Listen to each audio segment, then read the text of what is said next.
Who are you entertaining, Brandy?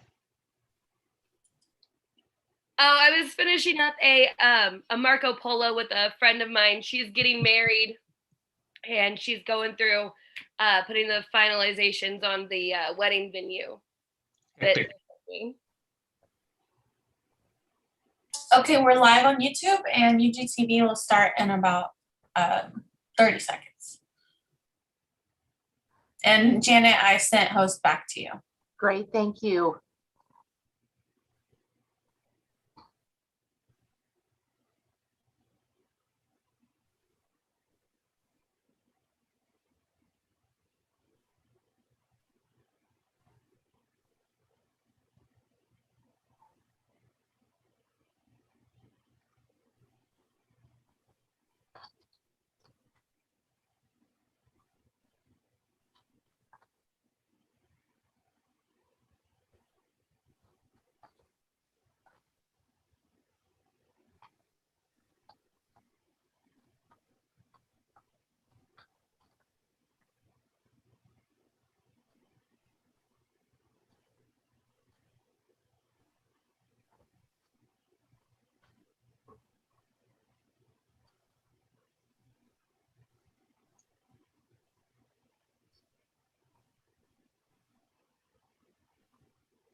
And we are live on UGTV.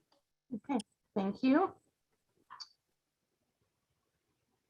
Jim, even though we are live, we cannot start the meeting because we do not have a quorum yet.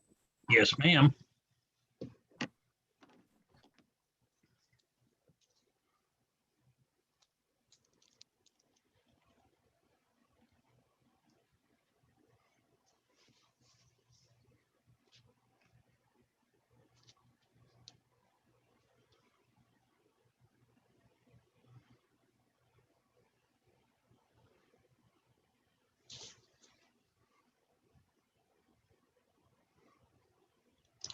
Good evening, Mr. Miller.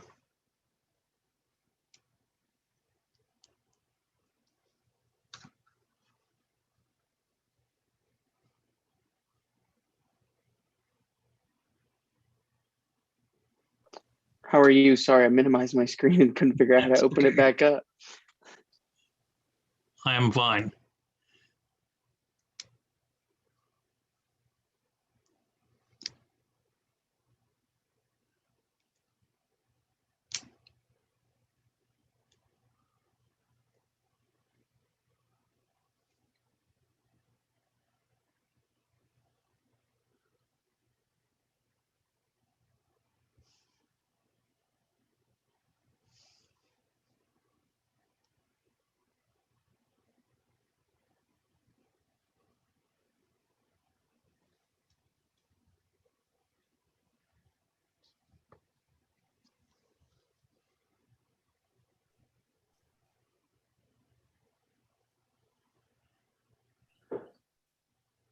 Can y'all hear me? Yes, sir. All right, thanks.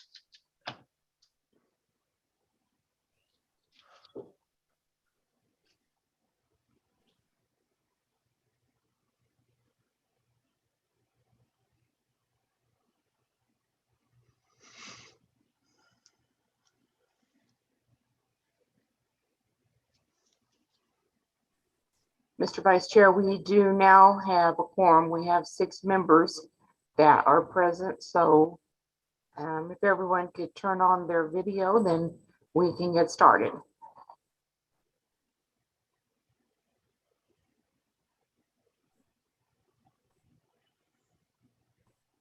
I got Miss Jones.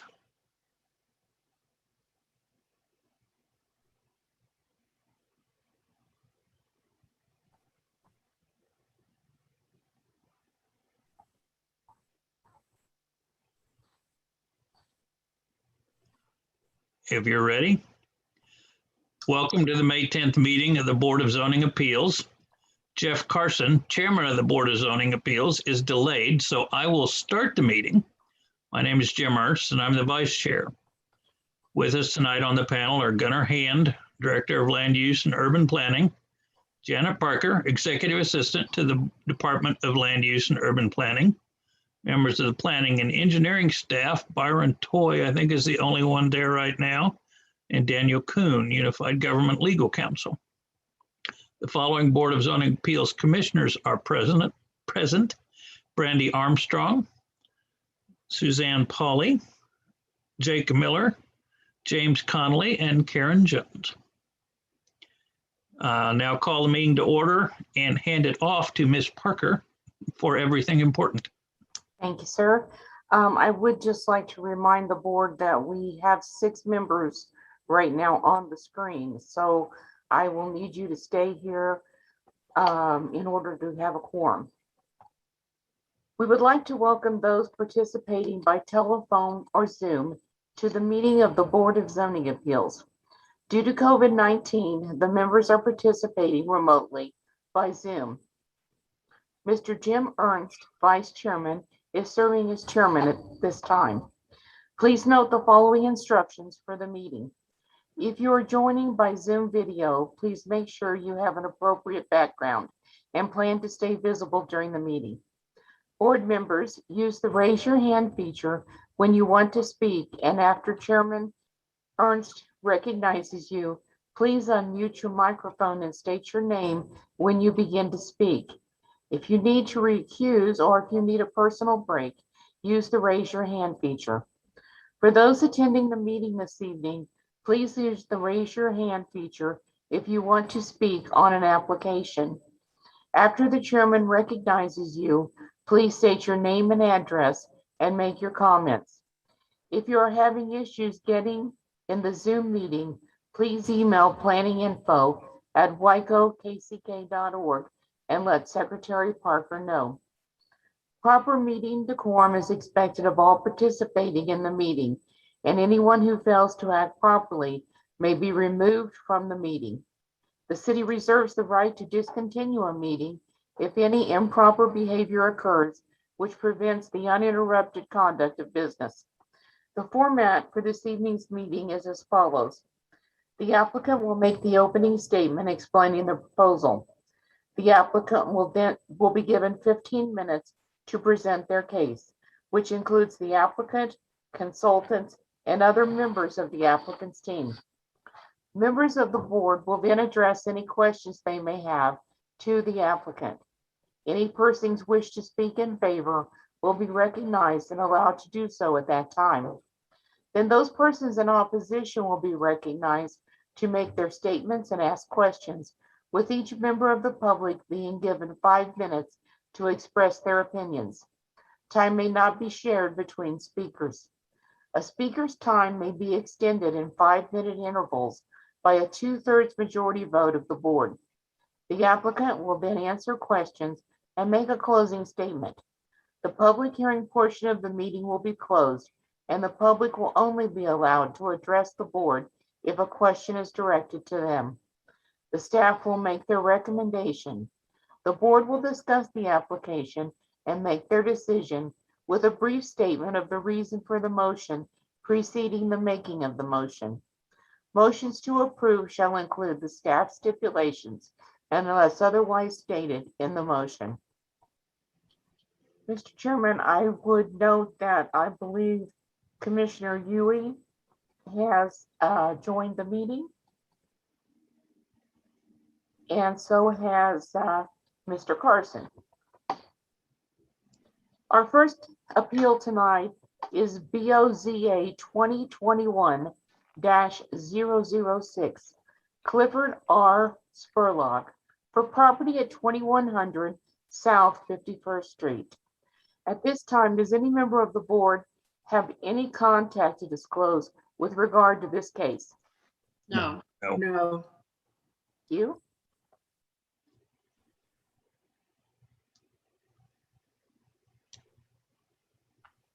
So Mr. Ernst, do you want to keep going, or do you want me to take over? No, you just take right over, Jeff. Are you sure? Okay. Okay, Mr. Spurlock, are you in the audience? Janet, I don't have rights to call anybody up. Give me just a second. I need to make you co-host. Thank you. Sorry about my late joining.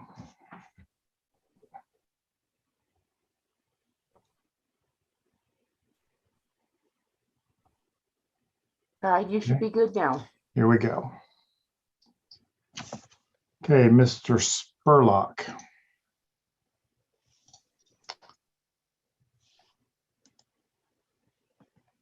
Okay, I've got you unmuted, sir. If you go ahead and please give us your name and address for the record and tell us about your project. Yeah, my name is Cliff Spurlock.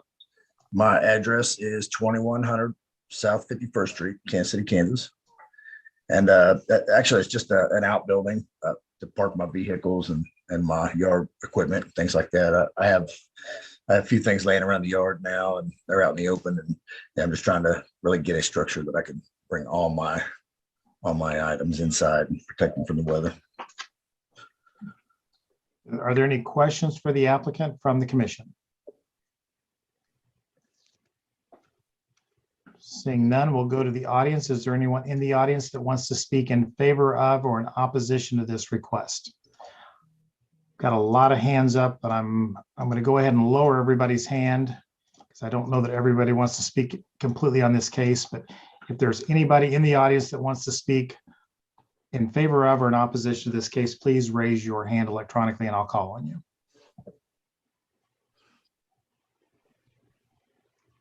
Okay, and I'm not seeing anybody, so excuse me. I got Lola Thomason. Whoop. I guess not. Okay, I'm going to close the public portion of the meeting. We'll go to staff and get their comment. Thank you, Mr. Chair. This is Gunnar Hand, Director of Planning and Urban Design. Again, the applicant is requesting a variance for an accessory structure over the allowable size of 1,000 square feet. He's seeking a 1,536 square foot accessory structure, which you can see on the screen here will be behind the house. There's a couple more pictures. This is in the Turner neighborhood. As you can see by these pictures, you know, it's not placed there, but it's a heavily wooded site on all three angles. It's up on a hill. We don't think it'll be viewed within view or dominate the view or block anyone's view or any of that nature. Based on previous history, we have added conditions of approval to all of these types of requests now and moving forward, that both condition what it can be used for, personal use, what it can't be used for, it cannot be used for a commercial business. As this site is under 3 acres, we also have a condition that the building must match the materials of the primary structure or the home. There are no NOVs on this property. We've received no letters of support nor opposition. Staff recommends approval. All right, thank you. Any questions for staff? Seeing none, I'll stand for a motion. Motion to approve with staff stipulations. Is there a second? Mo- So Mr. Ernst, was that you for the second? No, it was not. Oh, sorry. It was Miller. Miller, okay. Motion to approve made by Connolly, seconded by Commissioner Miller. Any discussion? Seeing none, roll call. Armstrong, Aye. Conley, Aye. Ernst, Aye. Huey, Aye. Jones, Aye. Miller, Aye. Pauly. Aye. Mr. Chairman, that motion to approve this appeal with the staff conditions passes 7 in favor and none opposed. Thank you. Our next appeal is number BOZA 2021-008. Mr. Kasim with KCK Automotive for property at 744 Kansas Avenue. Does any member of the board have any contact to disclose with regard to this case? No. Thank you. Okay, thank you. Okay, Mr. Kasim, I've got you unmuted. If you go ahead, please give us your name and address for the record and tell us about your project here. Yes. First name is Wafik, last name is Kasim. I'm at 744 Kansas Avenue. We run KCK Automotive and Body Shop. We started the business back in 1995 almost. All we're doing is the same exact thing we've done the last several years. Nothing has changed. Last year, applied for a special use permit for the building next door to the shop, and we got approved. We cooperated, and we worked with the city, and we got everything. We did everything they requested, and supposedly we are done. And surprisingly, this year caught me by surprise. The new code enforcement or the inspector for the location did not honor everything we agreed on, me and the city commission last year. And he came with some changes and modifications to the property and the project. I don't know. I was not aware, and I just didn't know why these changes had taken a place from the first place. Because last year and the year before, we worked with the city and we came to a good final conclusion agreement that we are set and settled on whatever I provide them, whatever they requested for me to do last year. And I did. Now this year, totally different things, totally different requirements. And they did not, the inspector for the city this year did not honor and refused and reject all the agreements was done between us and the city last year. We are not doing anything different. We're doing the same exact thing we've been doing for the last several years. And I'm just like surprised. However, some of the things or most of the things the inspector this year requested, I am doing now, even though I'm disappointed why we should do it if we agreed on everything with the city commission last year. But however, I am doing it anyway to be done with it, hopefully permanently and forever. So I need the city to assure me that this meeting is, he's going to honor it. The city's going to honor it. It have a value and valid decision. So not next year come in and we back to ground zero. The city is not going to honor this commission meeting. I was under the impression this meeting, whatever decision come out of this meeting, everybody have to honor it. And obviously the city commission, the new inspector did not honor that.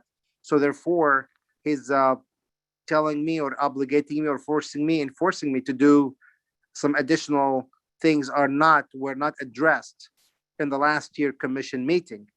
So my thing today and my request today, how I am doing everything by his request. Okay, Mr. Kasem, how about you tell us what you want to do at the property? I mean, what I've heard is a lot of broken promises, but why don't you tell us what you want to do so we can tell you whether or not we're going to approve that or not? All I'm doing is exact same thing I've been doing for the last several years. Well, how about you tell us what that is? It's a body shop at 744 Kansas Avenue. Okay, so you're operating a body shop and you just want to continue to do so in the manner that you've been doing it over the last several years? Yes, sir. And each time you've been approved, everything that all the staff requirements that you were given in the past, you've taken care of all the things that you were asked to do. Is that correct? Yes, sir. Yes, sir. Okay, all right. Well, we're gonna talk to the staff here in just a minute. We're gonna find out, where these discrepancies might lie. But anyway, anything else you want to tell the commission before we open up the public portion of the meeting? Well, no, I'm doing the same exact proceeding with what I've been doing. That's all I'm doing. Okay, all right. We'll try to get you some answers to the other things you were discussing earlier. Once you come back, I can tell you what I have done to correct some of the requests he made. But we can. Okay, we're going to get you some clarity on what we expect. So, sure. Anything else you want to add before I open up the public portion of the meeting? No, sir. No. Okay, thank you. Is there anyone in the audience that came tonight that wants to speak in favor of or in opposition to this request? And I see Betty McGill's hand up. I've got you unmuted, Betty. If you want to go ahead, please give us your name and address.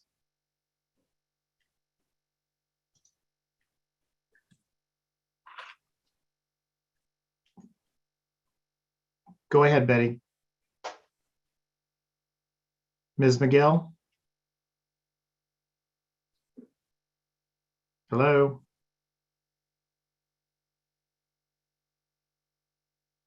Ms. McGill, you're unmuted. Just give us your name and address, please.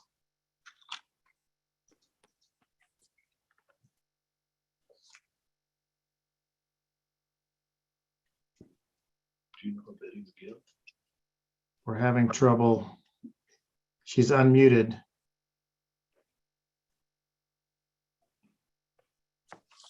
Okay, maybe we'll get to her. If we get to her testimony in a moment, hopefully she'll be able to come online. Is there anyone else that wants to speak in favor of or in opposition to this request?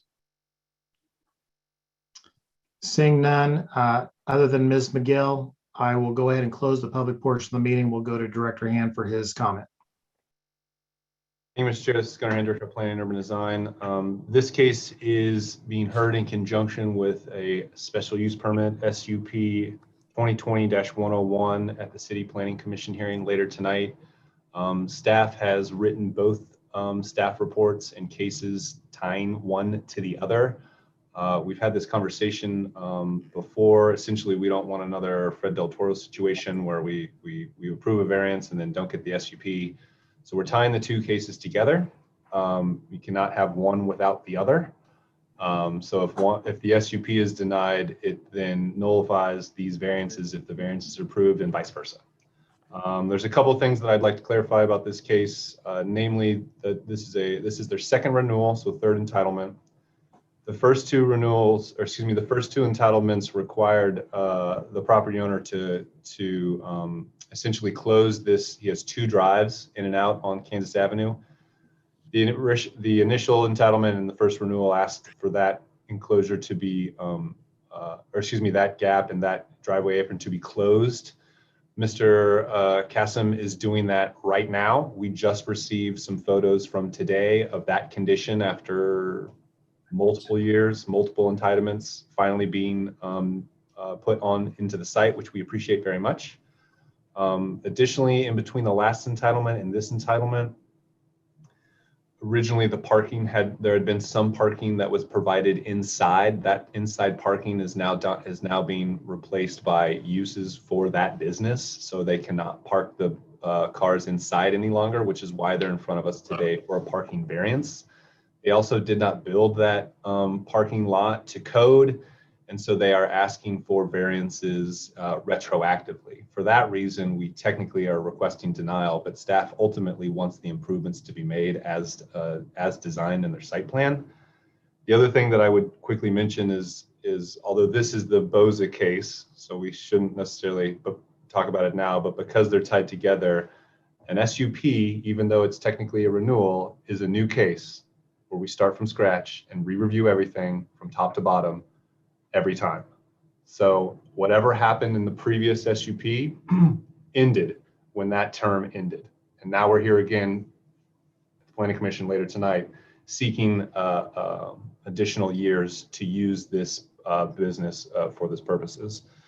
There were a couple things that we also worked with the applicant just to be aware of. Originally there was a trash enclosure in the alleyway behind the building, which is not allowed. So we were able to work to bring that trash enclosure. Originally, we tried to get it into the parking lot that you see in front of you in this picture.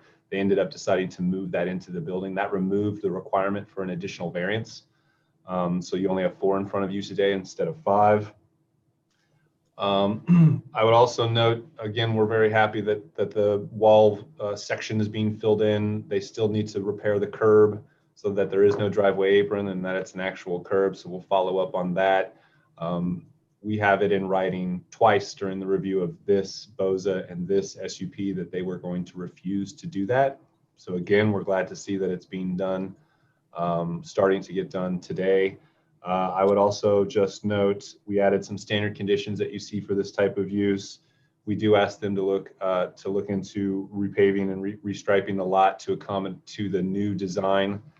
And I'll just go to the new site plan that they've developed. Part of the reason you're also seeing this in front of you as a denial is we asked for some additional materials and they just came in after the deadline. They're included in these slideshows. Again, not for the Boza, but for the SUP, we'll incorporate that into whatever recommendation the commission decides later this evening for this special use permit. But there is a history of NOVs on this property related to inoperable vehicles and things of that nature, things we see commonly both in Armourdale, but also specifically to these uses across the UG.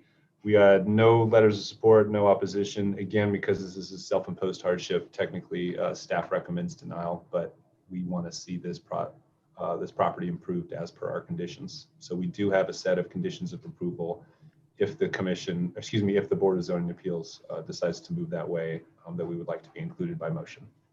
With that, I haven't taken any questions. Thank you. Commissioner Conley, question? Yes. I mean, I guess I kept hearing the petitioner say stuff about he did everything, and then I hear you say that he didn't do everything. So what is it that he didn't do last time? I guess in the 2019. This is Gunnar Hand, Director of Planning and Urban Design. The previous two SUPs for this case required the property owner to close this driveway entrance and exit off of Kansas Avenue. There's two on the property really close to each other. That has not occurred. So a chain essentially has been put up between that gap, but the condition was clear. They asked for a wall to be built and for the sidewalk to be repaired back to a curb and not a driveway apron. And that simply has not occurred since the first approval. So you said in 2016 he was required to do it, and then we renewed it in 2019. Correct. Is that what you? Same condition included. Same condition. Okay. So is that the only thing that he didn't do? Was that closure, or some other things? There were a few other things, Commissioner. We had mentioned the trash enclosure. Again, they require a trash to be enclosed in a masonry wall with a fence, like you've seen before, and you know it was in the public right of way in the alleyway. So we worked with them to get that moved throughout this process. So that was another thing that we had to work through. We had to work through essentially how many parking spaces we were talking about. Again, we're amenable here. I think the thing that wasn't mentioned is most of the intake for Mr. Kessam's properties happen elsewhere, and this is truly just where after the intake, after someone drives up and says, "Hey, I need body work," they drop it off at a different location, and then Mr. Kessam's employees then bring it to this sort of offsite location, if you will. So there is no customer parking necessarily in here. So we were that was one of the reasons we were willing to go with the parking variance. We just needed to know what was going on and how to have it and how to document it moving forward. So I think we got everything we need moving forward. Yeah, I guess what I'm saying is, I mean, seems like Mr. Kessam doesn't want to comply with the agreement that he made, and then he tries to say that he did comply. That's what I was trying to figure out. Thanks, though, Gunnar. Well, I think there's also, Commissioner, just some confusion about like the term of an SUP, right? So people think renewals are we're just keep moving, but technically what happens with an SUP is you come back to square one each time. Now, sure, we learn from previous approvals, but the SUP is done. They have to come back to get a new SUP and extend it for X number of time. And so when they come back, they don't have an entitlement. They're asking for a brand new entitlement, even though we call it a renewal. So I think that might be some confusion. It's a brand new project for us. So Gunnar, how much time would you give them to get this done? The conditions of approval give them for the SUP later on. Our recommendation again was denial because we didn't get all this information. We didn't see the photos until like this week. So past the deadline, we had already submitted our final staff reports, and we're going to stick with that, but we're happy to work through it with you all. But the SUP currently says if approved, it would be for 2 years with 6 months to make all these corrections. Site improvements. All right. Thanks. Other questions for the director? Commissioner Jones.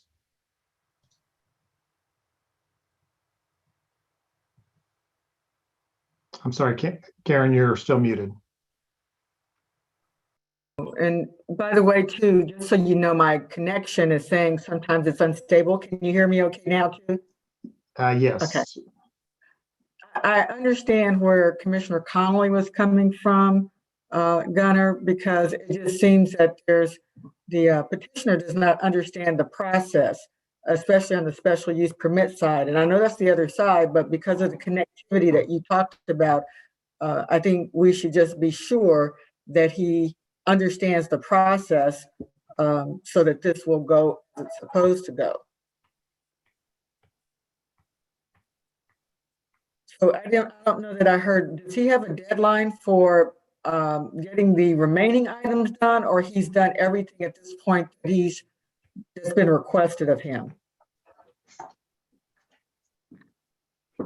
Based on what we're seeing in pictures today, it looks like that you can see it would have been right here. You can kind of see it in this original site plan.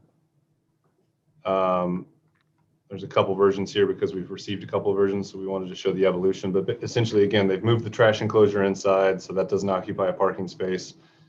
This revised parking, again, if we move forward, we'll need to adjust what the variance and the parking number is by motion, because this looks like it's added the couple of parking spaces we said they could get, thereby lessening the burden of the variance and not needing to be renoticed.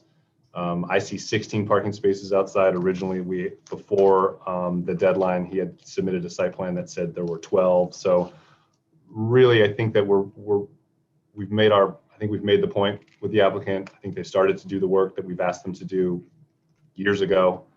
And we can follow up accordingly. And we feel confident that we have everything we need as it's written, both in this BOZA and later in the special use permit, to hold them to that. I think the only adjustment we would need, and let me just do the math real quick in my head while we're talking about it. Originally, the applicant was requesting 12 parking stalls, which would be a violation of 16 parking stalls as per the requirement. Again, this is, although it's zoned M2, this is a commercial use, so it has to follow the commercial parking standards of 4 per 1,000 square feet, which would be 28.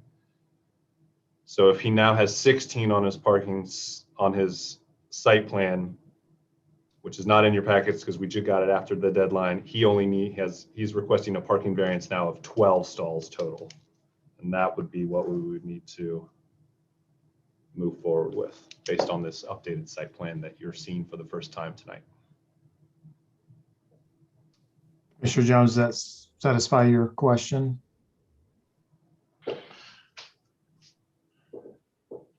Commissioner Connolly, did you have something else? Yeah, I do.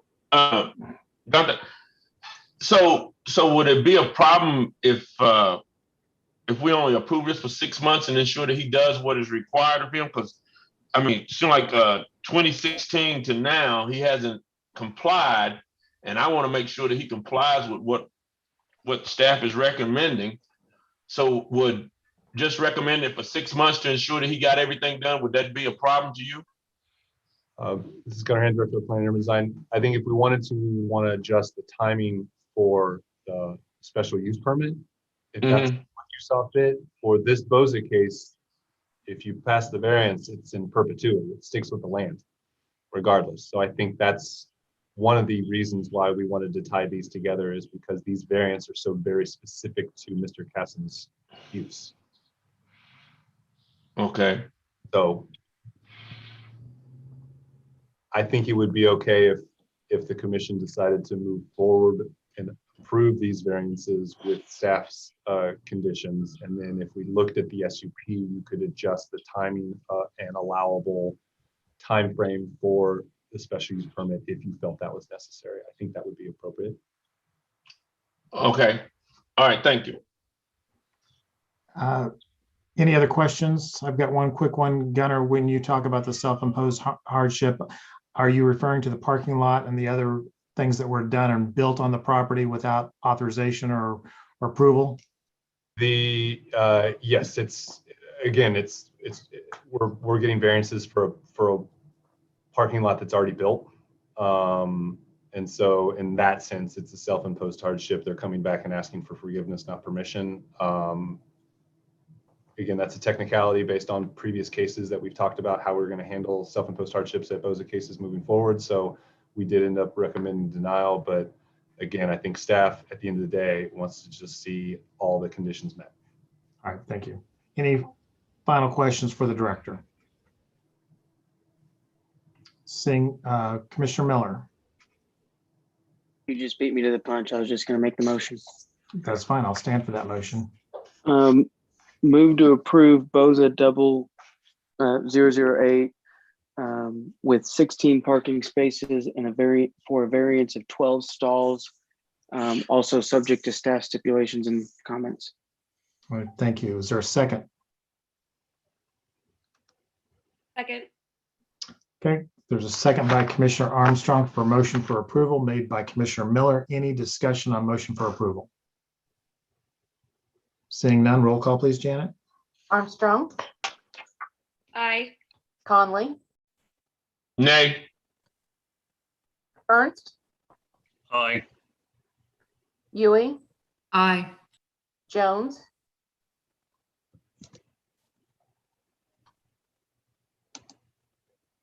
Aye. Miller, Aye. Pauly. Aye. Mr. Chairman, that motion to approve this appeal with the conditions listed passes 6 in favor, 1 opposed. All right, thank you. Mr. Casson, we will see you again a little bit later this evening at the Planning and Zoning meeting. Thank you. Our next appeal is BOZA 2021-010, James M. Viens, for property at 9350 Nelson Lane. Does any member of the board have any contact to disclose with regard to this case? No. Hey, Mr. Vins or Mr. Vines, if you please raise your hand so I can get you unmuted to speak. Okay, I've got you ready to go. Go ahead and give us your name and address, please, and tell us about this project. Okay, my name is James Viens, and I'm at 9350 Nelson Lane, Kansas City, Kansas. And we've been wanting to have some laying hens to have some fresh eggs here at home. We've got a large family, so we go through a lot of eggs. And so we were wanting a variance. Well, this particular request is for a second accessory structure on our property. We already have a shed that I've built in the back of the house. And beyond that, farther towards the back of the property, I was needing to build a chicken coop that would be sufficient to hold 20 chickens so that we can have some fresh eggs. And you see the plans there, where the site plan where I'm planning on building it, and the elevations and plan views of the coop that I'm going to be building. Really, it's a very rural area. As you know, there's only about a handful of lots on this block that are not zoned agricultural already. And the location of the coop should meet all of the requirements for distance from setback lines and distance from residential structures. Okay, anything else? That should be it. Any questions for the applicant? Okay, seeing none, is there anyone in the audience that wants to speak in favor of or in opposition to this case tonight? Please raise your hand. Seeing none, we'll close the public portion of the meeting. We'll go to Director Hand for his comment. Thank you, Mr. Chair. This is Gunnar Hand, Director of Planning and Urban Design. Again, this case is being heard in conjunction with SUP 2021-036 that the Planning Commission will hear later tonight. That's for 20 chickens. Again, anything over 6 requires a special use permit. This BOZA case, as Mr. Viens mentioned, is for 2 accessory structures in an R1 zone. He is correct. It's in the Prairie Delaware Piper master plan area. It's generally a smaller lot. It's only 0.69 acre, but it is large enough and adjacent to larger parcels and more rural parcels that we do believe this would be in character of the neighborhood. We had some conditions of approval as it relates to downward lighting, matching the materials of the primary structure, not having any commercial sales of eggs and things of that nature. But with that, we have no NOVs, no letters of support, nor opposition for this case. Similar to the case we just discussed, we tied the SUP to the variance, so you can't have one without the other. We don't want to get in a position where we allow the coop but not the chickens. So we've tied these 2 together as well. Staff recommends approval. Any questions for the director? Seeing none, we'll stand for a motion. Move to approve, subject to the staff stipulations and suggestions. Second. Motion made by Commissioner Miller, seconded by Commissioner Conley. Any discussion on motion for approval? Seeing none, roll call. Armstrong, Aye. Conley, Aye. Ernst, Aye. Yui, Aye. Jones, Aye. Miller, Aye. Polly. Aye. Mr. Chairman, that motion to approve this appeal, subject to the conditions in the staff report, passes 7 in favor and none opposed. Thank you, Mr. Viens.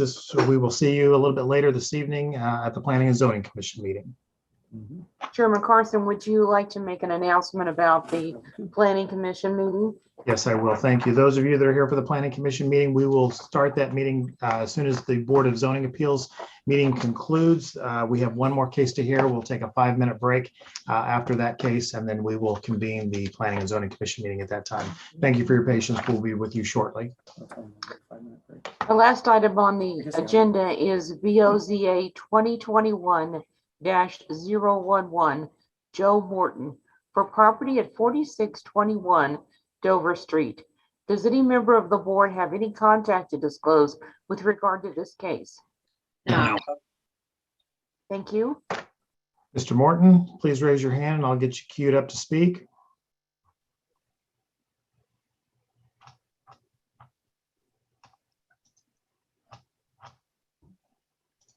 Okay, there you go. Go ahead and give us your name and address, please, sir, and tell us what you'd like to do.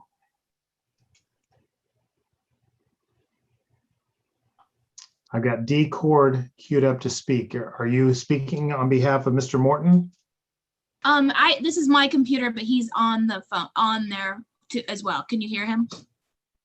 As soon as he starts speaking, I'm sure I will be able to.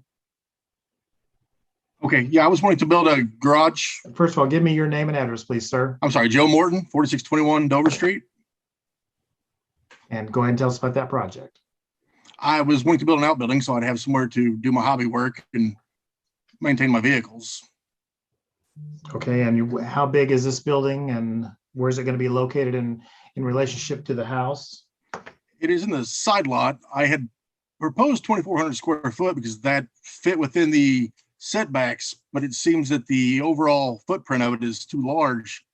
I would be willing to go down, just would like to have something bigger than 1,000 square foot because I would like to be able to pull my woodworking tools out and do my woodworking without having to pull them out of the yard and things like that. And how big is the house on the property? 2,200 square foot. Okay. Anything else you want to add? No, sir. Okay. Any questions for the applicant? Okay, seeing none from the commission members, is there anyone in the audience that came tonight to speak in favor of or in opposition to this request tonight? Please raise your hand. Okay, Mr. Kanzler, got you queued up to speak. Go ahead and give us your name and address, please. Jonna Kanzler. My husband Gary is also here. And We your live address, at please. 4622 Berry Road. Okay. I am in opposition of building that big of a building. This is that size of outbuilding would be 3 times larger than the largest garage in our neighborhood. It's he currently has one there on the property that has not been painted and not been taken care of now. So is he planning on taking that one down and putting this huge one? And I also disagree with his square footage of the current house because that's 2 stories. The actual perimeter of their dwelling is not 2,200 square feet. This building is going to be a lot bigger than any house in our neighborhood. This is residential, not commercial. Is that Mr. Kanzler, Mr. Gary Kanzler right here in the background? Yes. Okay, I just need to have you both identified so for the record, so we know who's speaking. Okay, thank you. That's me. That Any- building would be a lot bigger than any house in this neighborhood. Okay. Is there anything else that you'd like to add, Mr. or Mrs. Chancellor? No, I don't think so. All right, thank you very much. I've got Carl and Davina Sanders queued up to speak. Mr. and Mrs. Mr. and Mrs. Sanders, go ahead, and whoever's going to speak, give me your name and address, please. This is Carl Sanders, 4619 Dover Street. Yes, sir. I'm against building a building of that size in this neighborhood. In the documentations he's given to the city, he states that this building is going to be 35 feet tall, not only 100 square feet. The building, the garage right next to it is only 12 and a half feet tall. This thing is going to be like an industrial building in a residential neighborhood. The other concern is he's got laid out here a parking area in front of the structure of a 50 by 25. Why do you need a parking area that size if you're going to have 2,400 square feet? A metal building won't fit in the neighborhood. David, my wife and I, she's sitting here, we are against doing this, and we understand and respect anyone wanting to better themselves and improve their way of life. But to request 2,400 square feet, 35 foot to the crown, that's excessive, very excessive, and we're definitely against it. All right, thank you very much. And this is Davina Sanders, Yes, and I ma'am. have a financial interest with 4625 Dover Street, which is my 88-year-old mother. So this building would sit right next to her house and would be taller than her garage also. And we feel that this would devalue our properties in this neighborhood because how big it is. It looks like a building that should be over the hill, which is Sanford's, which is over a cliff. And it should be in a business district, not in a residential dead-end street. Thank you. Anything else? Let's do it. Let's do it, All right, folks. thank you both. Anyone else want to speak in favor of or in opposition to this request? Seeing none, I'm going to go back to Mr. Morton. Can you address some of the concerns of your neighbors? I mean, in looking at the photograph that you've submitted of the type of building that you're wanting to build and the overall height, it does seem rather large in comparison to the house that you have that's going to be sitting in front of it.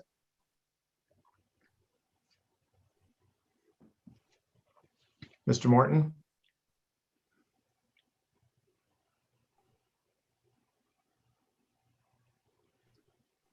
Mr. Morton, are you still on the call? Looks like we've lost him. Oh, there we go. Can you hear me now? Yes, I can. Okay, I don't know how much you got that, but the 35 foot, that's the height of my residence. The building would be 14-foot sidewalls on a 412 pitch, makes it a roughly 128 inches tall. So it's going to be a little over 20 foot tall is all it's going to be. It's not going to be the 35 foot tall. How tall are those Again, garage doors pictured? These pictures are just something I downloaded that's roughly what I'm hoping to get. I was hoping to go with 16 by 10 garage door and a walk-in door. So the, And as far I'm as the sorry, how parking tall, structure how tall goes- are the doors going to be? 10 foot tall. 10 foot tall, all right. And then can you talk about the amount of parking that you're going to be required? You're wanting 1,250 square feet of parking? No, I had just actually drawn that in and not really put it to scale. So it does sort of look like a parking lot when you look at it that way, but I just need to drive into each doors is all I really need. That is over exaggerated what I wrote, but I didn't really put it to scale. I was just sketching a proposed driveway, not a finished draft. Okay. All right. And again, this building is 2,400 square feet, correct? I'd be willing to go down. I was just seeing what would fit within my lot, and that's the 2,400 does. the concern seems to be the size. I would be more than willing to match the size of my house, go 2,000 square foot or 1,800 square foot if that appeases everybody. What's the main floor square footage of your house? 1775, I believe. Okay. Anybody else have any questions back for the petitioner before I go to Director Hand? Commissioner Jones. Mr. Morton, I just want to make sure that you're not planning to conduct commercial activity outside that building, inside the building. No, ma'am. It's strictly for hobbies and storage, you're saying? Yes, it is. Okay, thank you. Commissioner Ernst? Well, we can bring Gunnar on. I'm wondering if we should hold this over and give the applicant time to work with staff to reach a size that's agreeable to both of them. Let's go to Director Hand and get his comments, and then we'll see if that would be the necessary thing to do. Director Hand, your comments, please. Thank you, Mr. Chair.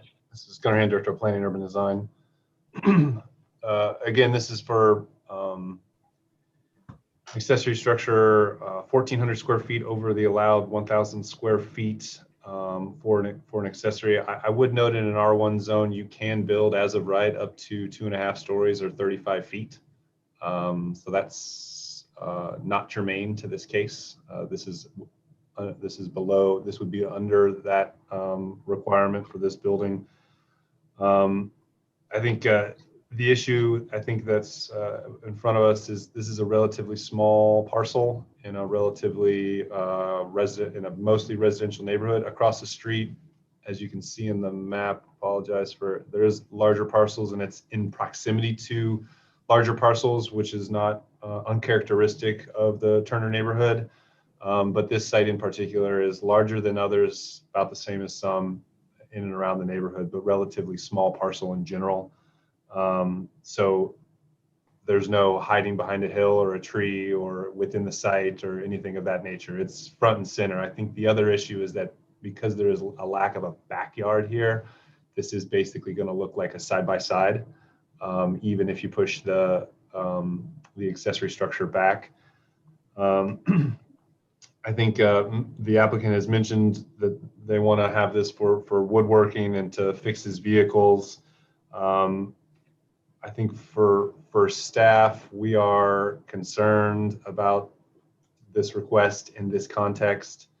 Our recommendation as is would be for denial. We do have conditions of approval if the commission wants to move forward with the Boza case as such, that require that the accessory structure match the materials of the primary structure. So very often we get people who say, I want to build something like this, but that's not technically what they're going to build.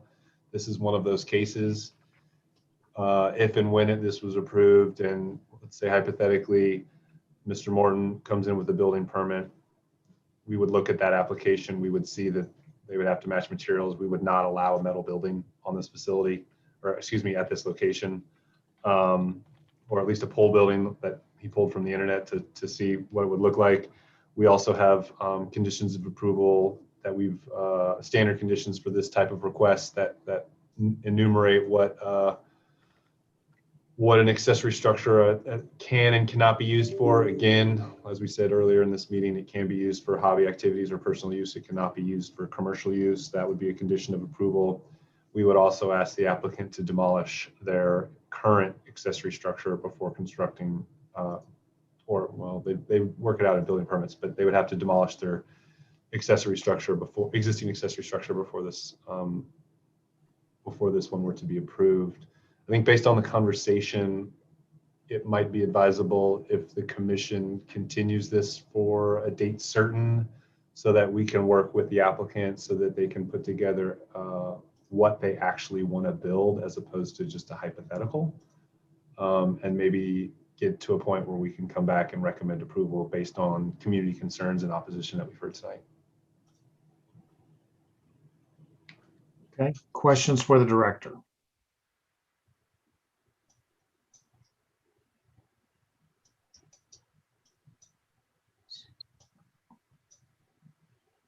Any questions for the director?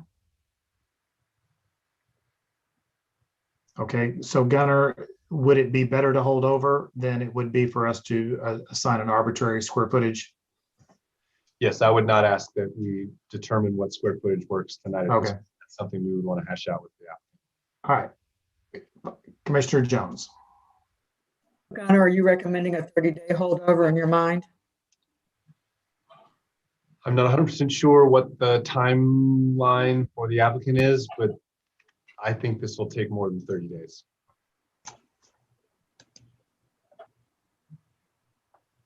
Any other questions for the director? 60, if we need more time, we can always do that. Okay. Any other questions for the director? If there are not, I will stand for a motion. Move to hold over for 60 days. Motion made to hold over for 60 days made by Commissioner Miller. Is there a second? Second. Seconded by Commissioner Jones. Any discussion on motion to hold over for 60 days? Mr. Jones, did you have something else or? Oh, there we go. Okay, seeing none, roll call, please. Armstrong, Aye. Conley, Aye. Ernst, Aye. Huey, Aye. Jones, Aye. Miller, Aye. Polly. Aye. Mr. Chairman, that motion to hold over this appeal until the July 12th hearing, subject for the applicant and staff to meet concerning the square footage of the building, passes 7 in favor and none opposed. All right, thank you. That does conclude our agenda. Am I correct, Janet? That is correct. All right, thank you. For those of you attending tonight's City Planning and Zoning Commission meeting, we will reconvene and start that meeting in 5 minutes. We will take a 5-minute break. When we come back, we will start the Planning and Zoning Commission meeting. Thank you all for your patience. We'll see you soon.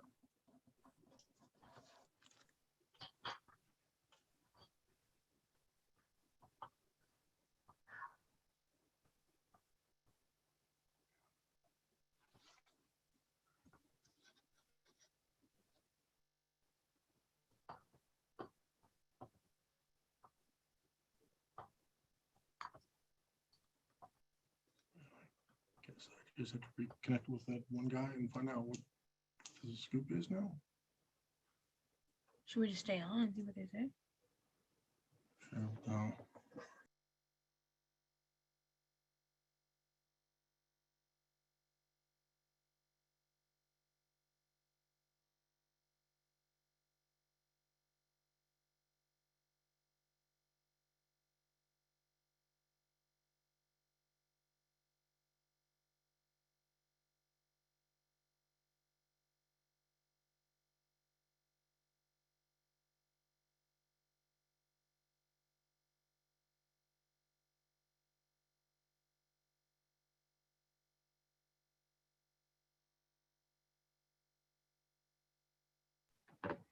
Hello?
Mr. McCord, did you have another question?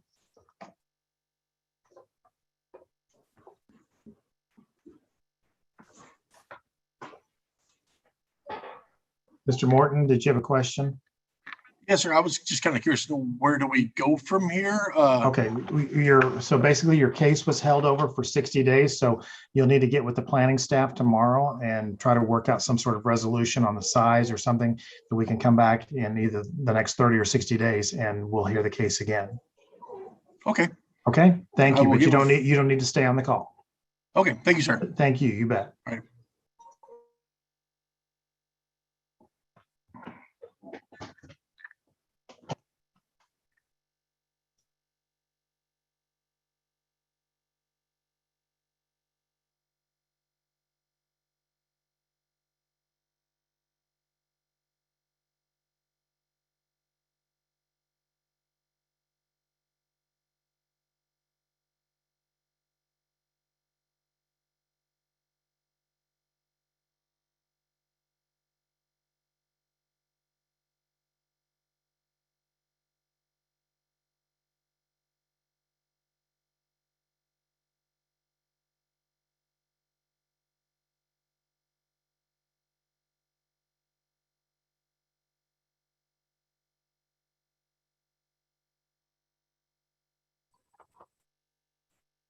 Mr. Chairman, We have everyone back?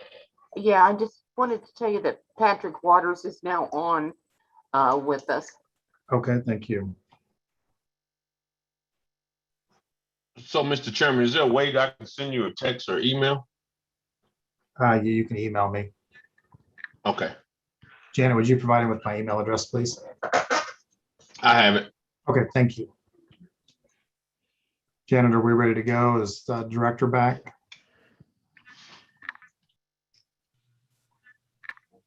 I'm looking to see, make sure everybody's, or we have a quorum back here. Joanne doesn't have her video on yet. Sorry. No, you're good. I'm ready, yeah. Okay.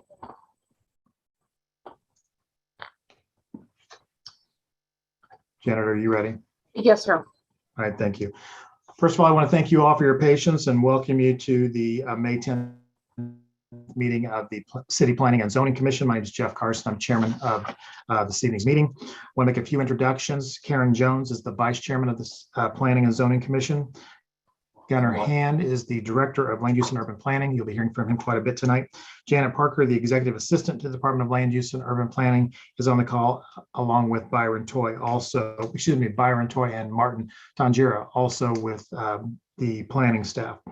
We also have Patrick Waters, who's with the Unified Government Legal Staff, will be joining us tonight. We have the following planning and zoning commissioners available tonight: Commissioner James Ernst, Commissioner James Connolly, Commissioner Susanna Polly, Commissioner Joanne Huey, Commissioner Brandy Armstrong, and Commissioner Jake Miller. With that said, I will turn the meeting over to Secretary Parker, who will read the opening statement for tonight's meeting. We would like to welcome those participating to the meeting of the City Planning Commission. Due to COVID-19, the members are participating remotely by Zoom webinar. Mr. Jeff Carson is serving as chairman this evening. Please note the following instructions for the meeting. If you are joining by Zoom video, please make sure you have an appropriate background and plan to stay visible during the meeting. Planning Commission members, use the raise your hand feature to speak. After Chairman Carson recognizes you, unmute your microphone and please state your name when you begin to speak. If you need to recuse or if you need a personal break, use the raise your hand feature. For those in attendance, use the raise your hand feature when you want to speak on an issue. The chairman will recognize you when it is your time to speak. Unmute your microphone and state your name and address before giving your comments. If you have called in by telephone only, or if you are having trouble logging into the Zoom meeting, please email planninginfo@wicokck.org, as Secretary Parker is monitoring that email. Proper meeting decorum is expected of all participating in the meeting, and anyone who fails to act properly may be removed from the meeting. The city reserves the right to discontinue a meeting if any improper behavior occurs which prevents the uninterrupted conduct of business. The Planning Commission is a voluntary body of citizens which will review each zoning proposal. For all change of zones, special use permits, vacations, and preliminary plan reviews on tonight's agenda, the Planning Commission makes recommendations to the Unified Government Board of Commissioners, who will then make the final decisions on Thursday, May 27, 2021. For final plats and final plan reviews heard tonight, the Planning Commission's decision is final, and there will not be another hearing. The format for this evening's meeting is as follows. The applicant will make the opening statement explaining the proposal. Please note that the applicant will be given 15 minutes to present their case. The 15 minutes includes the applicant, consultants, and other members of the applicant's team. Members of the Planning Commission will then address any questions they may have to the applicant. Any persons wishing to speak in favor will be called upon and allowed to do so at that time. Then those persons in opposition will be called upon and allowed to make their statements and ask questions. Please note that each member of the public who wishes to speak will be given 5 minutes to express their opinions. Time may not be shared between speakers. A speaker may request to extend their time, and the Planning Commission may, by 2/3 majority vote, extend any speaker's time in 5-minute increments. The applicant will then answer questions and make a closing statement. The public hearing portion of the meeting will be closed, and the public will only be allowed to address the commission if a question is directed to them. The Planning Commission will discuss the application and make their recommendation. If persons in opposition want to formally protest a change of zone or special use permit, a means is available by a legal protest petition, which can be obtained along with the necessary instructions by emailing the Planning and Urban Design Department at planninginfo@whitecovekck.org tomorrow morning. Any application receiving a unanimous vote of recommendation by the Planning Commission will appear on the consent agenda of the Unified Government Board of Commissioners. Unless there is a request to remove an item from the consent agenda by the applicant, a member of the Unified Government Commission, or other interested parties, the Planning Commission's recommendation will be adopted. The consent agenda is heard at the beginning of the meeting at 7 p.m. The Planning Commission will also have a consent agenda as part of their meeting this evening. The consent agenda is the first part of the agenda, and items on the consent agenda are final plats, final plans, or special use permit renewals that have received a staff recommendation to approve. Unless there is a request to remove an item from the consent agenda by the applicant, a member of the staff, a member of the Planning Commission, or other interested parties, the staff recommendation on all the items on the consent agenda will be adopted by the Planning Commission at one time. I will read a list of agenda items on the consent agenda, and when I have completed the list, the chairman will ask if there are any requests to remove items. This is your time to use the raise your hand feature, be recognized, and request that an item be removed from the consent agenda if you do not agree with the staff recommendation.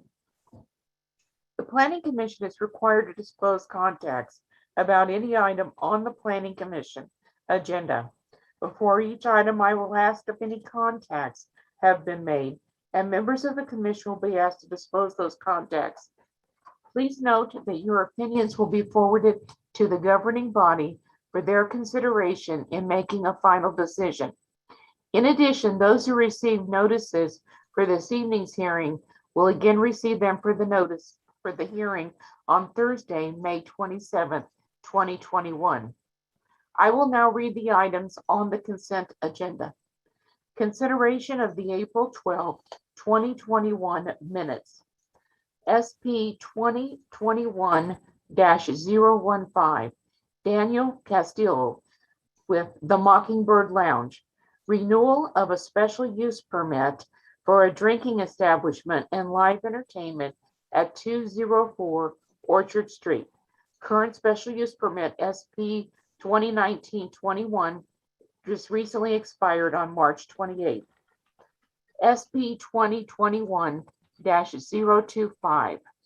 Mr. Salazar, renewal of a special use permit SP 2019-42 expires May 31, 2021 for live entertainment in conjunction with restaurant at 151 South 18th Street. SP 2021-032, Roberta Laird, renewal of a special use permit SP-2019-40 expires 5/30/2021 for a commercial specialty shop at 3704 North 99th Street. SP 2021-033, Steve Beaumont, renewal of a special use permit SP-2019-63 expires 6/27/2021 for live entertainment at 701 Village West Parkway. Subdivision petitions. Plat 2021-004. Final plat for the estates of Goodman's Meadow for 3 lots at 2419 and 2431 North 123rd Street. Plat 2021-007. Final plat for 1 lot at 1821, 1915, and 1925 North 98th Street. Mr. Chairman, that was a correction that I just made on the agenda. Thank you. Plan review applications, PR 2021-009, TM Crowley and Associates. Final plan review for a drive-through coffee shop at 1800 Prairie Crossing. PR 2021-010, Doug Clements with USD 500. Final plan review for additional parking for TA Edison Elementary School at 1000 Locust Avenue. PR 2021-012, Scott Sidwell with Culver's. Final plan review for a drive-through expansion for Culver's at 1925 Prairie Crossing. Please include, at this time, does any member of the commission have any contact to disclose with regard to these items? No. Please include the following items as part of the record for all of the items on the consent agenda. The city's currently adopted zoning and subdivision regulations, the official zoning map for the area in question, the city's currently adopted master plan for the area in question, the staff report and attachments dated May 10, 2021, the application of the documents, plans, pictures, and maps submitted by the applicant in furtherance of the case and contained in the official file, the publications and the echo for the special use permits, and the notices to property owners. The commission will vote to approve in one vote these items unless someone requests that an item be removed from the consent agenda. Thank you. Is there anything on the consent agenda that anyone, that any of the commission or staff would like to have removed? Mr. Chair, this is Director Hand. Staff would request that PR 2021-012 be pulled from the consent agenda. 012. All right. Thank you. Anything else from the commission or staff? Is there anyone in the audience that would like to have something removed from the consent agenda for special consideration? Please raise your hand electronically. Okay, seeing none, can I get a motion to approve the remaining items on the consent agenda? Motion to approve the consent agenda. Motion to approve the consent agenda made by Commissioner Jones. Is there a second? Second. Seconded by Commissioner Miller. Any discussion on the approving the remaining items on the consent agenda? Seeing none, roll call, please. Armstrong, Aye. Conley, Aye. Ernst, Aye. Huey, Aye. Jones, Aye. Miller, Aye. Polly. Aye. Mr. Chairman, that motion to approve the remaining items on the consent agenda with the conditions of the staff passes 7 in favor and none opposed. All right, thank you. Mr. Chairman, we are going to go back to the one item that was removed from the consent agenda. That's plan review application PR 2021-012, Scott Sidwell with Culvers. Final plan review for a drive-through expansion for Culvers in 1925 Prairie Crossing. Okay, Mr. Sidwell, I've got you queued up to speak. If you could please give us your name and address and tell us about your project, please.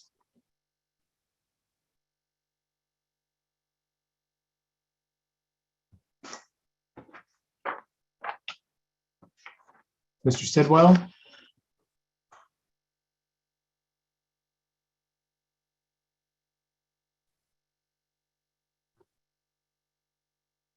Scott Sidwell.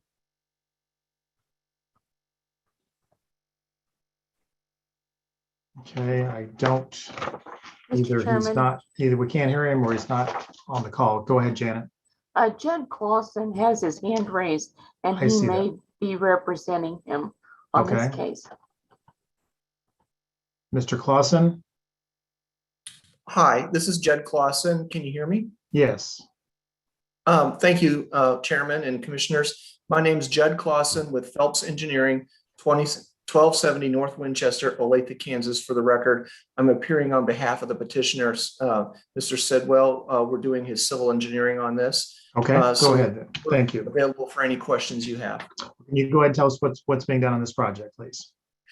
This is basically some small revisions to the drive-through area on the project to allow the existing Culvers to operate a dual drive-through. You may have seen other restaurants recently, construct dual drive-throughs. This restaurant was constructed, I believe, in the mid-2000s as a single drive-through. And what we are doing, as you can see on the map here, shows basically incorporating an island, building out part of an island at the northeast corner of the site to provide room for 2 drive-through entries and adding a second speaker and canopy. Then the second lane will merge back in with the first and come up to the building. There are also, this plan shows the landscaping that is out there currently, but we're also adding a sidewalk at the southwest corner of the site. Right now, the site does not have public sidewalk access to the building from the public street on the west side there. So that was one of the items that staff had asked us to take a look at, and we've complied with that. Are there any other questions? Let me see. Any questions from the commission? I do not see any. So unless you have anything else, Mr. Clausen, I'm going to go ahead and open the public portion of the meeting. Mr. Clausen, do you have anything else you wanted to add? I do not. Okay. I believe there was one other thing though. Staff did ask us to provide some additional landscaping along the northern side of the property, some shrubs and such to bring up that side of the property into compliance with screening requirements. So we agreed to take a stipulation requiring that with the construction. Okay, thank you. Any questions for the applicant before I go to public? Okay, seeing none. Is there anyone in the audience that wants to speak in favor of or in opposition to this request? Please raise your hand.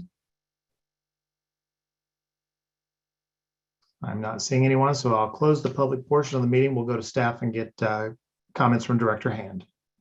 Hey, Mr. Chair, this is Gunnar Hand, Director of Planning and Urban Design. As Mr. Clausen mentioned, the Culvers is adding a second drive-through. We worked with them on the design. It squeezed out some parking to add that second drive-through, and they moved it around, and then that moved around some landscaping. We also asked them to add a pedestrian connection to the existing sidewalk on Prairie Crossing, which they've done here, and you can see in this drawing. As Mr. Clausen mentioned, I pulled this from the consent agenda so that we could add that condition of approval to provide additional screening along the northern boundary of their property towards Parallel Parkway. And we can work through them with them at the DRC level, if that's okay. So no NOVs, no letters of support or opposition. Staff recommends approval with that additional condition, if you will. Thank you. Any questions for Director Hand? Seeing none, we'll stand for a motion.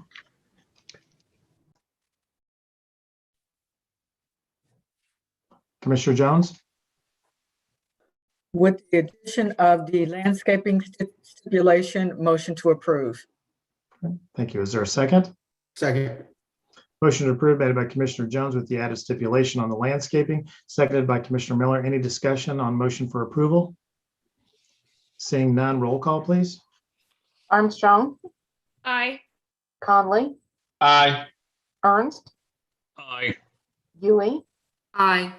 Jones, Aye. Miller, Aye. Pauly. Aye. Mr. Chairman, that motion to approve Plan Review 2021-012, subject to the revised conditions, passes 7 in favor and none opposed. Thank you, Mr. Clausen and Mr. Sidwell. This will be heard once again on May 27th at 7 p.m. before the Board of County Mr. Commissioners. Chairman, Yes. I'm sorry to interrupt you. No, this but will not be heard. The items on the consent agenda, including this one, the only ones that will be heard by the Board of Commissioners will be the special use permits. The others, the Planning Commission's decision is final. It's final. All right, thank you. So this is already approved. So we should be getting that fresh made custard even faster now. So thank you.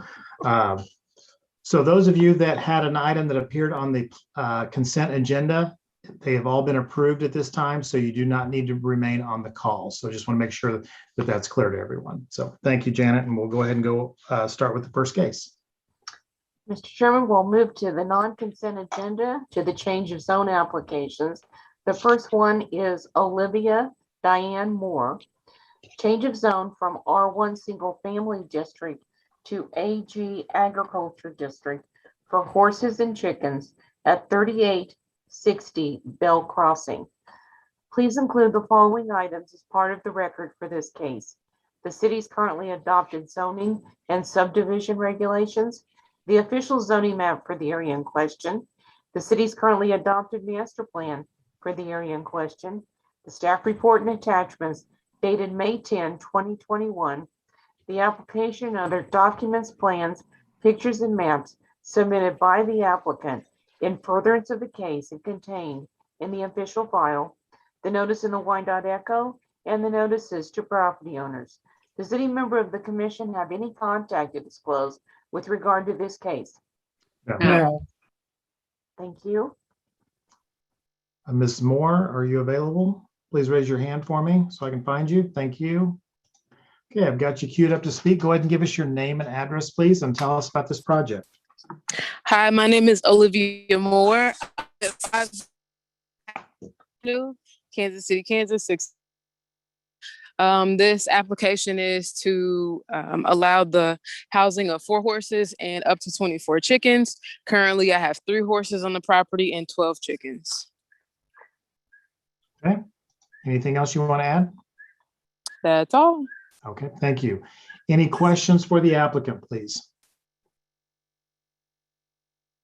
Seeing none, we'll go to the public. Is there anyone in the audience that wants to speak in favor of or opposition to this request? Please raise your hand, please. Seeing none, we'll close the public part of the meeting and we'll go to Director Hand for his comment.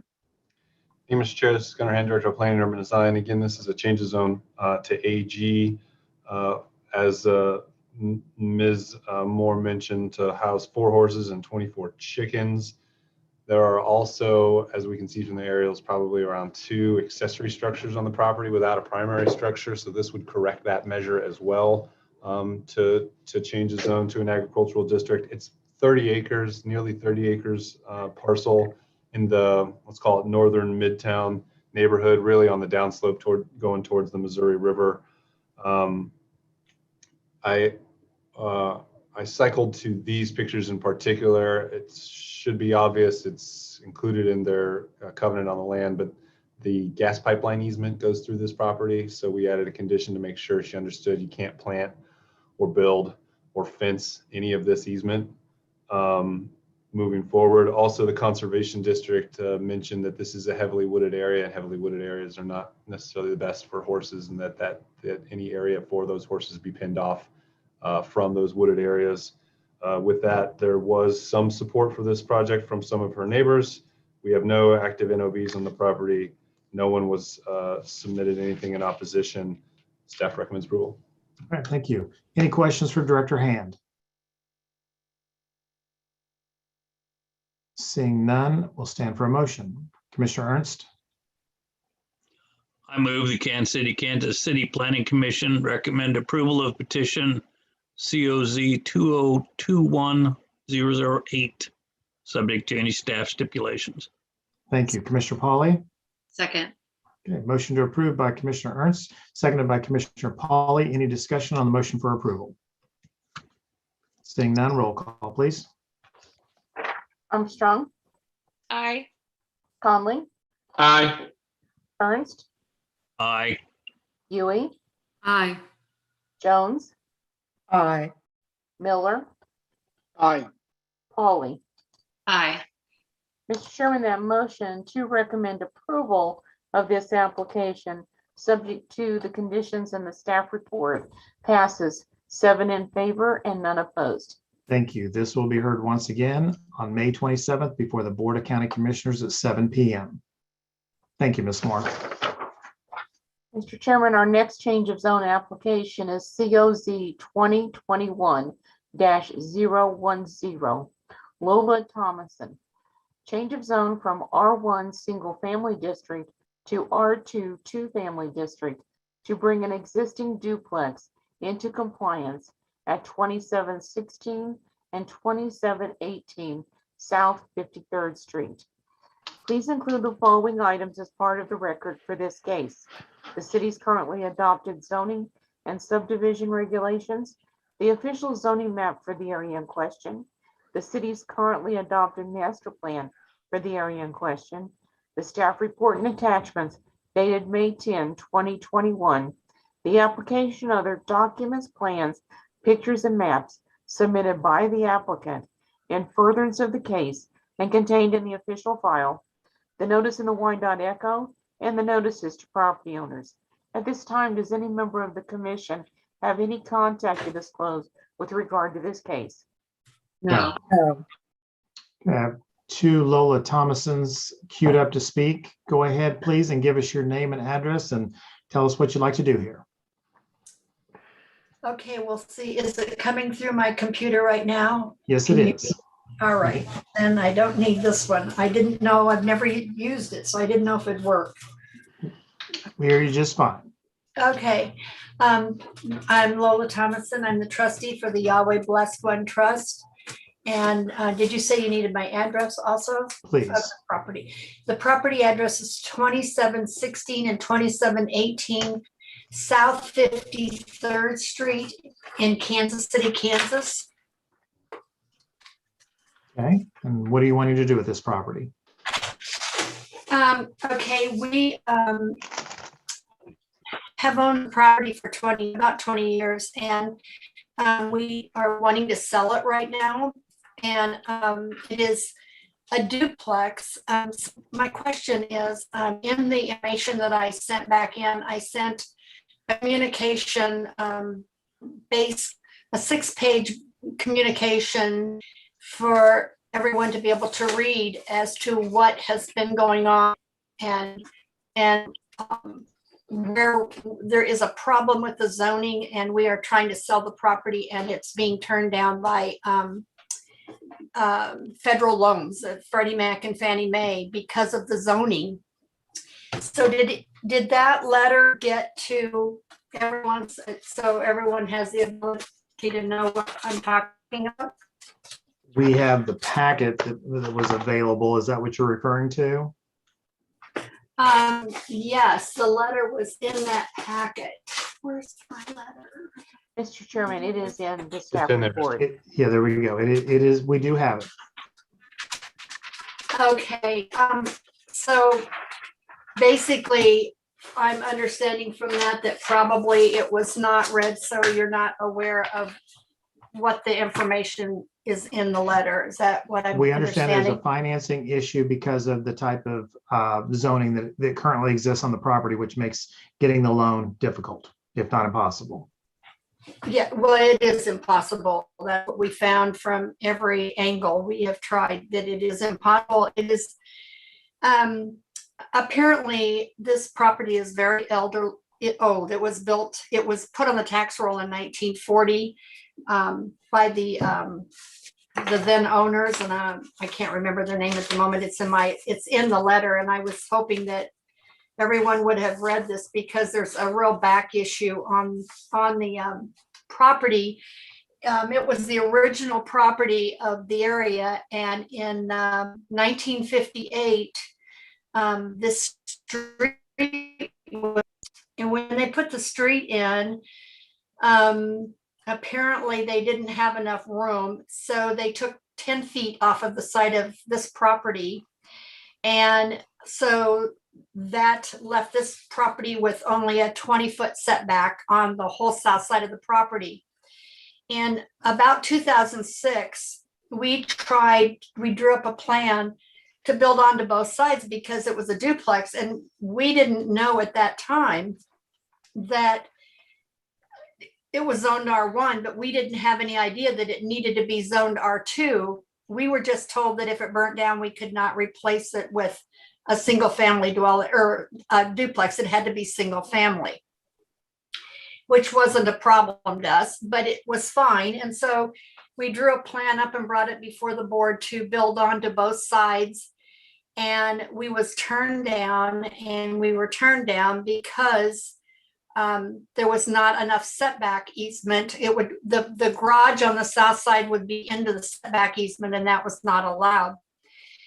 So we ended up, was going to go back in and appeal because the plan was very becoming to the house and to the area. And we found a home and ended up buying out in the country and didn't do any more with it and have owned it since 2006. Now we have decided that we wanted to try to sell it. We're 70s and we had a buyer on this property, and it took forever to get the appraisal back. And finally what we found was that it would not pass Freddie Mac and Fannie Mae guidelines because it is zoned R1. It's zoned R1 and it's a duplex. It needed to be zoned R2. So here we sit, and so when I was studying this to try to figure out what we could do, because then they came and said, well, okay, so now we have an issue because we have a gravel driveway, and then R2, it will has to be top. And in the letter, I can, I don't know, I could read, I'd like to read a little bit of this backstory to you. I mean, we have the letter, so I guess we have the letter and we've reviewed your file. We've got 22 files that we reviewed for this meeting. So just tell us the parts that you think are pertinent for us to understand your situation here. Our situation is that we need this to be zoned R2 for it to get a loan on it. We do not want to put a hard surface driveway in, because we tried in the back of the house, as you can see it here where that door is, that's where we were going to build the garage on up to that dining room, and it was going to stick out a little bit, and then there would be a driveway, so there was enough room for a car in the driveway also. And we feel that for the what is it, I lose words, the appeal of the house in the neighborhood, it would look nicer to be built on there, and then it would have had a covered, would have been covered, and that if somebody wants to go ahead, that they be allowed to go into that setback easement because that was taken away from this property, as far as I would think, illegally, because the next property and on down, they're all 30-foot setback easement lines. So apparently this old house was too far over and they just cut it straight off. And I mean, they could have maybe curved the road. They could have done a lot of things, but this house was in the way of that street and improvement, and they just took it off the side, and it's caused all kinds of problems since.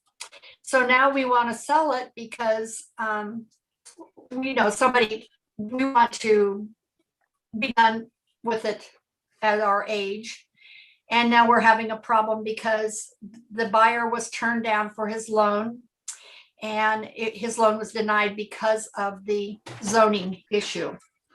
Now we have another buyer, and we're trying to get this done so that they can get inspections done. And we've had to go through this whole process, which to me, I'm thinking that this should have all been taken care of in 1958 when they put the street in.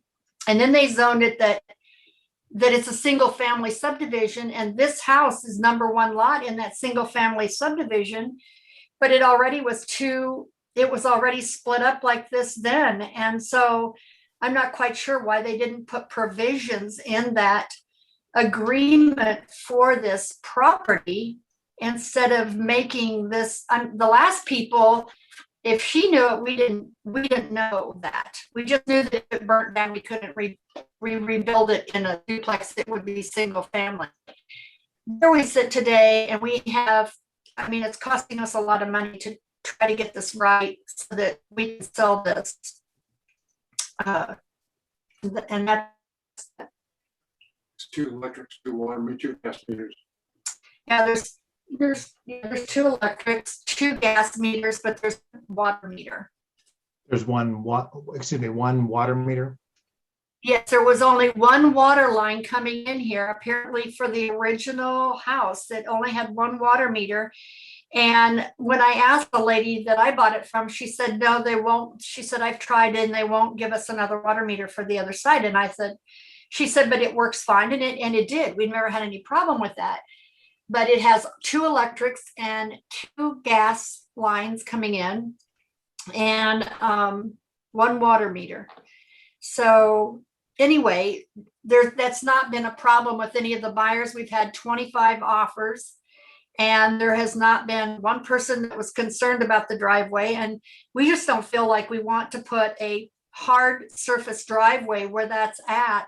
It looks out of place. It's out of character. If somebody wanted to go ahead and really make this nice and put a garage on the other side, it would look very, it would really upgrade the property and the neighborhood.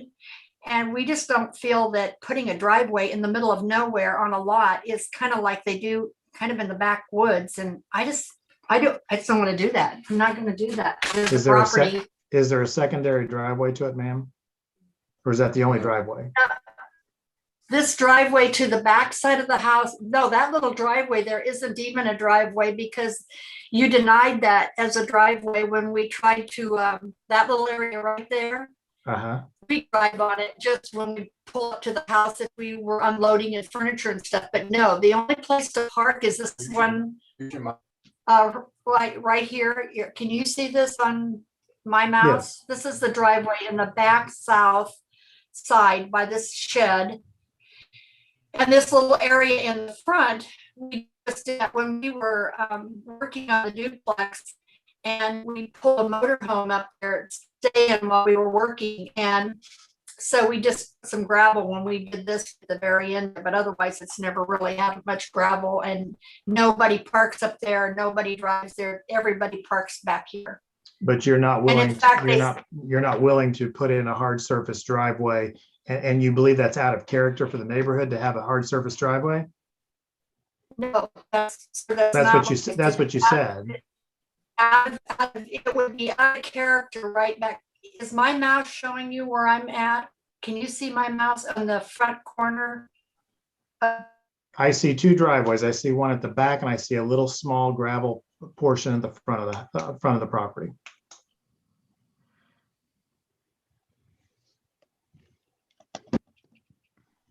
her connection was getting really bad and we lost her. While we get her back, I'm going to go How many ahead. minutes she got? Janet keeps that. She only has about 4 minutes left. Okay, Ms. Thomason, I see that you're back with us. Am I muted? Okay. No, we can hear you. The driveway is right here. We tried to work hard surface with the garage. I don't know exactly. Right here. Okay, ma'am, we can barely understand. You've got a really weak connection. Where's my phone? I'm gonna try. Can you hear me? I was gonna say if I had to, I'll go to the other phone. Okay, we to can my hear you phone. now. We can hear you now. You've got about 3 minutes left on your presentation. So if we could just go ahead and wrap it up, we'll probably have some questions for you. Where we feel a hard surface should be attached to the house, and then we were going to build a piece on here with the garage coming in here. And the city said, no, we could not. So we could come straight in, and that was fine for a garage here and bedrooms. And then here, so if a new owner wanted to do that, we would think that that would be make the look much nicer. But putting a permanent driveway way back here, just it doesn't really update or upgrade property at this point. And so that's why we never did any more. When we got turned down, we ended up. Okay, we lost her again. Okay, I'm going to go ahead and go to the public. Is there anyone in the audience that came tonight to speak in favor of or in opposition to this request? Please raise your hand. Okay, I have Jamie. Jamie, I've got you queued up to speak. Go ahead. Hey, this is Jamie Shipley. I actually built my house across the street at 5311 Hagman. And so basically what's happening here is that the loans, Fannie Mae and Freddie Mac, will not loan on that house. Right. Which means that it'll be a cash buyer. Right. With a cash buyer, that brings investors, which means more traffic and people that aren't going to take care of the property. So being that I just built across the street, I'm severely worried about that issue. So really the main issue is whether or not to change the zoning from R1 to an R2. I don't know if the driveway is a secondary issue to become the R2, but we will not be able to sell it again if it isn't considered and changed. So that's kind of where I stand. I think that people in traffic, it'll be a lot more direct and immediate and strong being on our street. And you just don't know who's coming in and out with renters. So we want people that are going to invest in our community and our street. So that's where I'm kind of at. You have an owner occupant buyer. Is that what you're telling me? Yes, absolutely. We only did owner occupants. Yeah. Okay. So we want somebody that's going to take pride and have like an investment and an emotional investment in our neighborhood. Okay. Anything else? No, I'm good. All right. Thank you. Thank you. Barb Kill. Can you hear me? Yes, I can. Go ahead, ma'am. Give us your name and address, please. My name's Barb Kill. I live at 5548 Pawnee Drive, and I am here tonight as just a citizen, not connected with an organization. I think what Lola was trying to say is when her connection got bad is when they had taken the plans to the city to build a big house there. They were asking for some garages, and they wanted to put a garage behind the house with a cement driveway out to Hageman. And at that time, they were told they could not have a cement drive. It needed to stay gravel. And that was some other problems they just bought elsewhere. Now, a few years later, it seems that a cement driveway is necessary. I'm a little confused. I guess I just kind of feel that somewhere where they made that lot a single family lot with the duplex on it, that was kind of the wrong thing to do, I feel, because the subdivision had to have single family homes, but yet that was a duplex. I just don't understand why it was made a single family lot at that time. Well, it sounds like it happened back in 1958, but I guess what are you speaking in favor of or in opposition to this request? I'm confused as to your testimony. I just really am, I feel sorry for the people. I have talked to her at length and I think the whole thing's a bad deal. I guess that's just where I'm at. Okay. All right. Yeah. Thank you very much. I feel like something was wrong way back when and they're paying for it. Plus, when they wanted to put a cement driveway in approximately 20 years ago, they were denied that request. I just don't understand why it was then and now it is supposed to be. All right. I'm done. Thank you. Thank you. Anyone else want to speak in favor or in opposition? Seeing none, we'll close the public portion of the meeting. We'll go to Director Hand for his comment. Thank you, Mr. Chair. This is Gunnar Hand, Director of Planning and Urban Design. Again, this is a change of zone from R1 to R2. You have a recommendation if the commission wants to move forward with approval that we would request RP2. And based on the conversation that I've heard tonight, we might want to even consider RP2B, which has a less of a burden on a parking requirement. I think that, again, this is in the Turner neighborhood. Our primary issue is that R2 zoning requires 2 off-street parking spaces for each unit, one of which has to be covered in some way, shape, or form. R2B requires 1 each, and it is silent on whether anything needs to be covered. When we've asked the applicant to make that improvement, they have said in writing that they would not provide that code required parking in one way, shape, or form. Generally, we're in support of essentially legalizing this legal non-conforming duplex. It's a legal non-conforming use as 2 units on a R1 zone as well as structure. It's a duplex, not a single family residence. But because they have in writing told us they are not going to comply with codes or conditions of approval, we are technically recommending denial. We would be happy to answer any questions. But again, we heard, I think, something in support and in opposition tonight from the public. Before that, we had received no letters in opposition or support. There's some old NOVs on this property, but nothing there currently of issue. We do recommend denial because they've said they're not going to comply with code. If approved, we do have conditions of approval we would assign to this case moving forward. All right, thank you. Questions for the director? Commissioner Pauly. This one feels tough to me. I mean, I've dealt with the city long enough to know that sometimes things are missed. And then it's up to the owner of the property, who isn't an expert in these things, to try to figure out which way they're supposed to jump and what they're supposed to do. It sounds like at some point in the past, she tried to get a driveway. She tried to improve the property overall, get a garage going, and she was denied. I can understand why she might feel like, I don't know. I'm just wondering if there's another, it seems like they tried to do the right thing. So the difference between the RP2 and the RP2B is what again?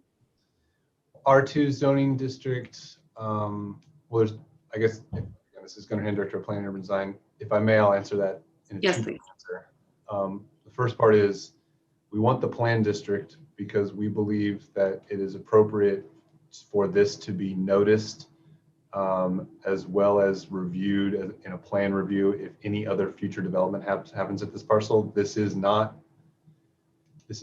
technically not spot zoning, but it would be the only R2 district anywhere. There's a little RP5 to the west and south. There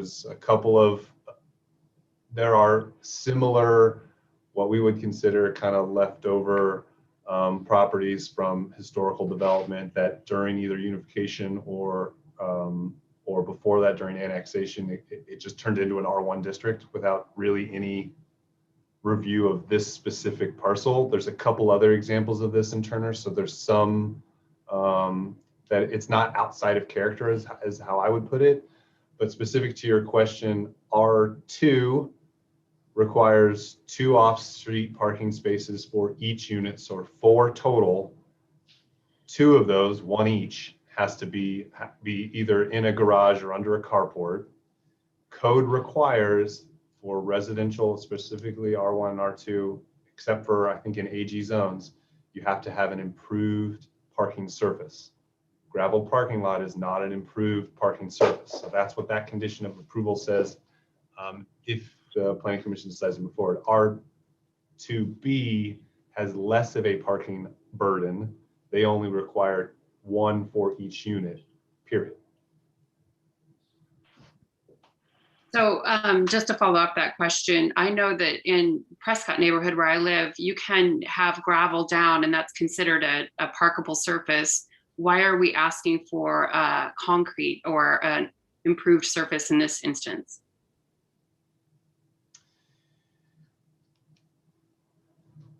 Gravel is not allowed for parking. So I'm not sure what's going on in Prescott, but that's not currently the code.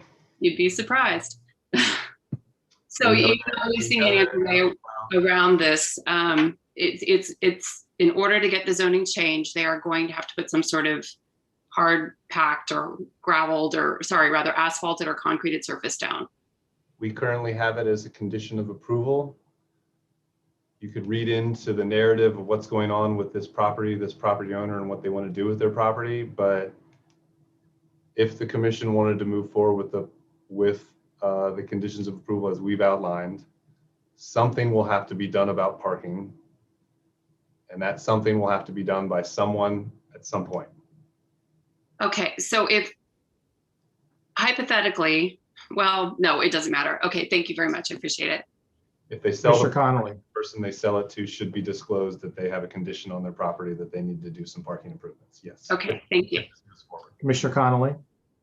Yes, Gunn. I guess you said that the other one is called RB2 or Yeah, RP2. Well, there's R2 and R2B. R2B has less of a parking burden on top of considering potentially R2B instead of R2. We are asking that this be a planned district moving forward, considering the neighborhood concern of this particular structure and use in a single family residential neighborhood. Then did you talk to this with the partitioner about the R2B? Did you talk to her about that? I believe staff did. I might be wrong. And she still refused? They said they weren't going to spend any more money on the property. Well, I don't think that's a burden, but okay. All right, thanks. Commissioner Ernst, you had your hand up, but I saw you removed it. Yes, sir. Just to clarify, Prescott is not the only neighborhood with gravel. And two, I believe that existing surfaces that are gravel are grandfathered in. Any sort of change requires the concrete. Does that sound right, Gunnar? That's how we've been applying it, and the change is only the change. Right. It's the opportunity to bring the property up to code. Is that correct? That's correct. And I will tell the planning commission that we are working on an interpretation. We've had this conversation on other properties before. Technically, you should be doing this on big, huge farms too, but we've been working to figure that out. Again, we have a stormwater issue, stormwater management issue. So increasing impervious surfaces isn't necessarily the best thing to do in the world, but for this small of a lot, again, for R1 district as opposed to AG district, which is where we have some leeway, it's just a little different. That answer your question, Commissioner Ernst? Yes. Commissioner Pauly, I saw that you had your hand up. In the meantime, we have codes enforcement on their way to your neighborhood, checking you out. So I just had one more question. Be careful. They come around anyway. Since there is gravel in the back, we wouldn't consider that a grandfathered in improved surface that would take care of some of those parking requirements? Not with this entitlement. Okay, thank you. Again, we've allowed conditions of approval to be met within 6 months of any improvement. So what happens in that 6 months? Commissioner Jones. So Gunnar, and I'm thinking about the totality of the circumstances. So the 6 months, still the onus would be on Ms. Thomason. Is that correct? As I understand it, she has a contract pending on the house. Okay, so Based on the decision of this body and then the Board of Commissioners, and then again, we have to publish those notifications before the change of zone is made official. So she would have 6 months until that publication, which probably won't happen until June, early June, maybe, right? And I think she plans to close the day after that.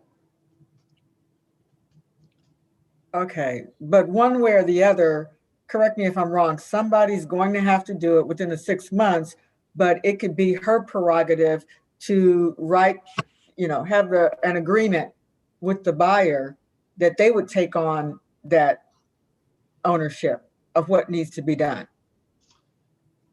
I would hope that they would disclose the decision of this body with any potential buyer, yes.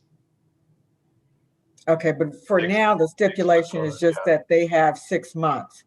And because I know we don't want to get off into stuff that's beyond our scope, but it just seems connected. That is correct, Mr. Jones. I think that, again, I think that the change of zone and all the conditions of approval stick with the land, not necessarily the owner of the property. Now. Okay. Questions for the director? And I will just say, I think we generally support this, but when we're talking through a case with an applicant and they tell us they're not going to do something, they kind of put us in a tough spot. So we have to recommend denial if they've openly written saying they're not going to comply. Any other questions? Seeing none, I will stand for a motion.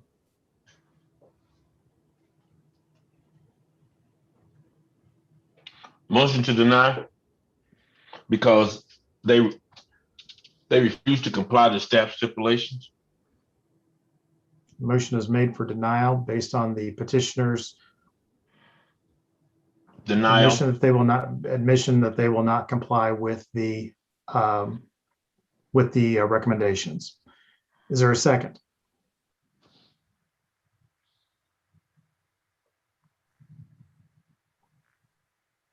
Not hearing a second, the motion for denial based on that reason fails or dies due to a lack of a second. Is there another motion? Commissioner Jones. Can I ask a question? Can we have just a bit more discussion? Gunnar, are there not, I would like to think that you would have indicated, but do you see any other options with what our mission is tonight? I don't have an answer for that. Is there something else I can help with? Siri does not have an answer, but we'll go to Gunnar to see what he has to say. Never use Siri as a stand-in planning director. This is Gunnar Hand, Director of Planning and Urban Design. If the commission wants to move forward with a recommendation for approval, staff would recommend that we stick to RP2, which has more off-street parking, which I believe is in the spirit of both the code and the neighborhood and the concerns we've heard in the past, as well as tonight. And then we could pick it up from there with the new property owner, if it gets sold between now and 6 months after approval. Commissioner Ernst, you had your hand up, but then it went down. I think he answered the question. He would be comfortable with a motion for RB2. Correct. Okay, thank you. Commissioner Connolly? I guess, we're going to set a precedence to where petitioners don't agree to any of the stipulations that staff put in, and I'm assuming that everybody want to agree to that. I'm saying that I'm not going to agree to it because there's been people that we have denied for not making those improvements that staff recommended. So I think we're setting a precedence by agreeing to someone not agreeing to another stipulation. Thank you. Thank you. Further discussion, Commissioner Jones.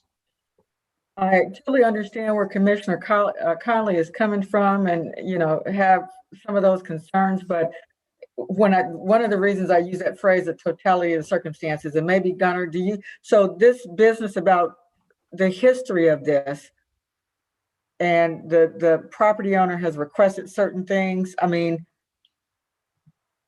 do you know that to be correct, that to be the case where there have been some things that the current property owners were trying to make it right and they were denied that opportunity? Unfortunately, we don't have any documentation of that. Even if we did that old, we would probably get minutes that says it was approved or not approved, and there wouldn't be much therein to really get to the sense of what they tried to do before. I mean, it may have been an issue. It may have been a setback issue. There could have been a lot of issues there when they were trying to improve their property.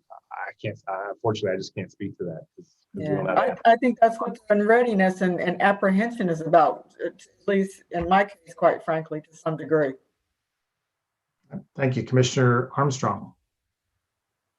Is it within our scope at all to, if we do approve this for the RB2, is it within our scope to require that they disclose to any new owners that this stipulation's on there, that there has to be a driveway built, or is that out of our scope?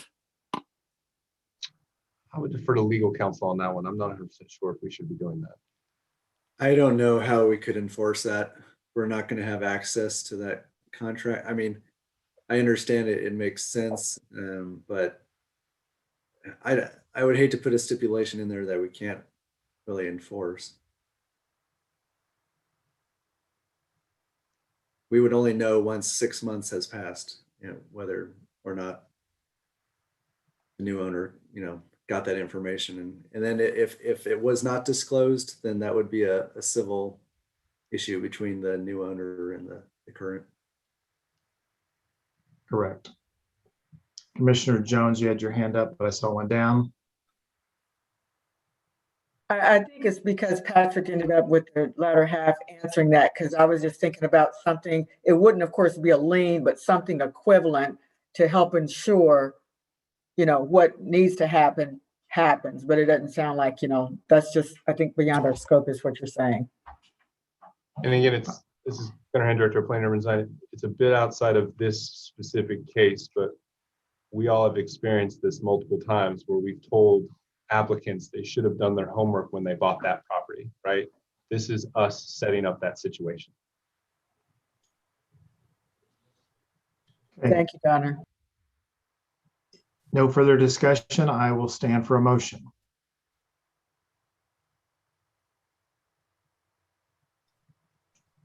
Motion to deny. And is that based on Because of non-compliant, huh? I'm sorry, go ahead. Non-compliance, based on non-compliance of the Correct. applicant? To none of the recommendation by staff. All right. Motion is for denial made by Commissioner Connolly based on the applicant's admission that they will not comply with the conditions. Is there a second? Second, based on no good choice. Second made by Commissioner Jones. Discussion on motion for denial. Seeing none, roll call, please. Armstrong, Nay.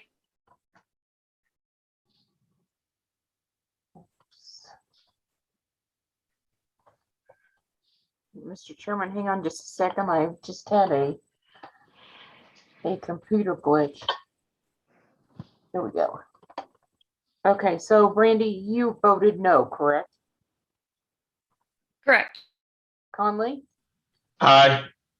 Ernst, I'm going to go with nay for the moment.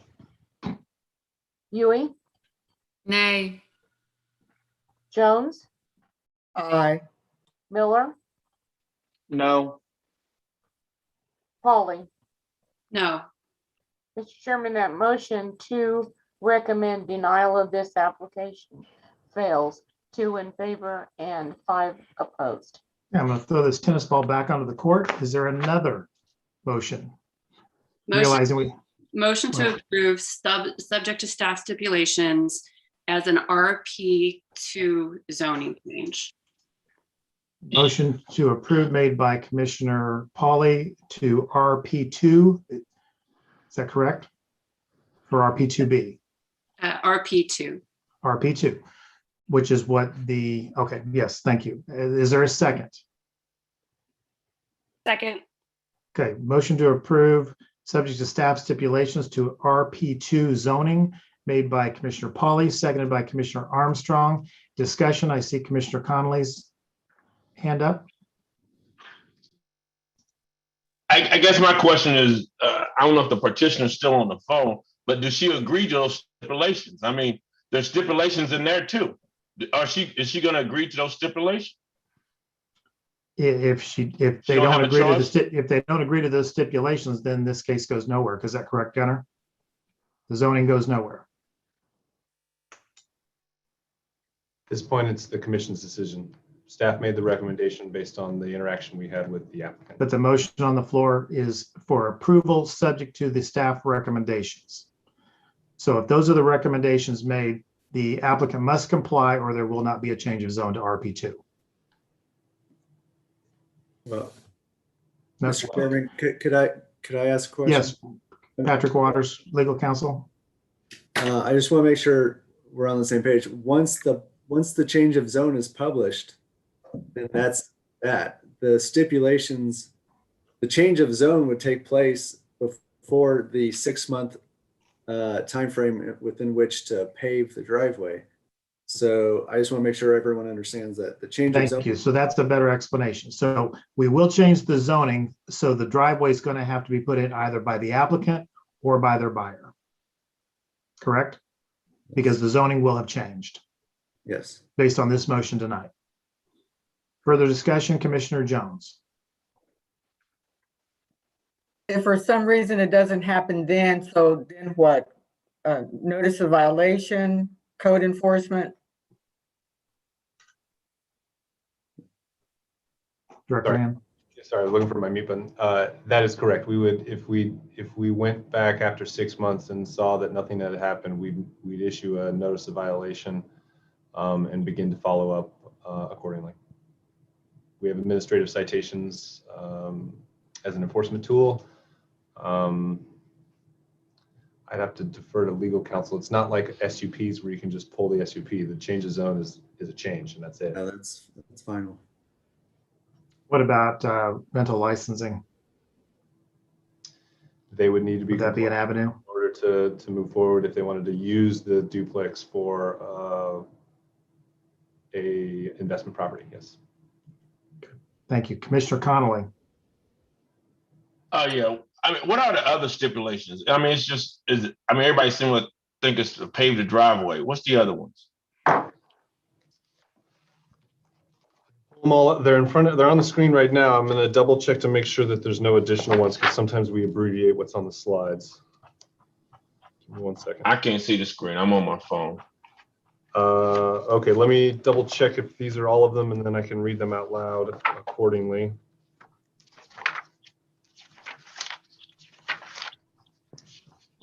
Yeah, there's a few more. Would you like me to read them out loud now? No, I'm fine. Where's it at in my in the staff report? Pages 8. Staff report, it's page 10 and 11. There's one in there recommending, as we've mentioned, that it go to RP2. There's another one that's on the screen as well that notes the off-street code section for R2 districts and what they have to be made of, i.e. improved surface. There's a condition of approval. Public Works requires, so the driveway and the apron might be, let's say, asphalt, but Public Works requires that driveway apron in the public right-of-way. So the portion of the driveway that is here. Let me go to the space and I'll show you. Page 10 and 11 of your staff report, Commissioner Connolly. So if you can get everything south of that red line is public right-of-way, but it's the property owner's responsibility to maintain that driveway apron. That has to be concrete. That's a code requirement for Public Works. We also note that a condition of approval is that a walkway between the driveway and the residence be paved. You can see in the pictures, there's a back door space, but there's really just mud after that. So that was why we added that condition of approval. They have to get a business license / occupation tax if they want to keep renting the property, and that they have to have the publication fee to enact the change of zone if approved by the Board of Commissioners. All right, thank you. Commissioner Miller. So this question's for Patrick. What is there a way, since we're wanting to know what we're in our leeway on, could we consider adding almost like a reversion clause? Can we make a motion that adds that in, where on the non-occurrence of a driveway in a year, we change the zone back? No, If that's not happening, you can do it on a deed, but I don't know if you can do it on a change of zone. no, not in change of zone. That's really, and the only way the government can really change change of zones against someone's will is typically if you're rezoning a large swath of the city, but you can't really do it on a property. We couldn't file an application as a unified government a year from now to change their zoning back. So there's really no reversionary clause like that we can do. Commissioner Jones. I think I have one more question. It probably crosses the realm of Gunner and Patrick. I'm just wanting to make sure that we're covered. Since we don't have jurisdiction and it is somewhat out of scope to talk about whoever the new owner is going to be, and we don't control whether or not the current property owner does a full disclosure to the person buying it. If it doesn't get changed for some reason, there's a new owner, do they have any recourse against us, or we're just free and clear out of it? I just want to make sure that we're good in that, should that circumstance occur. I don't think they have any recourse against the unified government. I think it'd be against the previous owner. Okay, thank you. They have a burden of due diligence. Any further discussion on motion for approval to RP2 made by Commissioner Pauly and seconded by Commissioner Armstrong? Seeing none, roll call, please. Armstrong, Aye. Conley, No. Ernst, Aye. Huey, Aye. Jones, Nay. Miller, Aye. Pauly. Aye. Mr. Chairman, that motion to recommend approval to the RP2 planned two-family district, subject to the conditions in the staff report, passes 5 in favor and 2 opposed. Thank you. This will be heard once again before the Board of County Commissioners on May 27th at 7 p.m. via Zoom. Thank you. Mr. Chairman, our next application is COZ 2021-011. Caitlin Wolf, change of zone from previously approved MP2 planned general industrial district to remove the 45-foot landscape buffer at 6716 and 6720 Berger Avenue. Please include the following items as part of the record for this case. The city's currently adopted zoning and subdivision regulations, the official zoning map for the area in question, the city's currently adopted master plan for the area in question, the staff report and attachments dated May 10, 2021, the application and other documents, plans, pictures, and maps submitted by the applicant in furtherance of the case and contained in the official file, the notice in the Wyandotte Echo, and the notices to property owners. Does any member of the commission have any contact to disclose with regard to this case? No. No. Thank you. Thank you. Ms. Wolf, you're queued up to speak. So go ahead and give us your name and address and tell us what you'd like to do here. Yes, just checking that you guys can hear me. Yes, we can. Okay, my name is Caitlin Wolf from Bartlett and West. I'm speaking on behalf of Key Equipment as we're serving as their civil engineers on this project. My work address, I guess, is 544 Columbia Drive, Lawrence, Kansas 66049. And as mentioned and seen on the screen, the site address is 6716 Berger Avenue. This is a development of a roughly 12,000 square foot maintenance building on site, which will be used to conduct the same practices that the Key Equipment currently practices in their smaller building on the adjacent site. They're seeking a larger building so that less of their vehicle storage and equipment happens outside as it does now. And in the future with this development, it will all be stored inside of that new building. We're seeking the change of zone from MP2 to MP2 with a removed covenant so that we have some additional site area in which to make truck circulation around the new building work better.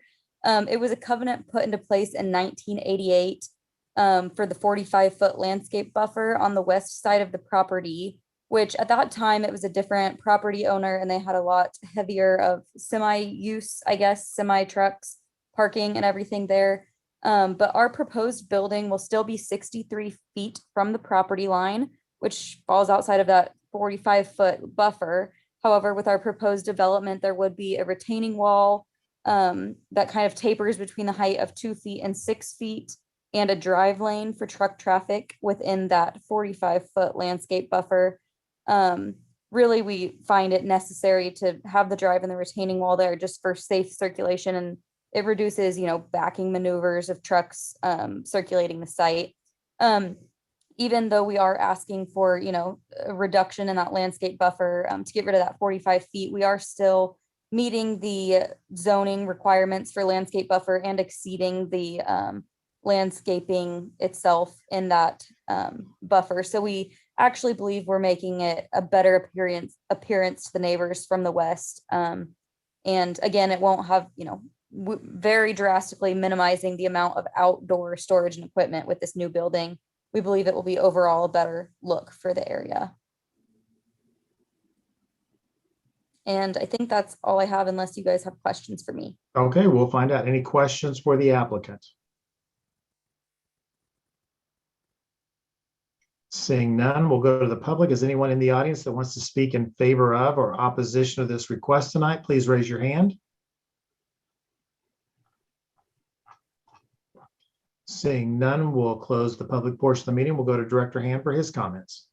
Thank you, Mr. Chair. This is Gunnar Hand, Director of Planning and Urban Design. Again, this is a change of zone from MP2 to MP2 to remove a covenant and go and reduce the landscape buffer from a previously approved covenant of 45 feet to the code required 15 feet. This is in the Riverview neighborhood of the unified government. We worked with the applicant quite a bit on this one. Essentially, what we're going to do is have a fully screened fence and landscape between this property and the single family home directly to the west. There is also a single family property, which I'll show you here. Although the house is farther west, this property is essentially across the street from a single family use. So we were able to work with the applicant to take that screening fence and sort of wrap it around its southwest corner and further screen to that residential property's backyard as well. Although we are unfortunately going to have to get rid of this very large tree, there are a lot of landscaping additions, and they've gone above and beyond the landscaping requirement, as they mentioned before. Some of the required parking, as they mentioned, has been moved inside the building, which is a good thing because it was all outside storage beforehand. Additionally, there's some conditions in there for hours of operation just to make sure that the activity doesn't interfere with the adjacent residential uses as well. There are no current NOVs on the property. We've received no letters of support nor opposition. Staff recommends approval. Thank you. Questions for the director, please. Seeing none, I'll stand for a motion.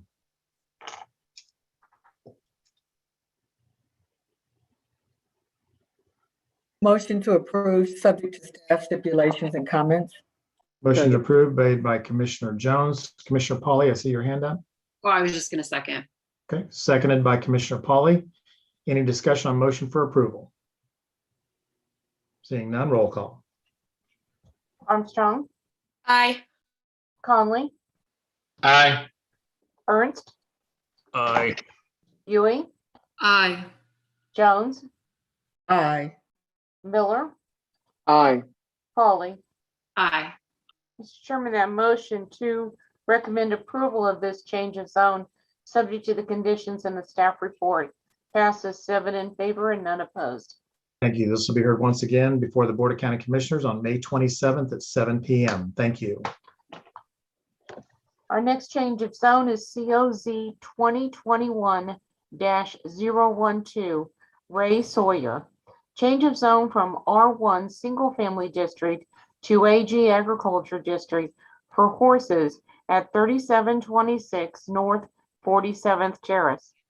Please include the following items as part of the record for this case: the city's currently adopted zoning and subdivision regulations, the official zoning map for the area in question, the city's currently adopted master plan for the area in question, the staff report and attachments dated May 10, 2021, the application and other documents, plans, pictures, and maps submitted by the applicant in furtherance of the case and contained in the official file, the notice in the Wyandotte Echo, and the notices to property owners. Does any member of the commission have any contact to disclose with regard to this case? No. Thank you. Mr. Sawyer, are you in the audience tonight? Please raise your hand so I can call on you.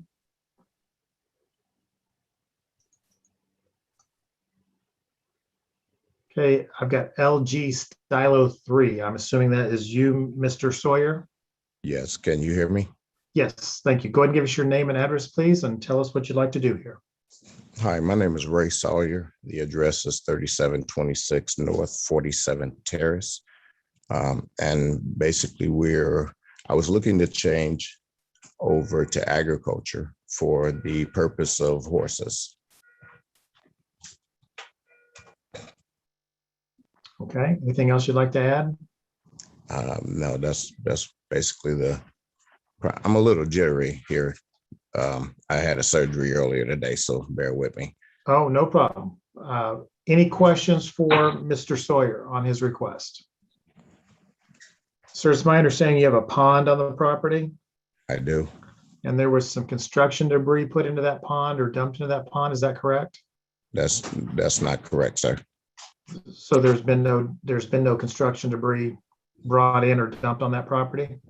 There has been some rocks, some rock fill, because there were ruts that were on the property, and we filled in a lot of the ruts and stuff. Okay. All right. Questions for the applicant? Commissioner Pauly. Yes, have you been able to see the property yet? I saw something in the packet about this being reseeded, or the spring it was going to be reseeded, the pasture. Correct. Okay. Has that been done, sir? I'm sorry? Has that been done? No, sir. It has not been done. Okay. Commissioner Pauly, that answers your question. What's your ETA on getting that done? Well, I just, I'm in the hospital as we speak. And as soon as I come out, then we plan on moving forward on that. Okay, thank you. Other questions for the applicant? Seeing none, we'll go to the public. Is there anyone in the audience that wants to speak in favor of or opposition to this request? Please raise your hand. I have LaShonda's Galaxy S10. Can you go ahead and give us your name, please, LaShonda, and your address?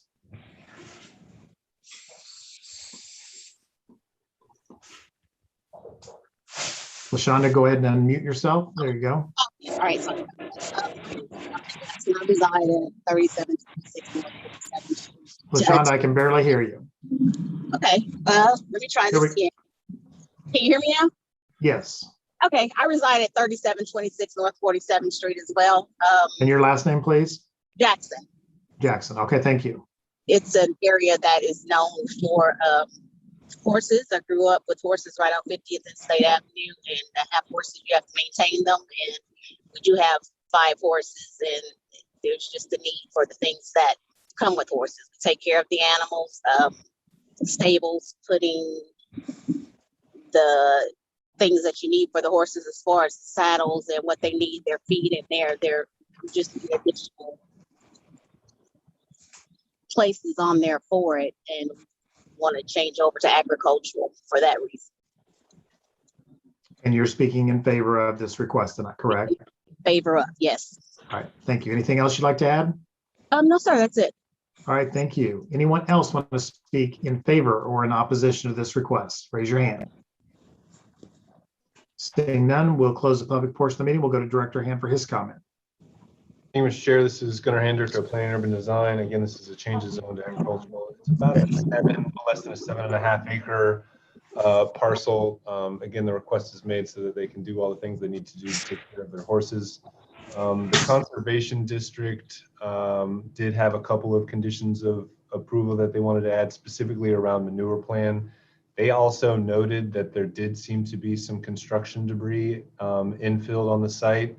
There is also an NOV for illegal fill currently on the site. So we would ask the applicant to rectify that NOV as soon as they can moving forward. There does seem to be some issue about fill or no fill and how they're filling stuff at this property. So we just wanted to make sure that that was included in the staff report. Other than that, there are some old NOVs on the property, but as of right now, we've received no letters in opposition or support. We did hear from a member of the community neighborhood today. Staff recommends approval. Questions for the director? Yes. Yeah. Hello. Okay, Mr. Parker, Mr. Sawyer, what can I help you? Yes, I was just, what is the NOV? Notice of violation. Okay. There was a young man that came out and he was from the city and he was asking about illegal dumping. And I told him that he was not, that wasn't happening. So he basically said, we heard that there was trash being dumped here, and I assured him that it wasn't. I even offered to take him up there to show him what was going on. And he was filling out some paperwork, and he says, well, I don't see where there's any trash or anything being dumped here. So we will follow up with codes enforcement to make sure that those have been cleared. But that's the only thing the director is saying is he wants to make sure that notice of violation has been cleared. And if you say that it has been, we'll probably verify that. And if it is, then we're good to go. Okay, great. Commissioner Ernst. I was going to ask Gunnar if he would be comfortable with adding the seating as one of the requirements, one of the stipulations, so that happens in a timely fashion. Yes, that would be in line with Conservation District comments as well. Any further questions of the director? Seeing none, I'll stand for a motion. Commissioner Ernst. I move the Kansas City Planning Commission recommend approval of petition COZ 2021-012, subject to staff stipulations. Okay, I have a motion to approve made by Commissioner Ernst. Commissioner Miller, your hand is up. Second. Okay, second by Commissioner Miller. Any discussion on motion for approval? Seeing none, roll call, please, Janet. Armstrong, Aye. Conley, Aye. Ernst, Aye. Huey, Aye. Jones, Aye. Miller, Aye. Foley. Aye. Mr. Chairman, that motion to recommend approval of this change of zone subject to the conditions in the staff report passes 7 in favor and none opposed. All right, thank you. Mr. Sawyer, we've got you approved. We just need you to, you'll need to appear before the Board of County Commissioners on May 27th at 7 p.m. For final approval. Okay, and we do wish you well in your health and recovery. Mr. Chairman, that concludes the change of zones. We'll now move on to the special use permits. The first Okay, one one moment, is. Janet. Janet, I see Commissioner Connolly's hand up. Commissioner Connolly. Did you get my email? I will look for it now. All right, thanks. Go ahead, Janet.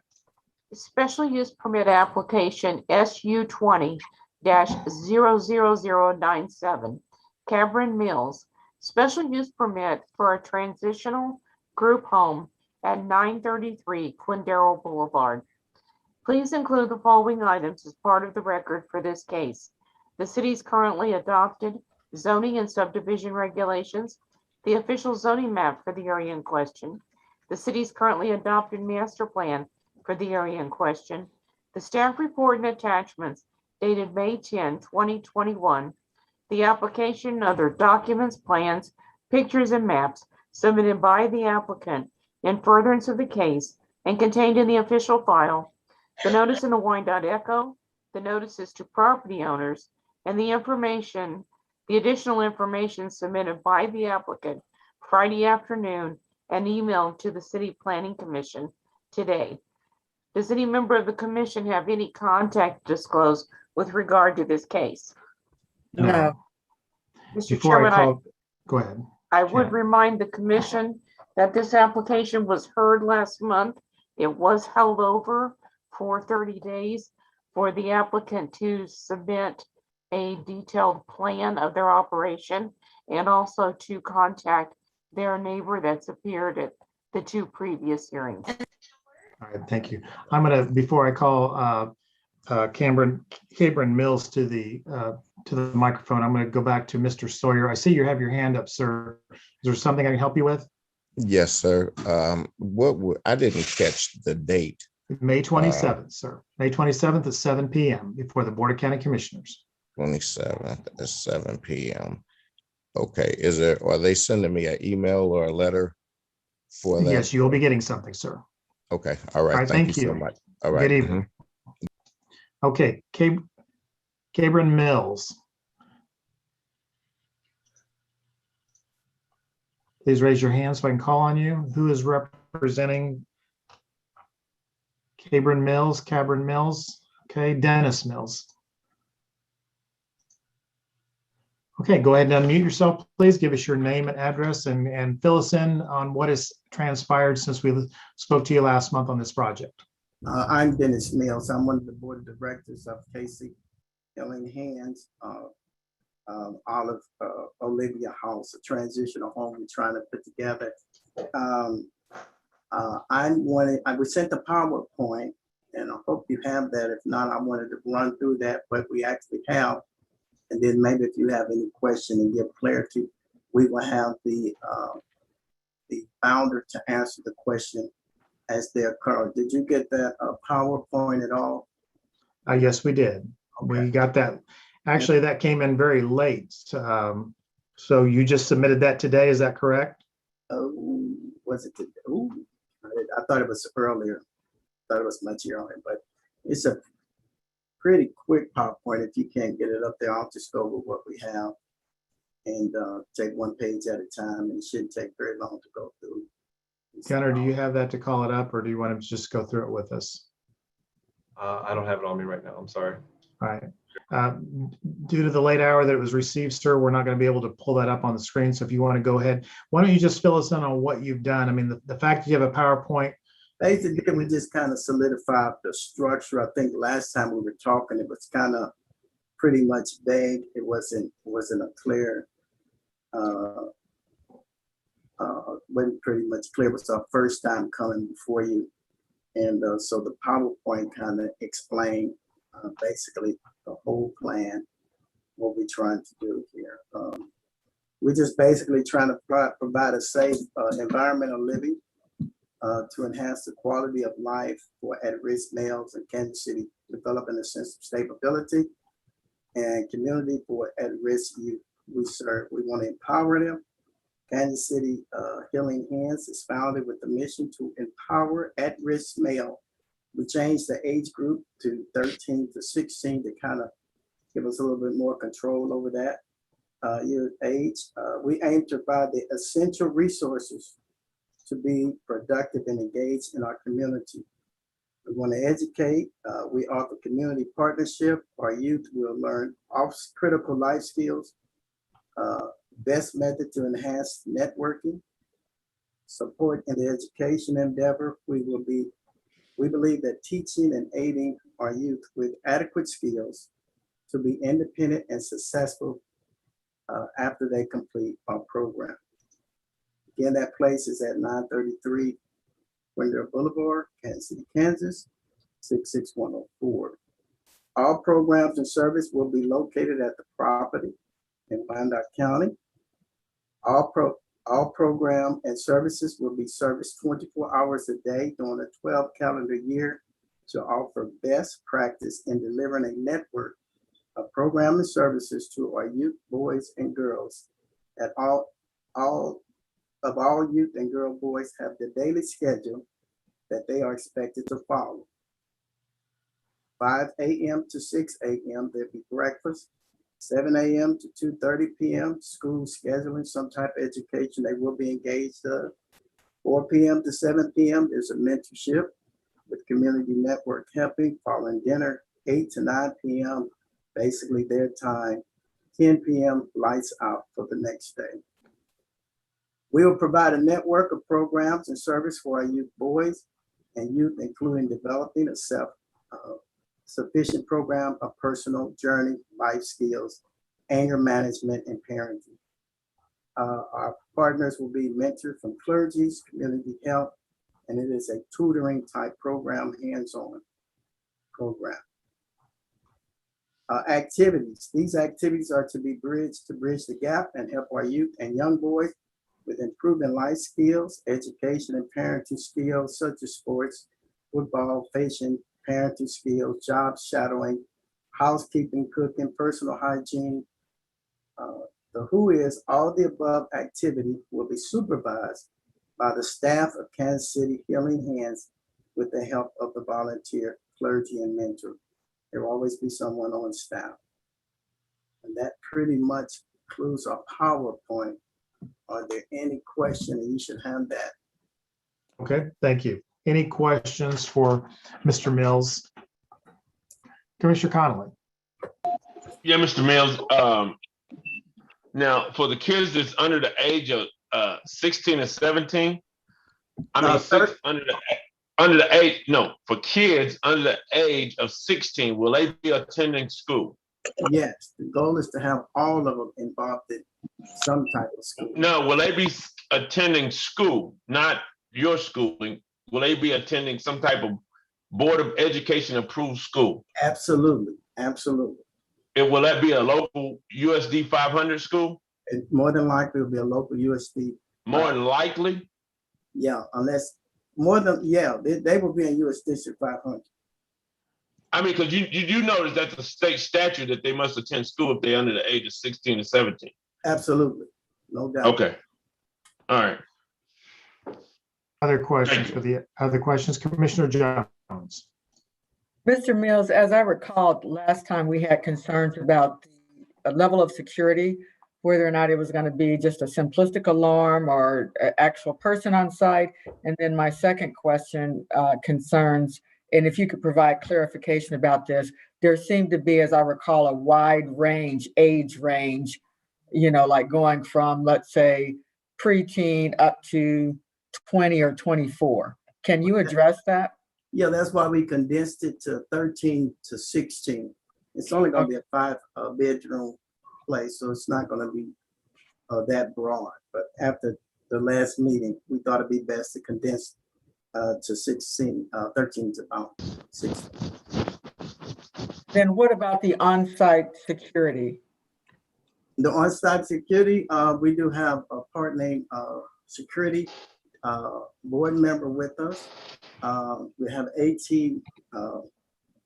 security alarm system, and we will have staff on site.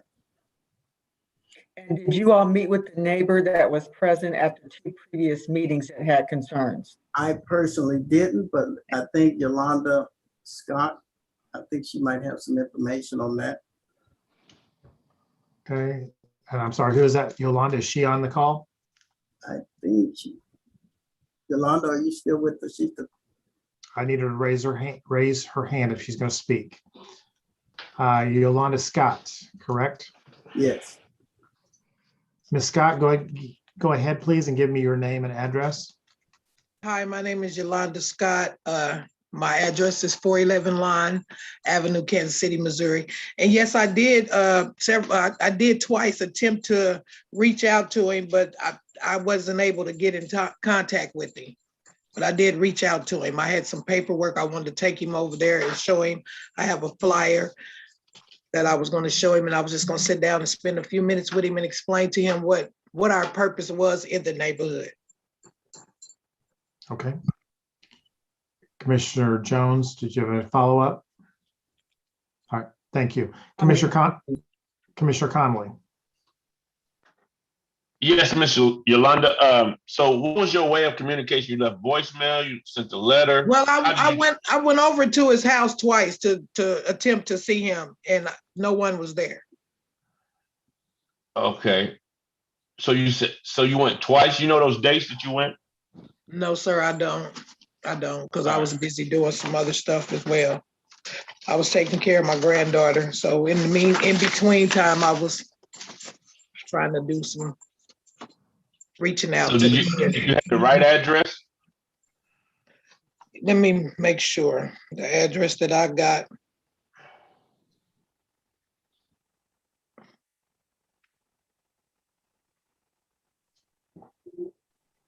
Was 924 Cleveland. Okay. All right, thank you. Other questions for the applicant? Okay, seeing none, I'll go to the public. Is there anyone in the audience that wants to speak in favor of or in opposition to the request? First person I have up is LG Stylo 5. So I'm going to need you to give me your name, please, and your address. LG Stylo 5. I've got you queued up and ready to speak.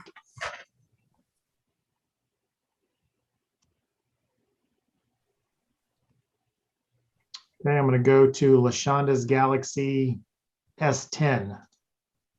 Yeah, sorry about that. This is LaShonda Jackson, 3726 North 47 Terrace. A couple of questions. I heard him mention boys 13 to I think 16 years old, but then I heard something about boys and girls, so I want some clarity there. And when you mention you have people in place to mentor, I understand that mentoring can be as easy as cooking and cleaning, but when you say mentoring, do you have people in place that are certified to offer certain skills with them? Have you set that up for them, or can you give us some information on that? Okay, just go ahead and address your questions to me, and then we'll go back to the applicant in a moment. Okay. So your question is for, do you have certified mentors that are going to be working with the kids? Is that correct? Yes. Okay, we'll get you an answer to that question. Anything else I can do for you? And I did hear him say boys and girls, so I just need some clarity. It's my understanding there would just be young men. Okay. Residing in the house. Okay. Anything else, LaShawn, Ms. Jackson? All right, thank you very much. Okay, I'm going to go to TJ Jones.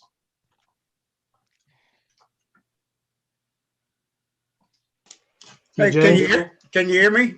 Yes, I can.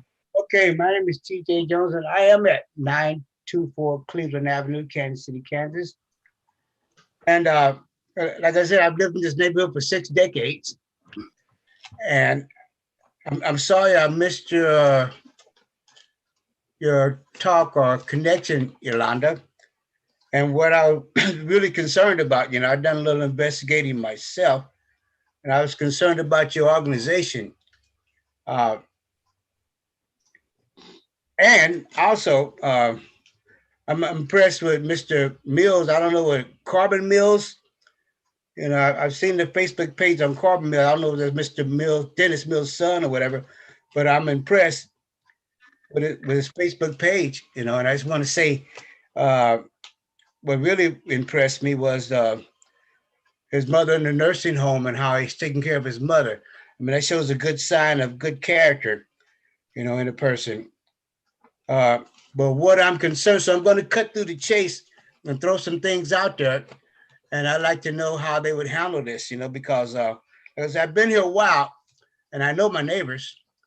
My brother stayed down at 930. God rest his soul. He's passed on, but he used to own that house down there for a couple of decades, which is right behind 933 Quindale. Now, this house has been, I guess, raided or busted in the last 5 years for narcotics. And I'm concerned about that for at-risk children, being so close. And even though I just say not so much the owners have changed, but the activity is up and down still yet today, you know, so I'm concerned about that. Okay, now here we go. And then there's 2 blocks over, there is another, which is on Haskell, 9th and Haskell, there is something going on there too, in 2 houses, you know, which is nefarious activity as far as I'm concerned. And that's too close for at-risk children as far as I'm concerned. And I want to know what they've done their homework on that also, and how they're going to handle that situation. Okay, we'll try to get you some clarity. And then that last, I just wanted to say, I'm all for at-risk children, you know, and I want to help at-risk children. That's been my thing. I love them for taking up this type of mentorship and taking young kids under their wings and wanting to do something like that. But at the same time, you know, I think they've got some homework to do in that area, what I was talking about. All right, your chief concern is some bad activity in the area, and what have they done to look into that? Is that correct? That is so. You know, Okay. I think if Yolanda and I had got together, I could have told her that. Okay. Well, we'll see if we can get you some answers. Anything else I can do for you tonight, sir? I think that'll be it for now. All right. Thank you. Okay. Anyone else want to speak in favor of or in opposition? Ms. Jackson. Okay, I've got your Ms. Jackson. I'm going to go ahead and go back to you one more time, but I need you to wrap it up. Anything else? I'd just like to know if there's a time frame involved with how long the children are in the program and what happens after that. Okay. Program length. Okay. And certification of the mentors, right? Yes. All right. Thank you. Is that it? That's it. All right. Thank you very much. Okay. Any other participants in the audience that want to speak in favor of or in opposition to this request? I am not seeing anyone else. So I'm going to go back to Mr. Mills and Ms. Scott to answer the questions from the neighbors. So the first one we want to bring up is certification. What type of background do the mentors have that are going to be working with these at-risk kids? Yes, sir. Yolanda Scott. Thank you. Yolanda Scott, 411 Lawn Avenue, Kansas City, Missouri. I have a teacher online. Her name is Melinda Madden, and she'll be helping with the tutoring when it comes to reading and writing. And I also have a board member online as well. His name is Travis Allen, and he will talk about the security. So Melinda Madden. Okay, Melinda Madden is an educator, is that correct? Yes, sir. Anybody that's certified in any type of counseling, at-risk kids or anything like that on staff? Yes, sir. Well, I have associates in social work, and I also have a drug and alcohol counseling license. And I have a counselor, a head counselor. She's on staff. She's on staff, but I just didn't reach out to her this time. No, that's fine. I think you've answered the question. The other one would be concern about other nefarious activities in the neighborhood and how that is going to impact the young men living there. And have you looked into that? And what are your do you have the same concerns as your neighbor? Yes, sir. And that's what I was saying about my board member, Travis Allen. He's online as well, but he reached out to a friend of his that's used to work for KCPD, and he has a security company, and he has agreed to, once we get everything in place, he has agreed to do some security rounds, and we will have cameras on site. We've also been told that long as there are 2 or more employees on the site at one time, that's considered security, and we will have a sign in, a sign out in place, a sheet in place to where we'll know where everybody is at all times. cameras on site as well. And visitors, you'll know the identity Yes, of the sir. people that are visiting, okay? Yes, And then sir. also, what is the program length for the The link at-risk is young men? 12 to 24 months. And when our goal is to, when they leave the program, they will be educated well enough to go on to college or maybe to the military to become productive citizens in our community. Okay. I think that's the only questions we had. Is there anything that you want to add before we close, Mr. Mills? I just want to add that I also have a friend over there who is an officer. He's a friend of mine. I've worked with him. Officer Easter is right there on 9th and right there on the corner of Quindera Diagonal. So he lived in the area. So with our friendship that we have, I don't think security would be a problem. The program is a structured program. So it's not a lot of time they're going to have to just linger. It's engaging them as much as we can to help them stay focused on bettering their lives. Okay. All right. Thank you. I'm going to go ahead and close the public portion of the meeting. We're going to go to Director Hand for his comments. Thank you, Mr. Chair. This is Gunnar Hand, Director of Planning and Urban Design. Again, this was case was continued from the April agenda. We did receive the requested information by the commission. It happened after our deadline, so we weren't able to update our staff report accordingly, or the slides and the recommendation here.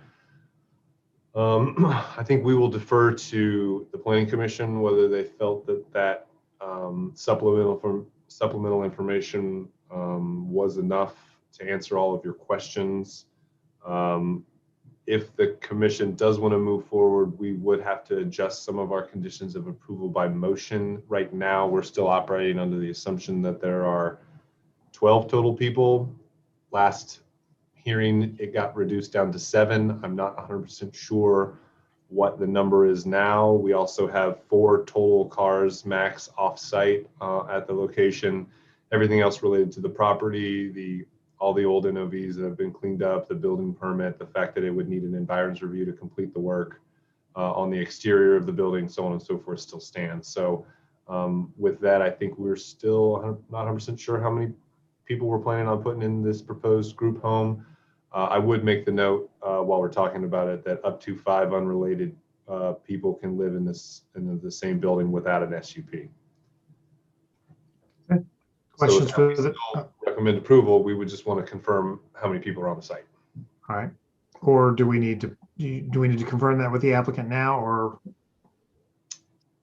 I think so, yes. All right, so Mr. Mills or Ms. Scott, can you confirm the number of individuals that are going to be on site that will be staying in the facility overnight? Is that correct, Gunnar? Correct. Mr. Mills or Ms. Scott? On site, it should be five children, 13 to 18, which is 5 or 5 boys. 13 to Then you 16. have a staff, probably no more 7 or 8. Which one is it? I'm confused. What is it? Yolanda, I don't think it's over 7 or 8. I'm gonna let her answer that. Ms. Scott? Yes, sir. How many people are going to be spending the night? What's the maximum number of people that are going to be allowed to spend the night? It will be 5 young men that will be living in the house, and it will be 2 people on staff at all times. Seven people? Yes, sir. At one time. Because 2 is considered security, as well as the cameras and the patrolmen that will be patrolling. So we want to make sure that we have enough security on site. All right, so 5 young men and 2 staff members, will be Yes, staying sir. overnight. Overnight, Okay, yes, sir. that's the maximum number. That's the maximum number. All right, thank you. Yes, sir. Director Hand? With that adjustment, if the City Planning Commission wanted to move forward, we would just ask that that condition of approval be adjusted to 7 residents at a time. Questions for Director Hand? Seeing none, I'll entertain a motion.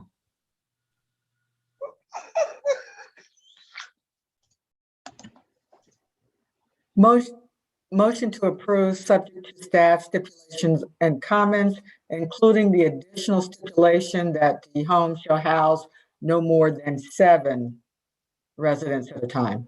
All right, thank you. Motion made by Commissioner Jones, subject to staff stipulations and the added restriction that no more than 7 people are housed at the site. That was made by Commissioner Jones. Commissioner Pauly, Second. seconded by Commissioner Pauly. Any discussion on motion for approval? Seeing none, roll call. Armstrong, Aye. Conley, Commissioner Conley has had to leave the meeting. Will return at 9:20. okay. Ernst, Aye. Ewing, Aye. Jones, Aye. Miller, Aye. Pauly. Aye. Mr. Chairman, that motion to recommend approval of the special use permit for 1 year, subject to the revised conditions, passes 6 in favor and none opposed. Janet, will this be heard again? Yes. Okay, this will be heard once again on May 27th before the Board of County Commissioners at 7 p.m. Thank you. Mr. Chairman, our next special use permit is SP 2021-024 Brody Share with North Point Development. Special use permit for the temporary use of land for the existing commercial truck driving training facility. This is an amendment of special use permit SP 2019-28, which does not expire until April 25th of 2024 at 6801 State Avenue. Please include the following items as part of the record for this case. The city's currently adopted zoning and subdivision regulations, the official zoning map for the area in question, the city's currently adopted master plan for the area in question, the staff report and attachments dated May 10, 2021, the application and other documents, plans, pictures, and maps submitted by the applicant in furtherance of the case and contained in the official file, the notices in the Wyandotte Echo, and the notices to property owners. Does any member of the commission have any contact to disclose with regard to this application? No. Thank you. Okay, Mr. Shear, I've got you queued up to speak. Go ahead and give us your name and address, please. Thank you, Mr. Chairman. My name is Brody Shara. Address is 4825 Northwest 41st Street, Riverside, Missouri. I submitted the application on behalf of the property owner, Jeff Steinberg. Mr. Steinberg will be able to give a bit more of a brief to the commissioners on what we've got going on here if we want to let him speak, please. Okay, could you please raise your hand, sir, so I can find it? Okay, there we go. Mr. Steinberg, go ahead and give us your name and address, please. Can you hear me now? Yes. Okay, great. Thank you. Good evening. My name is Jeffrey Steinberg. I'm the owner of Apex CDL Institute at 6801 State Avenue in Kansas City, Kansas. Okay, and can you tell us what you want to do? Yes, sir. So I originally owned 8 acres of land that projected to the south of the property. And I'm sure you're aware, North Point Development has been building that big warehousing complex behind us. We reached an agreement to transfer some of that land to them for their building use. And they had acquired a small parcel directly to the west of me. So I took over some of the acreage in that. And part of the deal was that they would build, it's approximately, I think it's like 1.7 acres of concrete as a pad for us to do training on there, to move some of our trucks over there for training on. What I've been having a problem with, not only do we do the training for student drivers to become truck drivers, get their CDL, but we also do the CDL testing as well. We're licensed third-party examiners for the state, and our classes run concurrently. They run on top of each other, and what happens is every Friday it becomes really hectic, where we've got people training and testing at the same time, so they conflict with each other in the small yard that we have. This additional property, what it will allow us to do is to not impede the training of people that are starting in the yard on Friday morning, and with people that are testing that are trying to graduate that day. This way I can isolate the testing people from the training people, and I don't have them running on top of each other. And it just allows the process for our students to be much smoother so they can get out the door easier and get back to work. So what this does is this property, they took some of our property to the back for their use. And in exchange, they gave me some of the smaller parcel on the side to the west and are building a small concrete pad for me there to do that training on. Okay. Anything else you'd like to add, Mr. Sherrar? No, I'm good. Thank you very much. All right, thank you. Any further questions, or excuse me, any questions of the applicant? Seeing none, we'll open up the public portion of the meeting. Anyone in the audience want to speak in favor of or in opposition to this request, please raise your hand. Seeing no one, we'll close the public portion of the meeting. We'll go to Director Hand for his comment. Thank you, Mr. Chair. This is Gunnar Hand, Director of Planning and Urban Design. Again, I think this specifically is an expansion of a temporary use of land, SUP. Again, the way that we've been interpreting temporary uses of land moving forward is that they are intended for 2 years to find a permanent solution, except for when they are these types of, let's call them grandfathered cases. We said that we would honor those and move them forward accordingly. With this case, as the applicant mentioned, it was tied to some of the happenings of the development to the south. There's a significant tree stand at the southern portion of this property. That tree stand south of the property is a part of the screening that we required North Point to preserve, to provide their screening for their uses to adjacent uses. Although this project is not impacted, it does sort of in the spirit of the temporary use of land served to screen those uses from adjacent properties. Again, this is basically an industrial use along the State Avenue corridor. So we've asked for some additional screening. We've asked to preserve as much of that tree stand as is possible on the site. And we also asked for a pedestrian connection from the State Avenue sidewalk to the property, which they've included as a part of their proposal. I think there are currently no NOVs. We received no letters of support nor opposition. We would recommend approval under that current thinking for a temporary use of land, which would be to keep it at 2 years in perpetuity moving forward. With that, I'll take any questions, and staff recommends approval for 2 years. Questions for the director?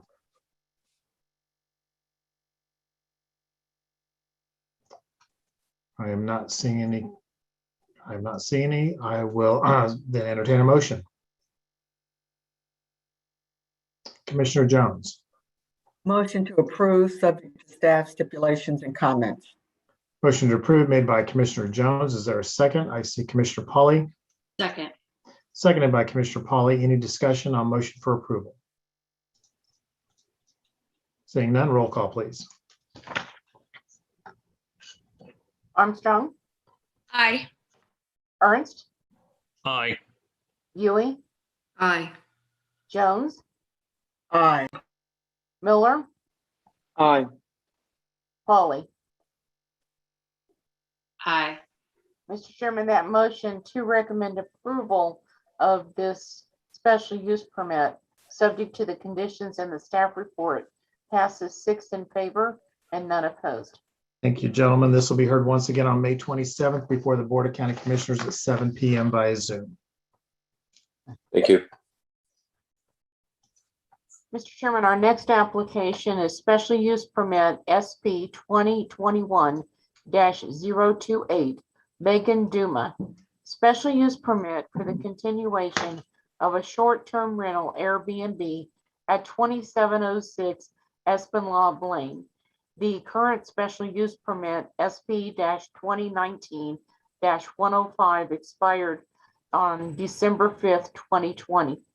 Please include the following items as part of the record for this case: the city's currently adopted zoning and subdivision regulations, the official zoning map for the area in question, the city's currently adopted master plan for the area in question, the staff report and attachments dated May 10, 2021, the application, other documents, plans, pictures, and maps submitted by the applicant in furtherance of the case and contained in the official file, the notice in the Wyandotte and the notices to property owners. Does any member of the commission have any contact to disclose with regard to this case? No. No. You? Hey, Ms. Duma, I've got you queued up to speak. Go ahead and give us your name and address, please, and tell us about your project. And if you would, please, you might want to explain your expiration of 12/5/20 and what led to that expiration. Sure, Chairman Carson. Megan Duma, my address is 4520 West 65th Street, Prairie Village, Kansas, 66208. And the expiration, I think, largely kind of held hands with COVID and everything else that was happening at that time, although that's not necessarily an excuse. I never got any notification that it was actually up, and I honestly just forgot for the couple of months. And then I got the approval when in 2019? No, is that right? I forgot. And so the couple of months it was up, and then I literally opened the Airbnb because I got the approval before it was actually open. And then once it was open, I literally opened in March of 2020. So there was no short-term rental business, and it completely didn't have anything on it at all or anything happening for a long time. Okay, thank you. And for a while I partnered with, I forgot the name of the organization, but they did short-term housing for people that had cancer.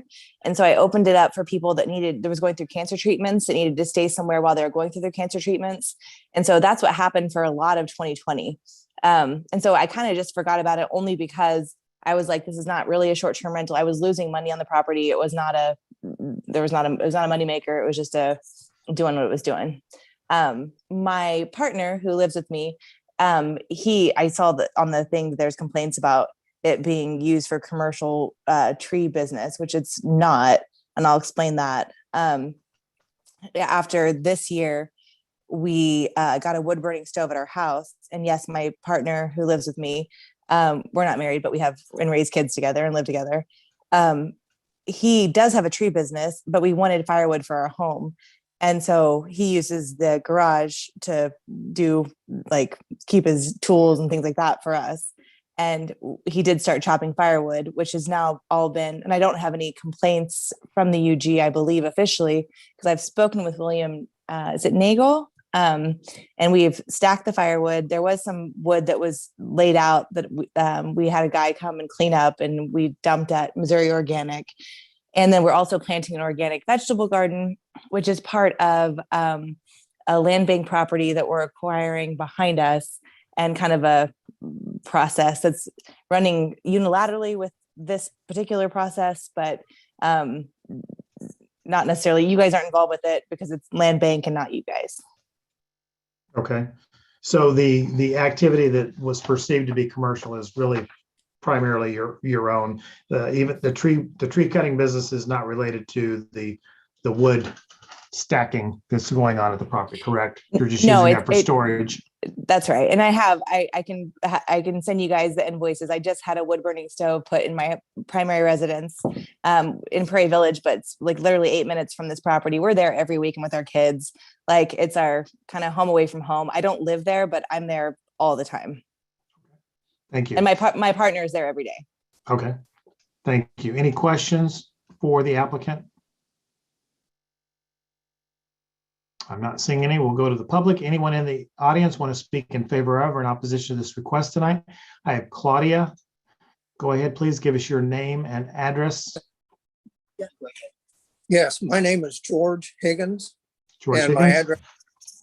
my address is 2540 Esplanade Lane. And I'm here with a group of neighbors who are in opposition to the renewal of this special use permit. As you know, it expired in December, and it's been used for rental property since then. And the other thing we object to is the disaster that's the tree service. I mean, that place is a mess. if they need to have a place to store their wood, I think they should probably do it at her house in Prairie Village rather than junking up our neighborhood. And I'm sorry. No, go ahead. Okay. Yeah, this has been really an eyesore to our community, our neighborhood. And like I said, we're in opposition to it. And there may be a couple other residents who would like to speak. Mr. Higgins, when you say it's an eyesore, can you just explain for the commission what you're saying or what your neighbors are saying that you're opposed to? Well, there's usually a pickup truck parked there and a trailer and a truck that has the name of the tree service company on it. And there are piles of mulch and piles of wood chips, I'm sorry, and big piles of lumber, wood, that is obviously not firewood, but it's just, big logs and things that they are probably going to cut up there. And in fact, they've been burning things there. So it's really not what we want for our neighborhood. And the other thing is, just for clarification, in the staff report, it mentions Airbnb and also Bear B&B. And I'd like to know the difference. I've never heard of Bear B&B, but I'd like to know what that organization is and what they do to protect the neighborhood. Okay, we'll see if that's just that could be a typographical error, but we'll certainly find out. I thought it might be a typo. The other thing is, I'm confused about what short-term rental is compared to long-term rental. Short-term rental is anything less than 30 days. Anything less than 30 days. Okay. Yes, less than 30 days in one period of time at a time. Okay. I think that's all I have. I'll see if anyone else wants to speak. I want to speak after him, but you okay. Go ahead. Is there anyone else? Yeah, yes. I want to speak. My name's Brian Miller. And I live Mr. at Miller. 2637 Espinlaw, right across the street. There's huge holes in the yard. There's ditches. They got to be 20 foot long, 3 foot deep. They got mounds of mulch, mounds of hay, not just big piles of it. There's grass growing out of the hay that's like 6, 7 foot tall. The hay pile is, and there's grass growing out of it. They meet there and work out of that house every morning. They park their cars on the street in front of the house. His workers are there every day. They run equipment. That picture that's up there doesn't show. They're just not showing you all the stuff.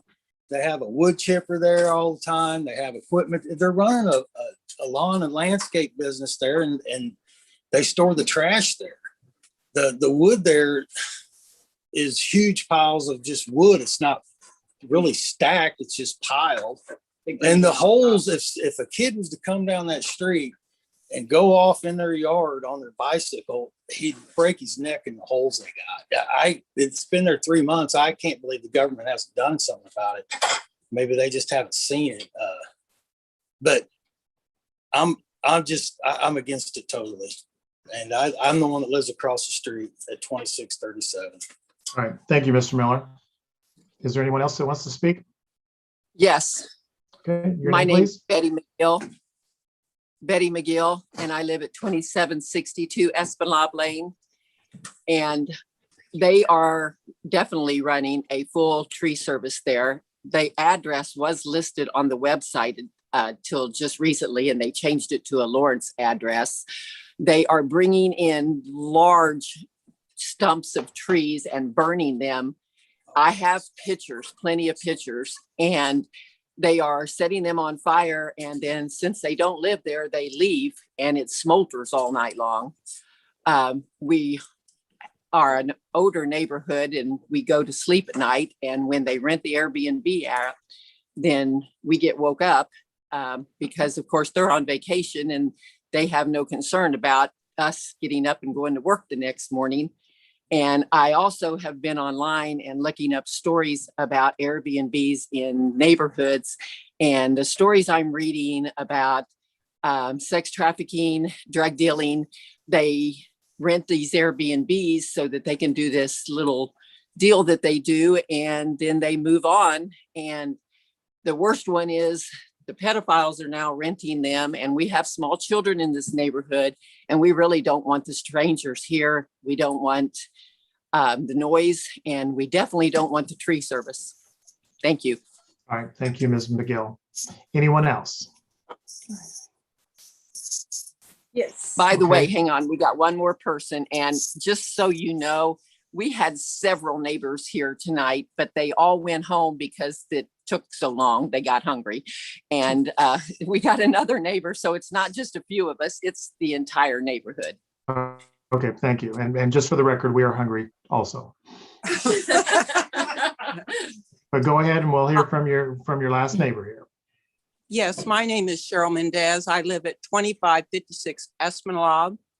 I've lived in this community for 43 years on this street, and it is a beautiful valley, which she has posted on her Facebook. But since she has become the owner of this house, she's destroyed and is in the process of destroying the quaintness of this neighborhood. As Betty just stated, there are huge tree stumps piled in a huge hole in the yard, lit on fire, left unattended, burns for days and smolders. And I'm sorry there's not a picture there showing exactly how bad it is, but I do have the photo of him advertising on Facebook, his tree service, listing this address as where his tree service operates from. And once I guess that was noticed that we knew that, he was changed to a Lawrence address, but I still have the photo of the Facebook advertisement. And this is where he said he runs his business from. So I'm against it. Thank you, Ms. Mendez. Anyone else? Okay, I've got Nokia C5. I'm going to need your name and address, please. Yes, my name is Chris Sutton, and I live at 2740 Esplanade Lane, and I've lived here for about 8 years now, and it really has been an eyesore. At first, it wasn't so bad. I just thought they were planting a garden, installing a small wood burning stove, to heat the home. Out of towners sometimes like that country comfort of having a wood burning stove, and then it just got out of hand. And I have 3 small, well, not small children, but they walk around the neighborhood, and it's kind of hard to explain to them why the forest is, being destroyed in their yard. Okay. So I'm not gonna. Go ahead. Go ahead. No, you go ahead. No, I'm good. I was just going to say, is there anything else you'd like to add? I just agree with the rest of the neighbors, and I don't think that they should be allowed to rent an Airbnb there. Okay. Thank you. Anything else? No, sir. I appreciate it. You bet. Thank you. Okay. Anyone else? Not seeing anyone, so I'm going to go back to the applicant. Ms. Duma, can you go ahead and maybe address some of the concerns of your neighbors? How about we talk, Of course. First and foremost, I agree with you guys. It does look horrible and it needs to change. And so I'd like to first and foremost say to my neighbors, I'm sorry. And I mean that, and it will get fixed before I'm allowed to do anything else with this property. Unfortunately, it's not the Airbnb that's causing the issue. It's the fact that what me and my family do causes the issue. So let me kind of bifurcate or separate those issues a little bit. The Airbnb and the people that have been there to visit and enjoy the neighborhood have been few and far between, largely because of COVID, but it's kind of a separate issue. I get it looks horrible, it needs to be fixed, and it will be. And I don't expect the city of Kansas City, Kansas, or anyone else to let me do anything until I take care of the projects that I've started. I totally agree with you guys. So I'm sorry, I want to fix it. With respect to Miss Betty, the issues with respect to dangers of Airbnb, it's really families that come and just want a place to stay that's not a hotel, especially right now. And we're not that busy. And so and we're there a lot, as you guys know. So we got to fix the way it looks. I was told by some of the other neighbors who aren't on the call tonight that it used to be an orchard there. We're just planning a garden. It's taken longer, as any home projects do. It will be beautiful again, I promise. And I don't anticipate or expect, or I'm not even going to ask the UG to allow me to do anything until everything is better. And that means the garden is planted, so there's no holes in it, and that we removed all of the big logs except for the one pile that's in the hole. Because I knew that'd be a problem. It was a problem for me, and it's getting taken care of. So with respect to that, that's not a tree business. It's a family. It's a lack of a family project that just got out of hand. And so, yes, my partner does park his trucks there, but it's my property. I'm sure your spouse's truck park in your property too. And so that has nothing to do with the short-term rental application. So I'm sorry this happened. I truly am. I wish you guys would have reached out to me directly and we could have gotten this taken care of. Or I could have at least talked to y'all. So that's my response, I guess, to everyone's objections. Okay, Megan, could you maybe just expand on the explanation regarding Airbnb clients? Because I believe that people that stay at your property, they're rated as well. While your properties are rated, you get to see a little bit on them as well. Is that correct? If they've 100%. had previous experience at other. Yes, the first speaker was talking about Airbnb versus Airbnb. Well, my property manager, who's a 24/7, like he literally is available 24 hours a day, 7 days a week. His business is called Airbnb. And he started the name recently, but he's been with me for over 3 years.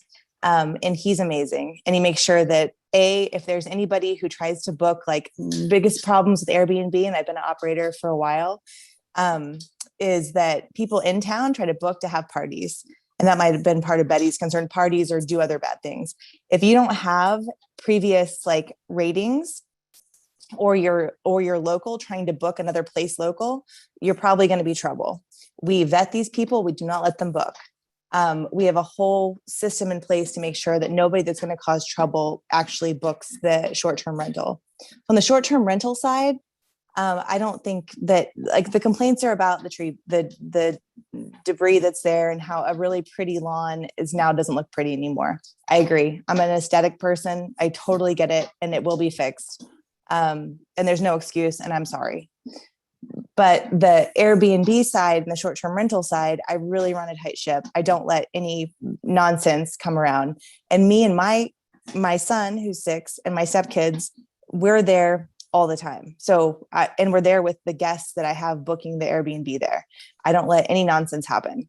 And I tell them that, and it just doesn't go down. And that's probably why there's been no actual short-term rental complaints, just the aesthetic of the, let's call it the lawn, for lack of a better term. Okay, thank you. But the Airbnb is a separate company. It's my management company that makes sure that if I'm asleep with my kids at 10 p.m., that somebody can help if it need be. Gotcha. Okay. Okay, I think so in covering the holes, the open burning, that's just kind of a blanket thing. You're going to get it taken care of, and we're going to move forward from what we have now. Yes, there's no more burning. And there will be no more any of that. Like, we're getting it taken care of. We already did 2 days worth of work to get most of it taken care of. We have one pile left, and we're working on it. Okay, so you'd be okay with if there was such an approval that it's contingent upon the cleanup and those things getting taken care of, correct? 100%. All right, thank you. All right, I'm going to Commissioner Huey. Yes. So I did a Google search after the neighbors said that the tree company address was associated with this property, and it does a Google quick search does show that the business is associated with this address. Is that the case? And if so, do you have a business license to be operating the business out of that home? It would have just happened recently, so I'm not sure if we have a business license yet or not. But it's the same as like I operate my business from my home. Like we're like there every weekend, so my partner like put that as his address, and so I don't know. But if we don't, we'll get one, and that can be a stipulation too. Okay, I'm going to go ahead and now go to Director Hand for his comments. Thank you, Mr. Chair. This is Gunnar Hand, Director of Planning and Urban Design. I guess it's important that I clarify one thing up front here, which is even the storage of a tree company's materials in or on the property is a commercial use of the property that requires an SUP in and of itself. So this is an SUP for an Airbnb. There is no SUP for any other work. Nothing is allowed on the property right now. So but hold on, let me interrupt there real quick. I'm confused as to like when your wife comes home in her truck or whatever she drives, where does she park? You just said that you are storing materials on the property. No, I never said that. You said the tools are being stored in the shed. I can go back to the recording if you want. All I'm saying is if you want to continue to use the property for anything other than an Airbnb, which requires an SUP, you need another SUP. Mr. Chairman, did you close the public hearing? Yes, I'm sorry. When I went to Director Hand, I'm sorry. Yes, effectively close the public hearing. Thank you. So with that, I think that there are some adjustments we would request to the conditions of approval after hearing this and rereading everything while we were moving forward. I'll say this much. Again, this is an SUP. It's for a renewal of a short-term rental. It's in the Turner neighborhood, as has been discussed. It's a maximum of 6 guests, a maximum of 2 cars off-street parking. There are currently NOVs, notices of violations on the property related to the piles. If those get remediated within the time given of that notice of violation, there will be no administrative citation. They can resolve themselves. It sounds like they are cleaning up and will resolve themselves. I just want it to be clear that there are currently NOVs on the property moving forward. I would recommend, and it sounds like burning is happening potentially without burn permits. If this happened in the month of April, you are allowed, and April was our burn permit month, so it may have been happening. I can't confirm if they've received a burn permit from the fire department. We have a condition of approval on the property right now that says no burning is allowed. I would recommend that if the commission wants to move forward, that be augmented to say wood burning is not allowed on the property without a burn permit. Again, we can't stop them from burning on the property if it's allowed elsewhere with it, through other mechanisms at the UG. Again, a burn permit being that one. I think we should also add a standard condition of approval here that says that there is no commercial activity is allowed on the property outside of this SUP. We have some standard language that we can add to this condition of approval if you agree. With that, it did make it through its first one. This is not technically a renewal because it has expired. We were going to recommend approval for a year, but as there is no on-site management and she does have an off-site manager of the property, I would recommend we start over completely and see this as a 1-year recommended approval and see what happens. Okay. Questions for the director? Commissioner Pauly. Gunnar, how do you feel about the neighborhood opposition? I agree. The neighborhood opposition is the fact that they're using this property for 2 different businesses, not one. I think that it's hard to bifurcate them because it's the same owner on the same property.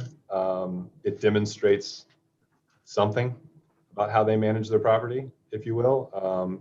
I think that she's genuine in the fact that she wants to clean it up.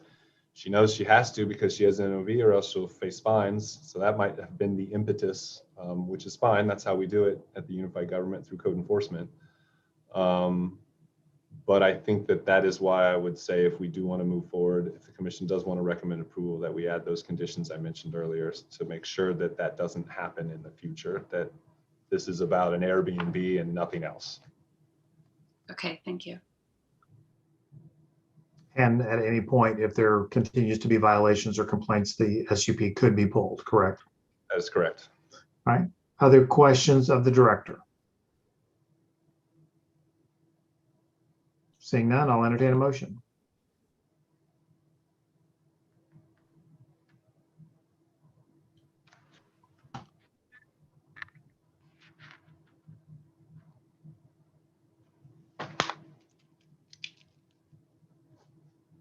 Other questions for the director, or a motion is in order?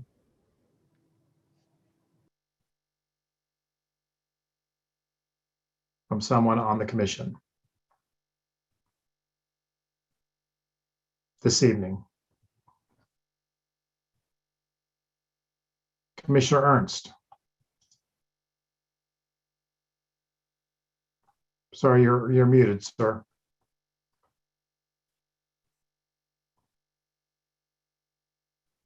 I move the Kansas City Planning Commission recommend denial of petition SP 2021-028 due to neighborhood complaints and objections.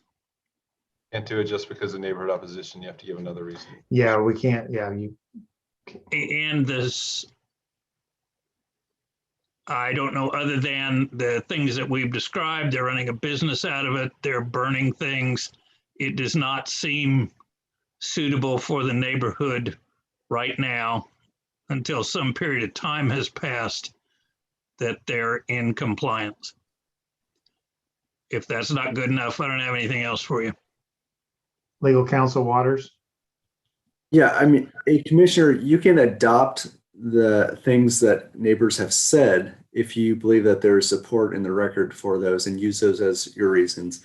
It's just, as Gunnar said, a pure statement of based on neighborhood opposition is not enough. You can recite things that have been said by neighbors if you believe that the evidence supports that.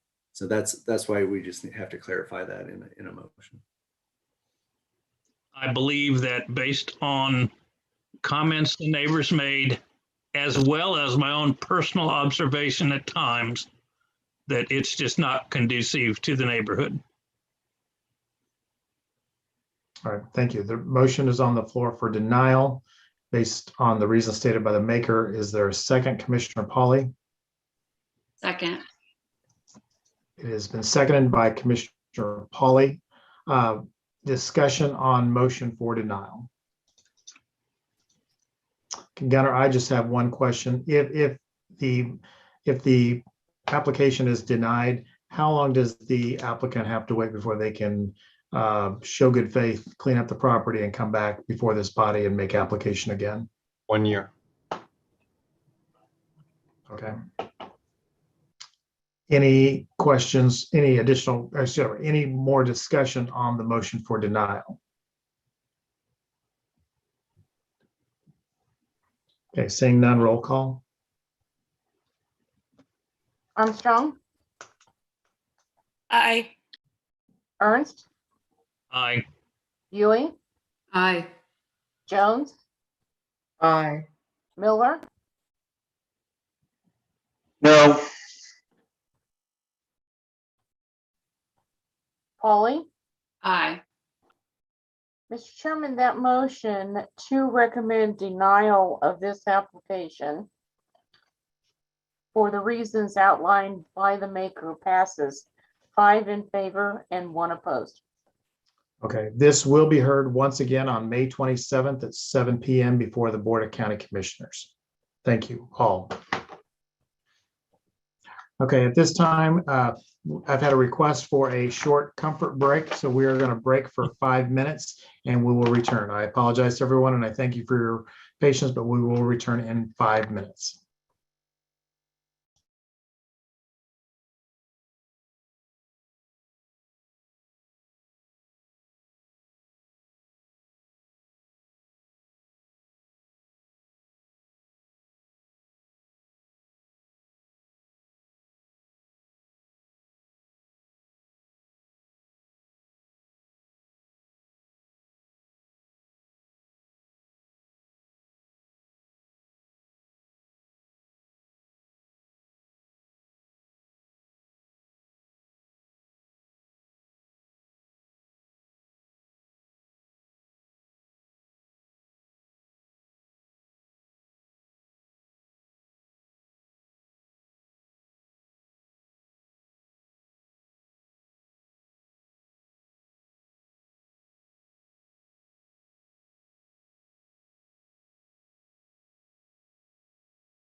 How are you, Mr. Carson? I'm good. How are you? Doing well, thanks.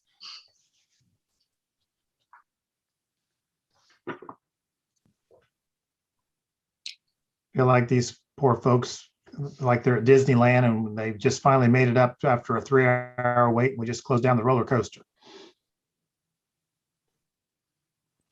It's unfortunate. Yeah. Excuse me one moment.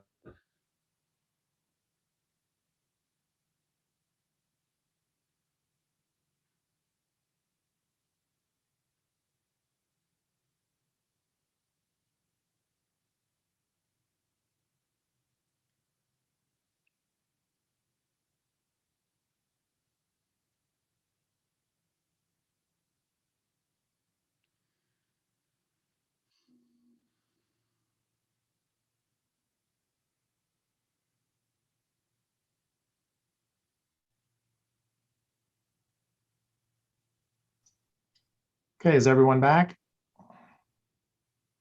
Welcome back, Mr. Connolly.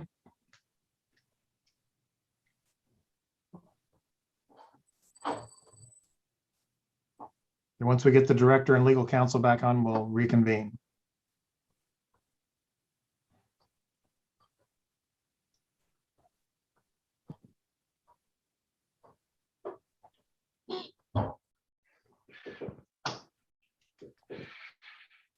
Ready?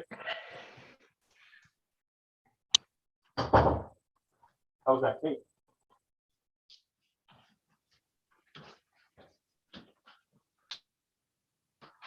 Are we on break? I'm back. I saw you. I welcomed you back, but you must not have gotten dialed in yet. Okay. We are back. Okay, thank you all for your patience. We're going to reconvene the Planning Commission, and Ms. Parker, if you'll go ahead and call the next case, please. Our next application is special use permit SP 2021-030, Reed and Marissa Roberts.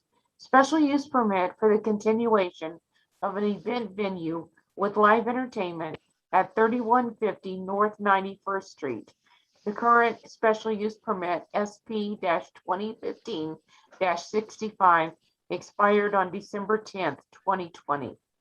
Please include the following items as part of the record for this case: the city's currently adopted zoning and subdivision regulations, the official zoning map for the area in question, the city's currently adopted master plan for the area in question, the staff report and attachments dated May 10, 2021, the application and other documents, plans, pictures, and maps submitted by the applicant in furtherance of the case and contained in the official file, the notice in the Y. Echo, and the notices to property owners.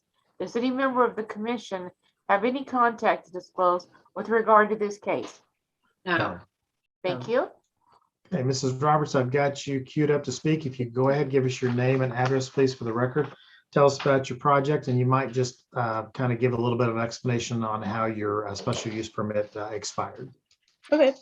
I'm Marissa Roberts. I'm at 11620 Leavenworth Road. And the use permit expired because I never got a notification that it was expiring. I have lots of business permits, catering permits, liquor licensing, and I just usually get those notices in the mail. So it was during holiday season, so it was a little off my radar. But once we figured we were out of compliance, we worked to get it done quickly as possible. All right, thank you for that. So go ahead and tell us what we're doing here tonight. So I need to renew my special use permit to have live entertainment. Most of our events are weddings, and having a DJ is critical to my business.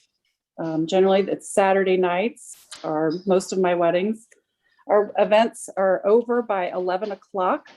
Band usually stops or DJ at 10:30.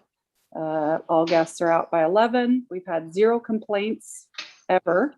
So hopefully you'll get this put through. Okay. Thank you. Questions for the applicant? Seeing none, is there anyone in the audience that wants to speak in favor of or opposition to this request? I'm seeing none, so we'll go to the director for his comment. Thank you, Mr. Chair. This is Gunnar Hand, Director of Planning and Urban Design.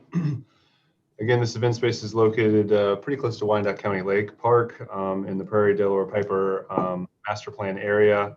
We do add standard conditions related to live entertainment. We've added an additional condition for specifically live entertainment regarding a lot of these times these DJs come with their own like laser light shows and stuff like that. So just to make sure that those illumination doesn't impact adjacent properties, we've added a condition accordingly, and we will continue to do so for live entertainment SUPs moving forward. We've had no notices of violation, no opposition, no letters of support submitted. We recommend approval for 10 years. Questions for the director? Seeing none, I'll entertain a motion.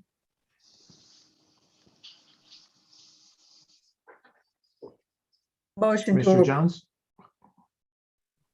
Sorry, Commissioner Jones. I believe she made a motion to approve, but then she froze up. Second. Okay, motion to approve made by Commissioner Jones, seconded by Commissioner Miller. Any discussion on the motion for approval? Seeing none, roll call. Armstrong, Aye.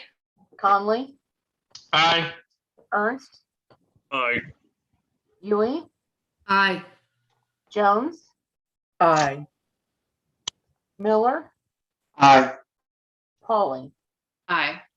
Mr. Chairman, that motion to recommend approval of the special use permit for 10 years, subject to the conditions in the staff report, passes 7 in favor and none opposed. Thank you. This will be heard once again on May 27th before the Board of County Commissioners via Zoom. Okay, thank you. Yes, yes, thank you. It's important the applicant knows it's incumbent upon them to track the timeline of their SUP. It is not on us to notify them that it's been expired. Okay. Noted. Thank you. Thank you again, and thanks for your patience. Our next application is SP 2021-031. Richard and Mary Leslie. Special use permit for the continuation of a kennel for 4 dogs at 334 North Thorpe Street. Special use permit SP-2015-63 expired on December 10, 2020. Please include the following items as part of the record for this case. The city's currently adopted zoning and subdivision regulations, the official zoning map for the area in question, the city's currently adopted master plan for the area in question, the staff report and attachments dated May 10, 2021, the application and other documents, plans, pictures, and maps submitted by the applicant in furtherance of the case and contained in the official file, the notice in the Wyandotte Echo, and the notices to property owners. Does any member of the commission have any contact to disclose with regard to this case? No. No. Thank you. Okay, Mrs. Leslie, I've got you queued up to speak. If you could start off with your name and address, and these dogs must be awful important that you'd sit through a 3.5-hour meeting to make sure you keep them. Yes, sir. This is Mary Leslie, living at 334 North Thorpe Street, Kansas City, Kansas. And you're wanting to keep 4 dogs, is that correct? Yes, sir. We would like to continue to care for them as we have been, and we love them very much. Okay. And your permit expired in December. I'm assuming that was an oversight, or was there some other reason that we didn't get that renewed on time? There was no notice from the city about renewing, so. Okay, just remember those dates are incumbent upon you. It's not incumbent upon the city to remind you to renew. It's kind of like your driver's license. You gotta renew it. You know you need to, whether you get the thing in the mail or not. Yes, sir. Okay, sounds good. Any questions for the applicant? I'm not seeing any, so we'll see if anyone in the audience wants to speak in favor of or in opposition to this request. Raise your hand. Okay, good news there. We'll go over to Director Hand for his comment. And we'll close the public portion of the meeting.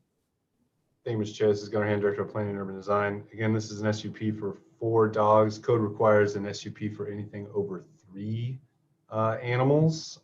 This is in the central area plan neighborhood or district. We did receive some comments from the conservation district as it relates to their concern on such a small parcel the manure that would come from dogs. So there is a condition approval that gets cleaned up daily, included in this SUP. Other than that, there are no NOVs, notices of violations. Currently, there has been no letters in opposition. We have received neighborhood support. Staff recommends approval for 5 years. Any questions for the director? Seeing none, I'll entertain a motion. Commissioner Ernst. I move the Kansas City Planning Commission recommend approval of petition SP 2021-031, as does the dog at my feet at this moment. Okay. We will accept that motion from Commissioner Ernst and his colleague, and a second by Commissioner Miller. Any discussion on motion for approval? Seeing none, roll call. Armstrong. Aye. Conley. Aye. Ernst. Aye. Huey. Aye. Jones. Aye. Miller. Aye. Pauly. Aye. Mr. Chairman, that motion to recommend approval of this special use permit for 5 years with the conditions in the staff report passes 7 in favor and none opposed. Thank you, Mrs. Leslie. This will be heard once again on May 27th before the Board of County Commissioners at 7 p.m. on Zoom. Yes, sir. Thank you so much, ladies and gentlemen. Have a great evening. Thank you. You too. Our next special use permit is SP 2021-036, James M. Viens. Special use permit for 20 chickens at 9350 Nelson Lane. Please include the following items as part of the record for this case: the city's currently adopted zoning and subdivision regulations, the official zoning map for the area in question, the city's currently adopted master plan for the area in question, the staff report and attachments dated May 10, 2021, the application and other documents, plans, pictures, and maps submitted by the applicant in furtherance of the case and contained in the official file, the notice in the Wyandotte Echo, the notices to property owners, and the testimony at the Board of Zoning Appeals meeting earlier this evening. Does any member of the commission have any contact to disclose with regard to this case? No. Thank you. Mr. Viens, got you queued up to speak. Go ahead and give us your name and address again, please, for the record, and tell us what you want to do here. Okay, I'm Viens at 9350 Nelson Lane, Kansas City, Kansas. And as a hobby, we like the idea of raising some chickens, laying hens. We have a large family and we go through several dozen eggs all on our own every week. Thought it would be nice and relaxing to raise chickens, to collect them off of ourselves rather than having to pay for them at the store, and just the companionship of the birds. We already had the zoning variance approved to build the coop for them, and now we just need the special use permit to have up to 20 birds. Okay. And I'm assuming that probably is more relaxing than raising those children that are consuming all those eggs. But any questions for Mr. Viens on his request tonight? Seeing none, we'll go to the public. Anyone want to speak in favor of or in opposition to this request, please raise your hand. Seeing none, we'll go to Director Hand for his comment.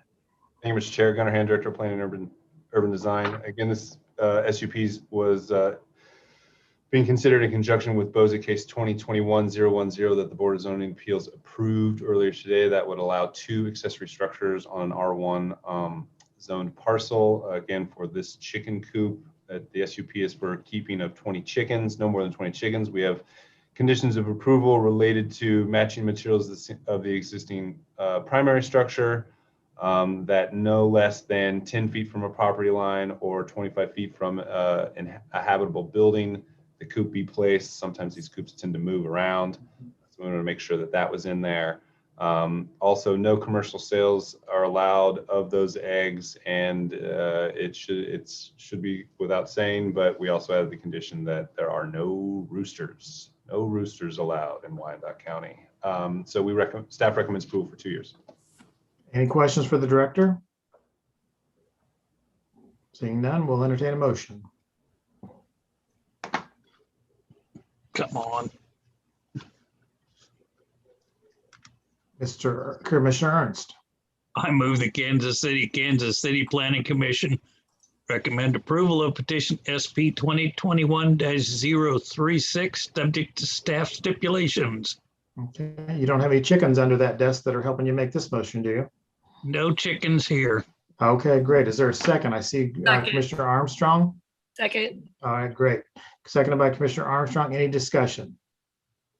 Seeing none, roll call. Armstrong, Aye. Conley, Aye. Ernst, Aye. Huey, Aye. Jones, Aye. Miller, Aye. Polly. Aye. Mr. Chairman, that motion to recommend approval of this special use permit for 2 years, subject to the conditions in the staff report, passes 7 in favor and none opposed.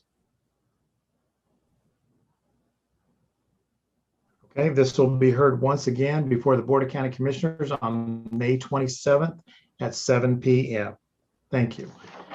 And Janet, that shake in your head did not go unnoticed. That what? You're shaking your head at me did not go unnoticed by the chairman. Oh. I see Sorry. all. Our next special use permit is SP 2021-037 for Mike and Tammy Hayes. Special use permit for short-term rental Airbnb at 2904 Eaton Street. Please include the following items as part of the record for this case: the city's currently adopted zoning and subdivision regulations, the official zoning map for the area in question, the city's currently adopted master plan for the area in question, the staff report and attachments dated May 10, 2021, the application and other documents, plans, pictures, and maps submitted by the applicant in furtherance of the case and contained in the official file, the notice in the Wyandotte Echo, and the notices to property owners. Does any member of the commission have any contact to disclose with regard to this case? No. No. I Thank you. just wanted to say before I call the applicant up, Mr. and Mrs. Viens, your case was approved. It will be heard again on May 27th, so you don't need to stay on the call unless you're finding any of this entertaining tonight. Thank you. Okay, so now I've got T. Hayes queued up to speak. I'm assuming you're representing Mr. Adolfo Cruz? No. No? Okay. Is there anyone here representing the applicant, Mr. Felix Adolfo Cruz? Mr. Chairman, you're on the wrong application. Wait a minute, where am I? We're No? supposed There we go. on Mike and Tammy Hayes. Mike and Tammy Hayes, how about we do you first? All right. That'd be awesome. I shut down at 10 o'clock and we must be getting close, so. Okay. Okay, well, let's just go ahead and go with this one. So, Mike and So- Tammy Hayes. thank you. Oh, go ahead. I'm sorry. Address, please. 8109 Park Ridge Drive, Parkville, tell- Missouri. Tell us what you'd like to do here. It is 2904. It's a townhouse on Eaton Street. It's part of the Circle. We would like to use it for a short-term rental. Airbnb, VRBO. It's very near KU Med Center. Ideally, we would have visiting nurses, visiting doctors, patients that have long-term care, stuff like that.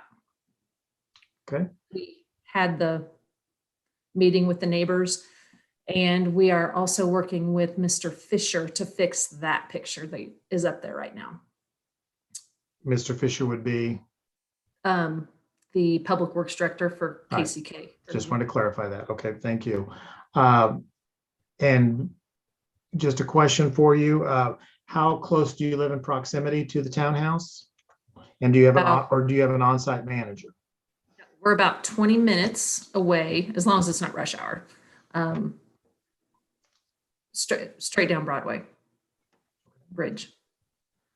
All right. And Any we qu- do not go have an ahead. on-site manager. Okay. Any further questions for the applicant? Seeing none, anyone in the audience want to speak in favor of or in opposition to this request? Okay, Rob C., Go ahead and unmute yourself, please. Give us your name and address, please. This is Heidi Thummel at 2914 Eaton Street. Rob Cummings is another neighbor. We're both sharing the same Zoom screen. So Okay. All right. Thank you. Go ahead. I first have a question. Will this zoning change transfer if the property owner sells the property? Does that change then move, with the property? Does it remain a short-term rental or zoned as short-term rental? Gunnar, you can give a better explanation. This is Gunnar Hand, Director of Planning and Urban Design. No, for special use permits, they stay with the applicant with the property. You can't transfer them. Okay, and it's only for 2904. That is correct. It's okay. Okay. Now I have a few comments. And these are concerns that I had expressed to the owner in person when we had met April 25th. And that was historically that when the property was a long-term rental, it was not maintained at all. Many things had occurred.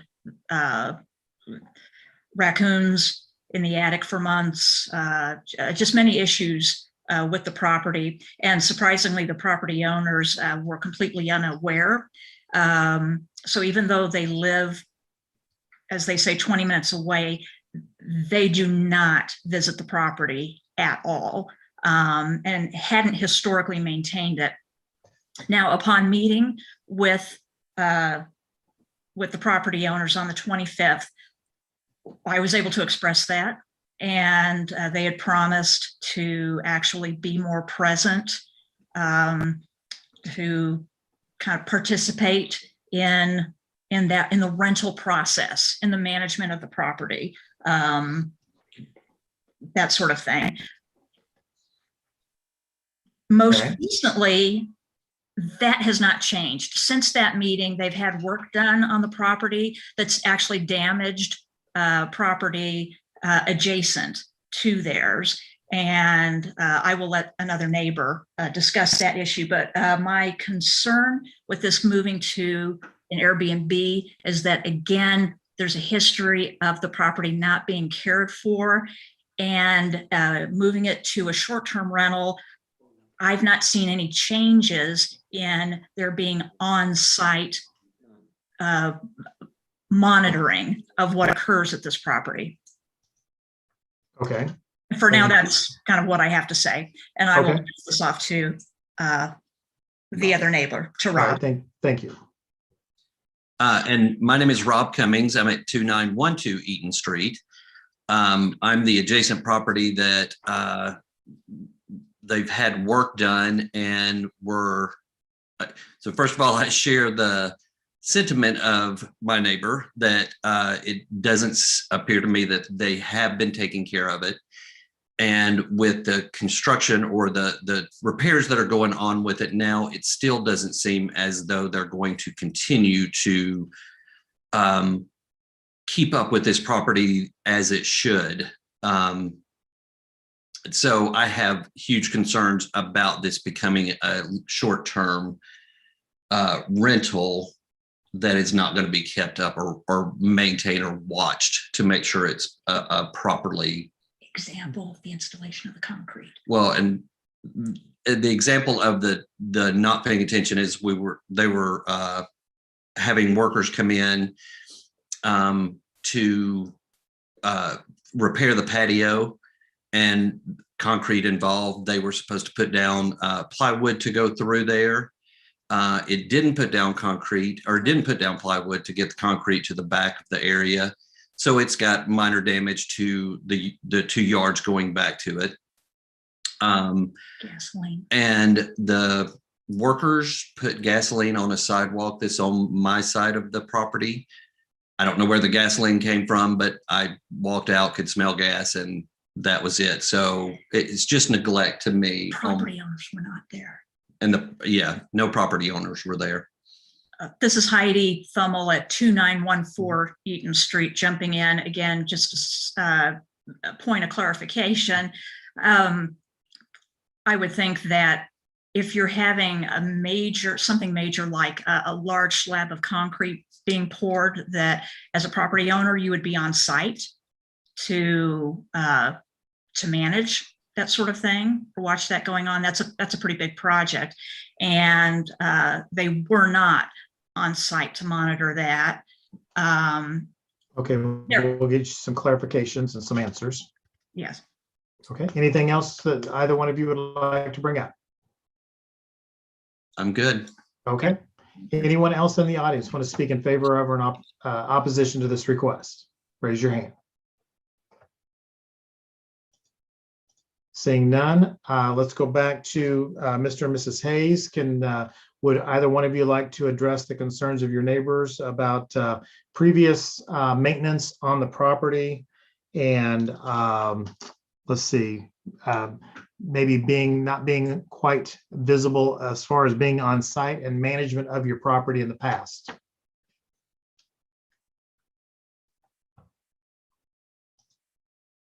Go ahead and mute yourself, please. There you go. Yes, I will address that. During our And this is Mrs. Hayes, correct, for the record? Yes, Thank this you. is Mrs. Hayes. During our public meeting, we did discuss that with Heidi and Rob. And yes, we probably were very neglectful. The gentleman who lived there had colon cancer and lost his job. And so we made the decision not to kick him out. And apparently he moved out and his cousin was living there or something, but we were not aware of that. He was still he was still there when we picked up rent. As far as when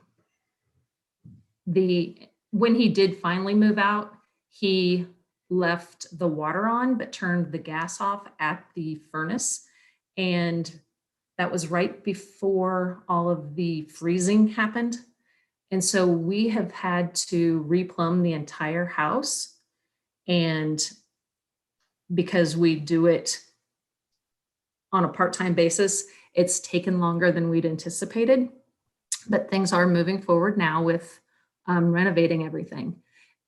And I'm not sure unless they must, and when it comes to the day that they poured the concrete, they must not have come around to look to see if our car was there, because we most certainly were there. Both of our vehicles were there, as a matter of fact. I don't know what happened with the gasoline. And I was going to double check, Rob. I'm pretty sure I gave you my phone number because I have yours as 913-909-2477. So if there was something going on, I thought we had agreed that you guys would call us and tell us if there was Go ahead something. and just address your comments to me, and Okay. let's get them the answers that we promised we'd get. So with things that we do now have water in the property, and things are moving forward with the renovation. Okay, but as far as your commitment to being a more active or proactive landlord and Airbnb owner, that's something that you're committing to us here tonight, that's going to change, I guess, based on sins of the past? Oh, absolutely. We're tired of the property being destroyed when renters move in, and that's why we wanted to go with the Airbnb concept. Because I have the ability, every time after they leave, I will have the ability to go in and fix it every time, clean things up every time. Again, we're working, me and the neighbors on the circle are working together to get the driveway fixed with the Department of Public Works. And we're also getting a private bid. When the development was created, the Wyandotte County government did not require the builder to create a homes association in order to maintain that driveway.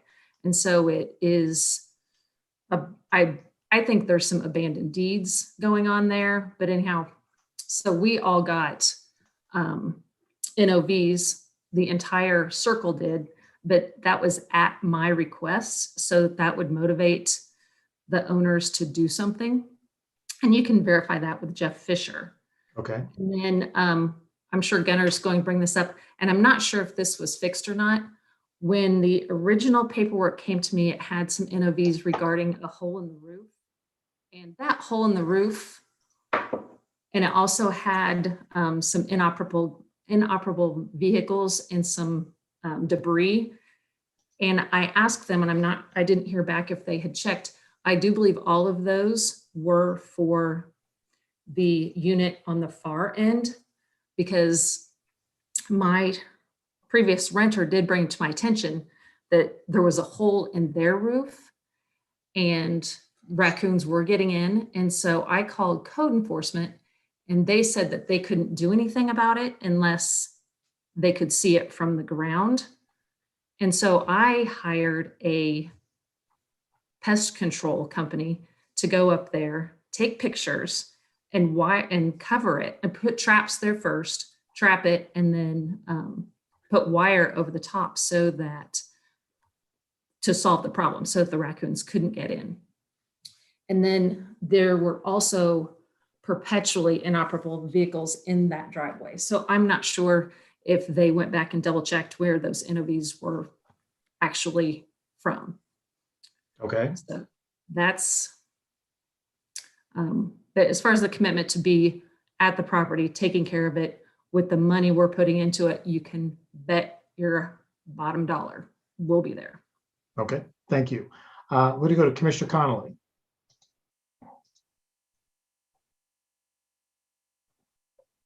Go ahead and unmute yourself. There you go. Yes. So I guess on the condition of your Airbnb, do you have a website or kind of what those conditions are?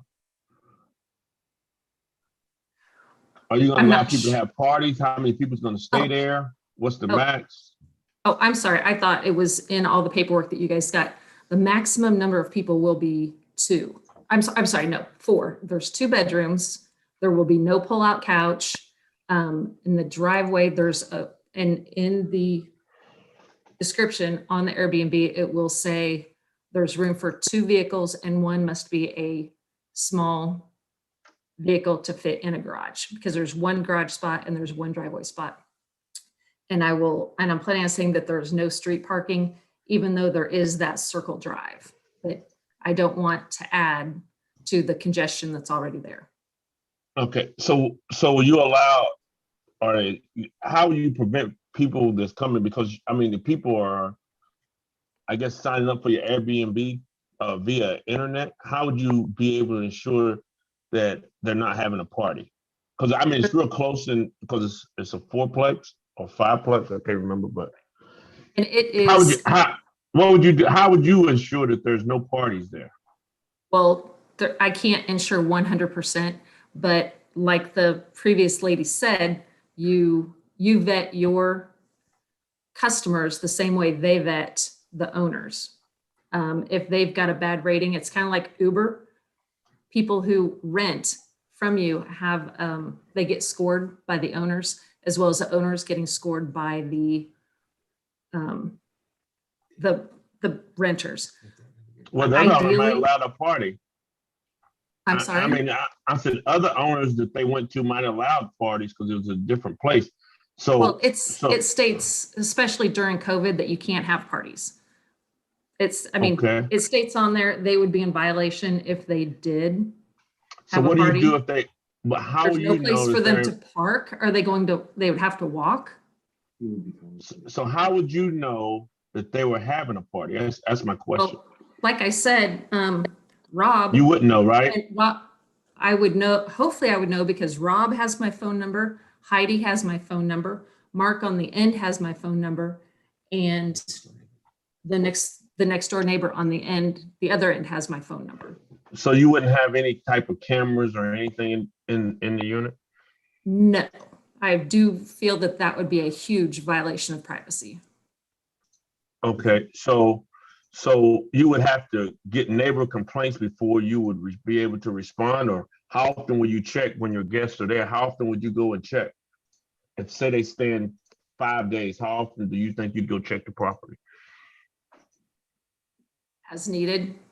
If Trust me, the neighbor on one side is a retired police officer, and if there is anything going on there, he's going to call me. Okay. Well, okay. All right. Thank you. Other questions or follow-up questions? Seeing none, we'll close public portion of the meeting. We'll go to Director Hand for his comment. Mr. Chair, this is Gunnar Hand, Director of Planning and Urban Design. Again, SUP for a short-term rental. This is their first request. The SUP is in the Rosedale neighborhood. They mentioned earlier this conditions of approval require 4 people max, 2 cars max.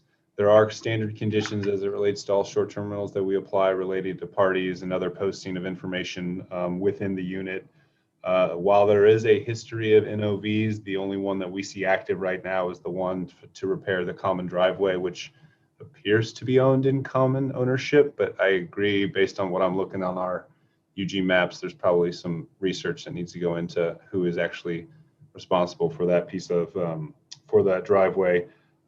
With that, and considering some of the neighborhood opposition tonight, we had received nothing up until this meeting, although it wasn't recorded in the minutes, there was some conversation.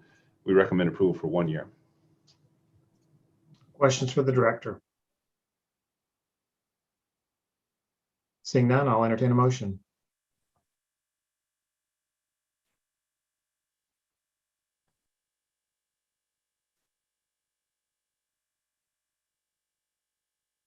Let's go, people.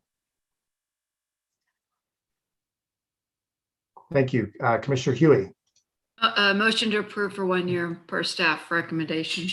Motion to approve made by Commissioner Huey, seconded by, I believe that's Commissioner Miller. Is that correct? Thank you. Okay, seconded by Commissioner Miller. Discussion on motion for approval for 1 year. Seeing none, roll call, please. Armstrong, Aye. Conley, Nay. Ernst, Aye. Ewing, Aye. Jones, Aye. Miller,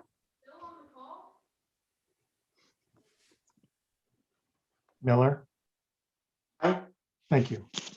Polly. Aye. Mr. Chairman, that motion to recommend approval of this application for 1 year, subject to the conditions in the staff report, passes 6 in favor and 1 opposed. Thank you. This will be heard once again before the Board of County Commissioners on May 27th at 7 p.m. Thank you. Our next application is SP-2020-77, Felix Cruz with Central America Auto Sales and Repair. Special use permit for auto salvage yard, auto mechanic, used auto sales, and import-export business at 900 South 66 Terrace. Please include the following items as part of the record for this case: the city's currently adopted zoning and subdivision regulations, the official zoning map for the area in question, the city's currently adopted master plan for the area in question, the staff report and attachments dated May 10, 2021, the application and other documents, plans, pictures, and maps submitted by the applicant in furtherance of the case and contained in the official file, the notice in the Wyandotte Echo, and the notices to property owners. Does any member of the commission have any contact to disclose with regard to this case? No. No. Thank you. Mr. Cruz, are you available, or someone representing Mr. Cruz? Please raise your hand. I see Mr. Diamond. Okay, Mr. Diamond, if you please give us your name and address, and you are representing Mr. Cruz, is that correct?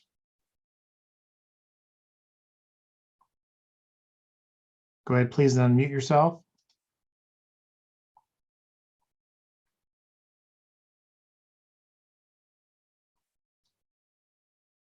Bob Diamond, just need you to unmute yourself, please.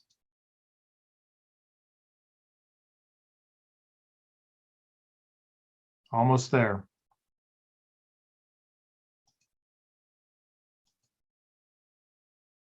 Mr. Diamond, can you hear us?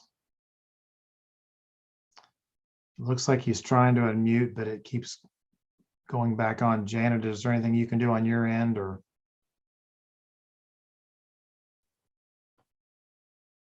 The mute button keeps kind of flashing.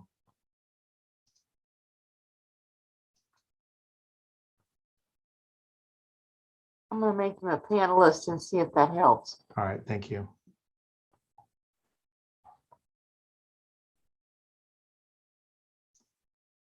Mr. Diamond, try now.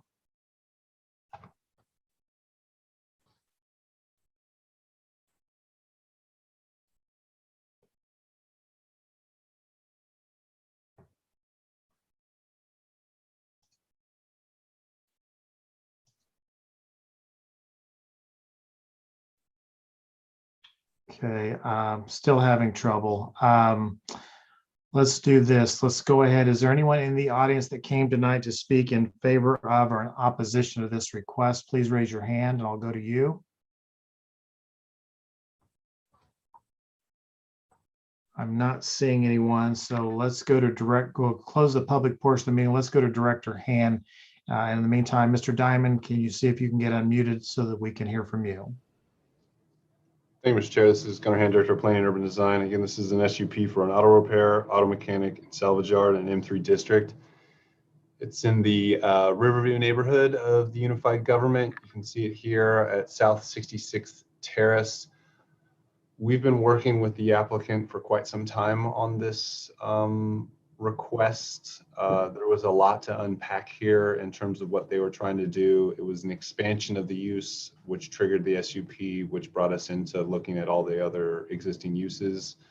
After multiple conversations and attempts and reviews, I think we got it to a place finally where staff is in support. We've had them work on both the standards related to the as applied by the specific for the SUP use. We worked with them on landscaping, with pedestrian access, with screening, as well as with building enhancements. And we believe we got it into a place, again, a site plan, elevations, and other conditions of approval where we feel comfortable that we can hold them to it. Staff recommends approval for 2 years with 6 months to make all said improvements included. Thus far, we have no notices of violation, no letters of support or opposition for this case either. Questions for the director? Commissioner Ernst. Our packet references that the applicant requested to remove the salvage yard from this application. That's still true? That is true, although the requirement for essentially what they're doing is they're scrapping cars and sending them to Central America. That process stacks cars that requires the same screening that a salvage yard will require. So the screening requirements for the SUP for a salvage yard and the SUP and for the zoning district are essentially the same. So they're going to build an 8-foot enclosed fence around the whole back half of the property, and that was the sticking point. So we had to clarify with them whether that was actually salvage or not salvage. That's up to interpretation, but again, the screening requirements are the same. Okay. Commissioner Jones. Gunnar, what happens if they don't make the repairs in 6 months? We pull the SUP and they can't operate. Just want to be sure. Okay, thank you. Other questions for the director? And Director Hand, since we're unable to hear from the applicant, are you comfortable in moving this forward and not hearing from them based on the recommendations you've made this evening? I would say this, one of the things that we asked them to do is to get professionally drawn plans. I believe Mr. Diamond was the representative for that. So we've been working with him. I think I covered it. Okay. For what we need tonight. All right, further questions for the director, or I'll entertain a motion.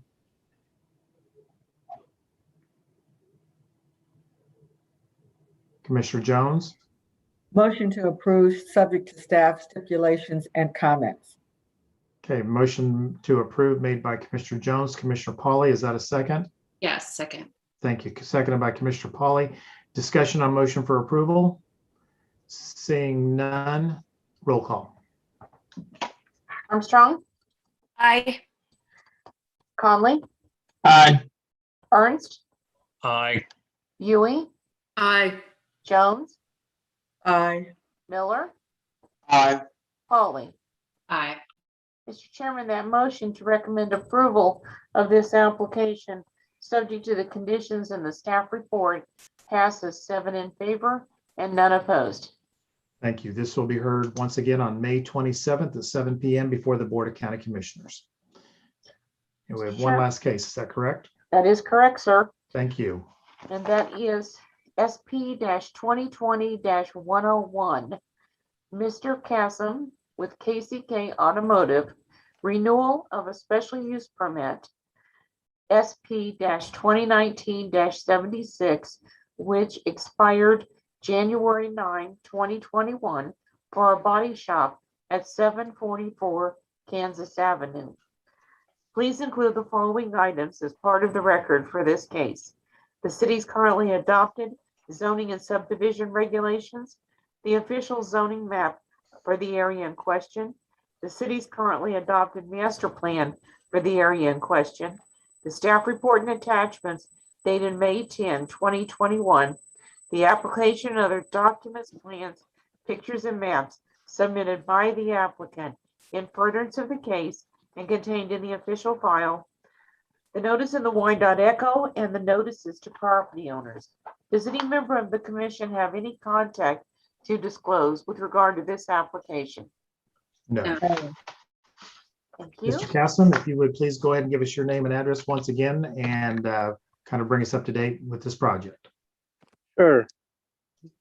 First name is Wathick, W-A-T-H-I-Q, Cassim, K-A-S-S-I-M, 744 Kansas Avenue, KCK Automotive and Body Shop.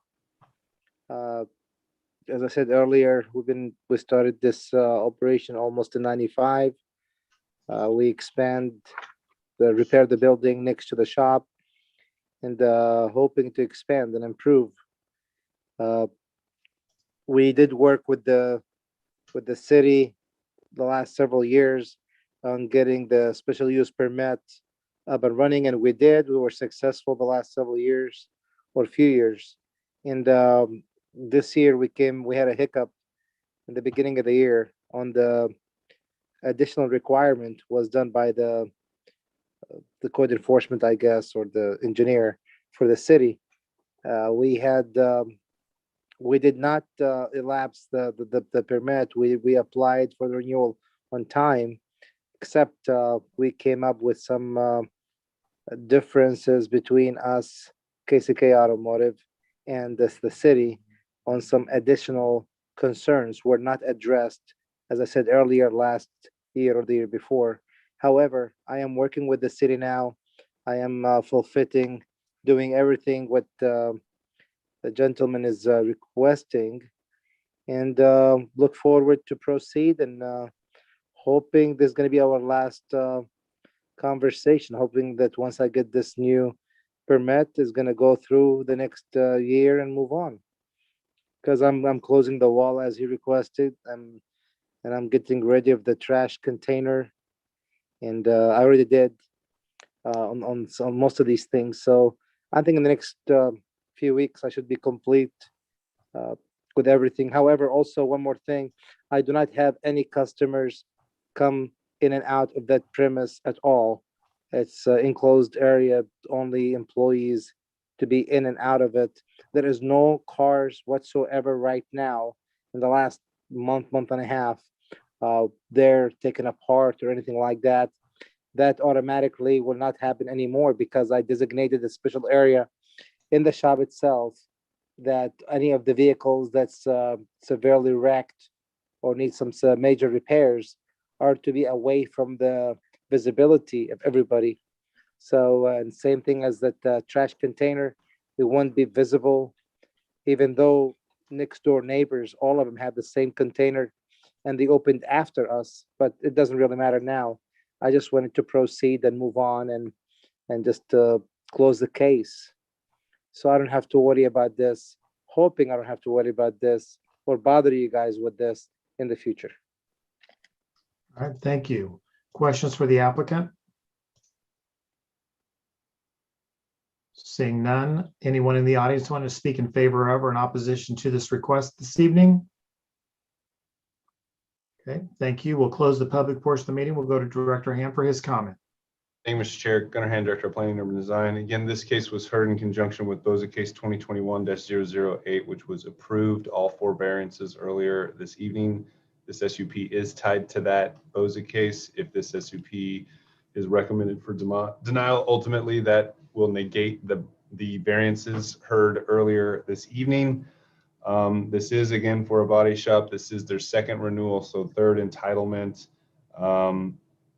As Mr. Kasim mentioned, they've moved the trash enclosure on the inside.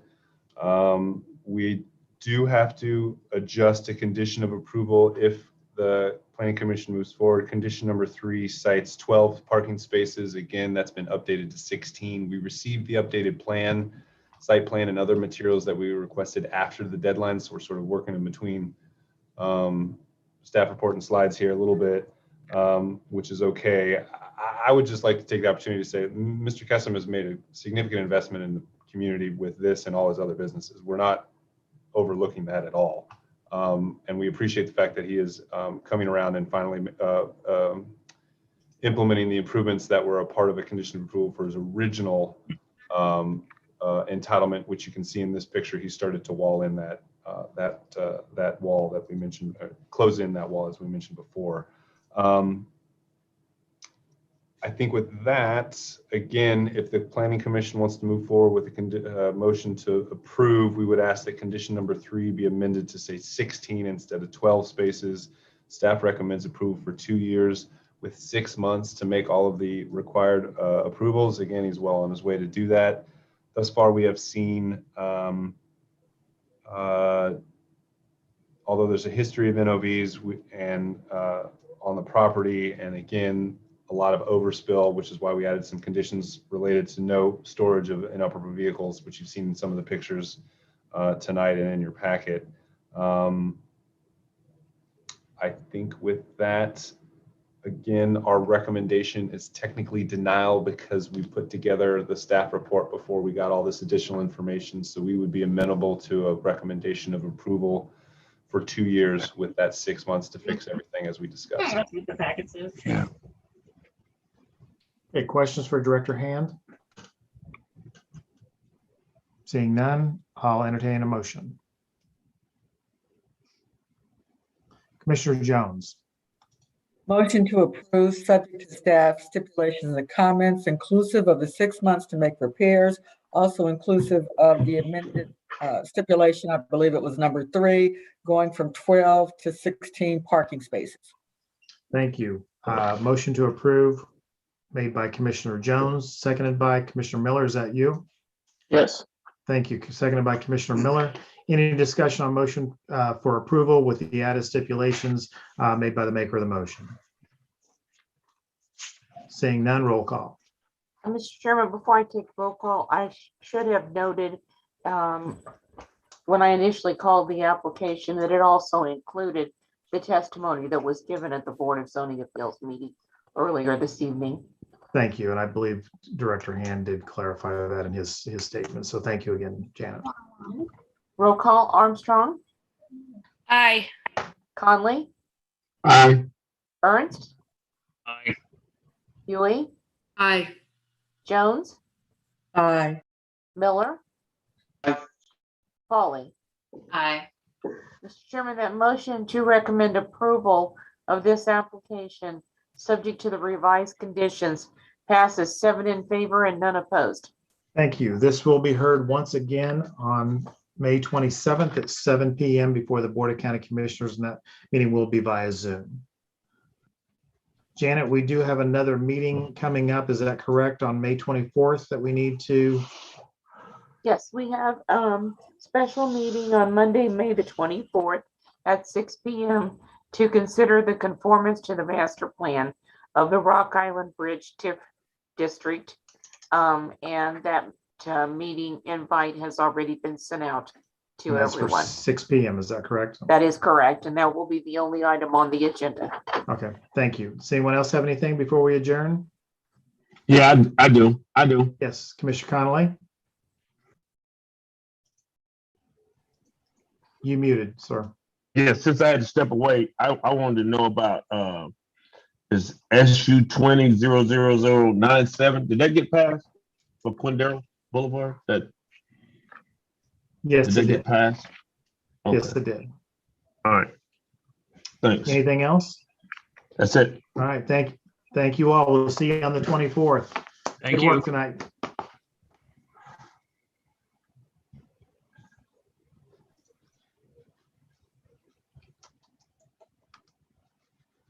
Jim, thank you for stepping in.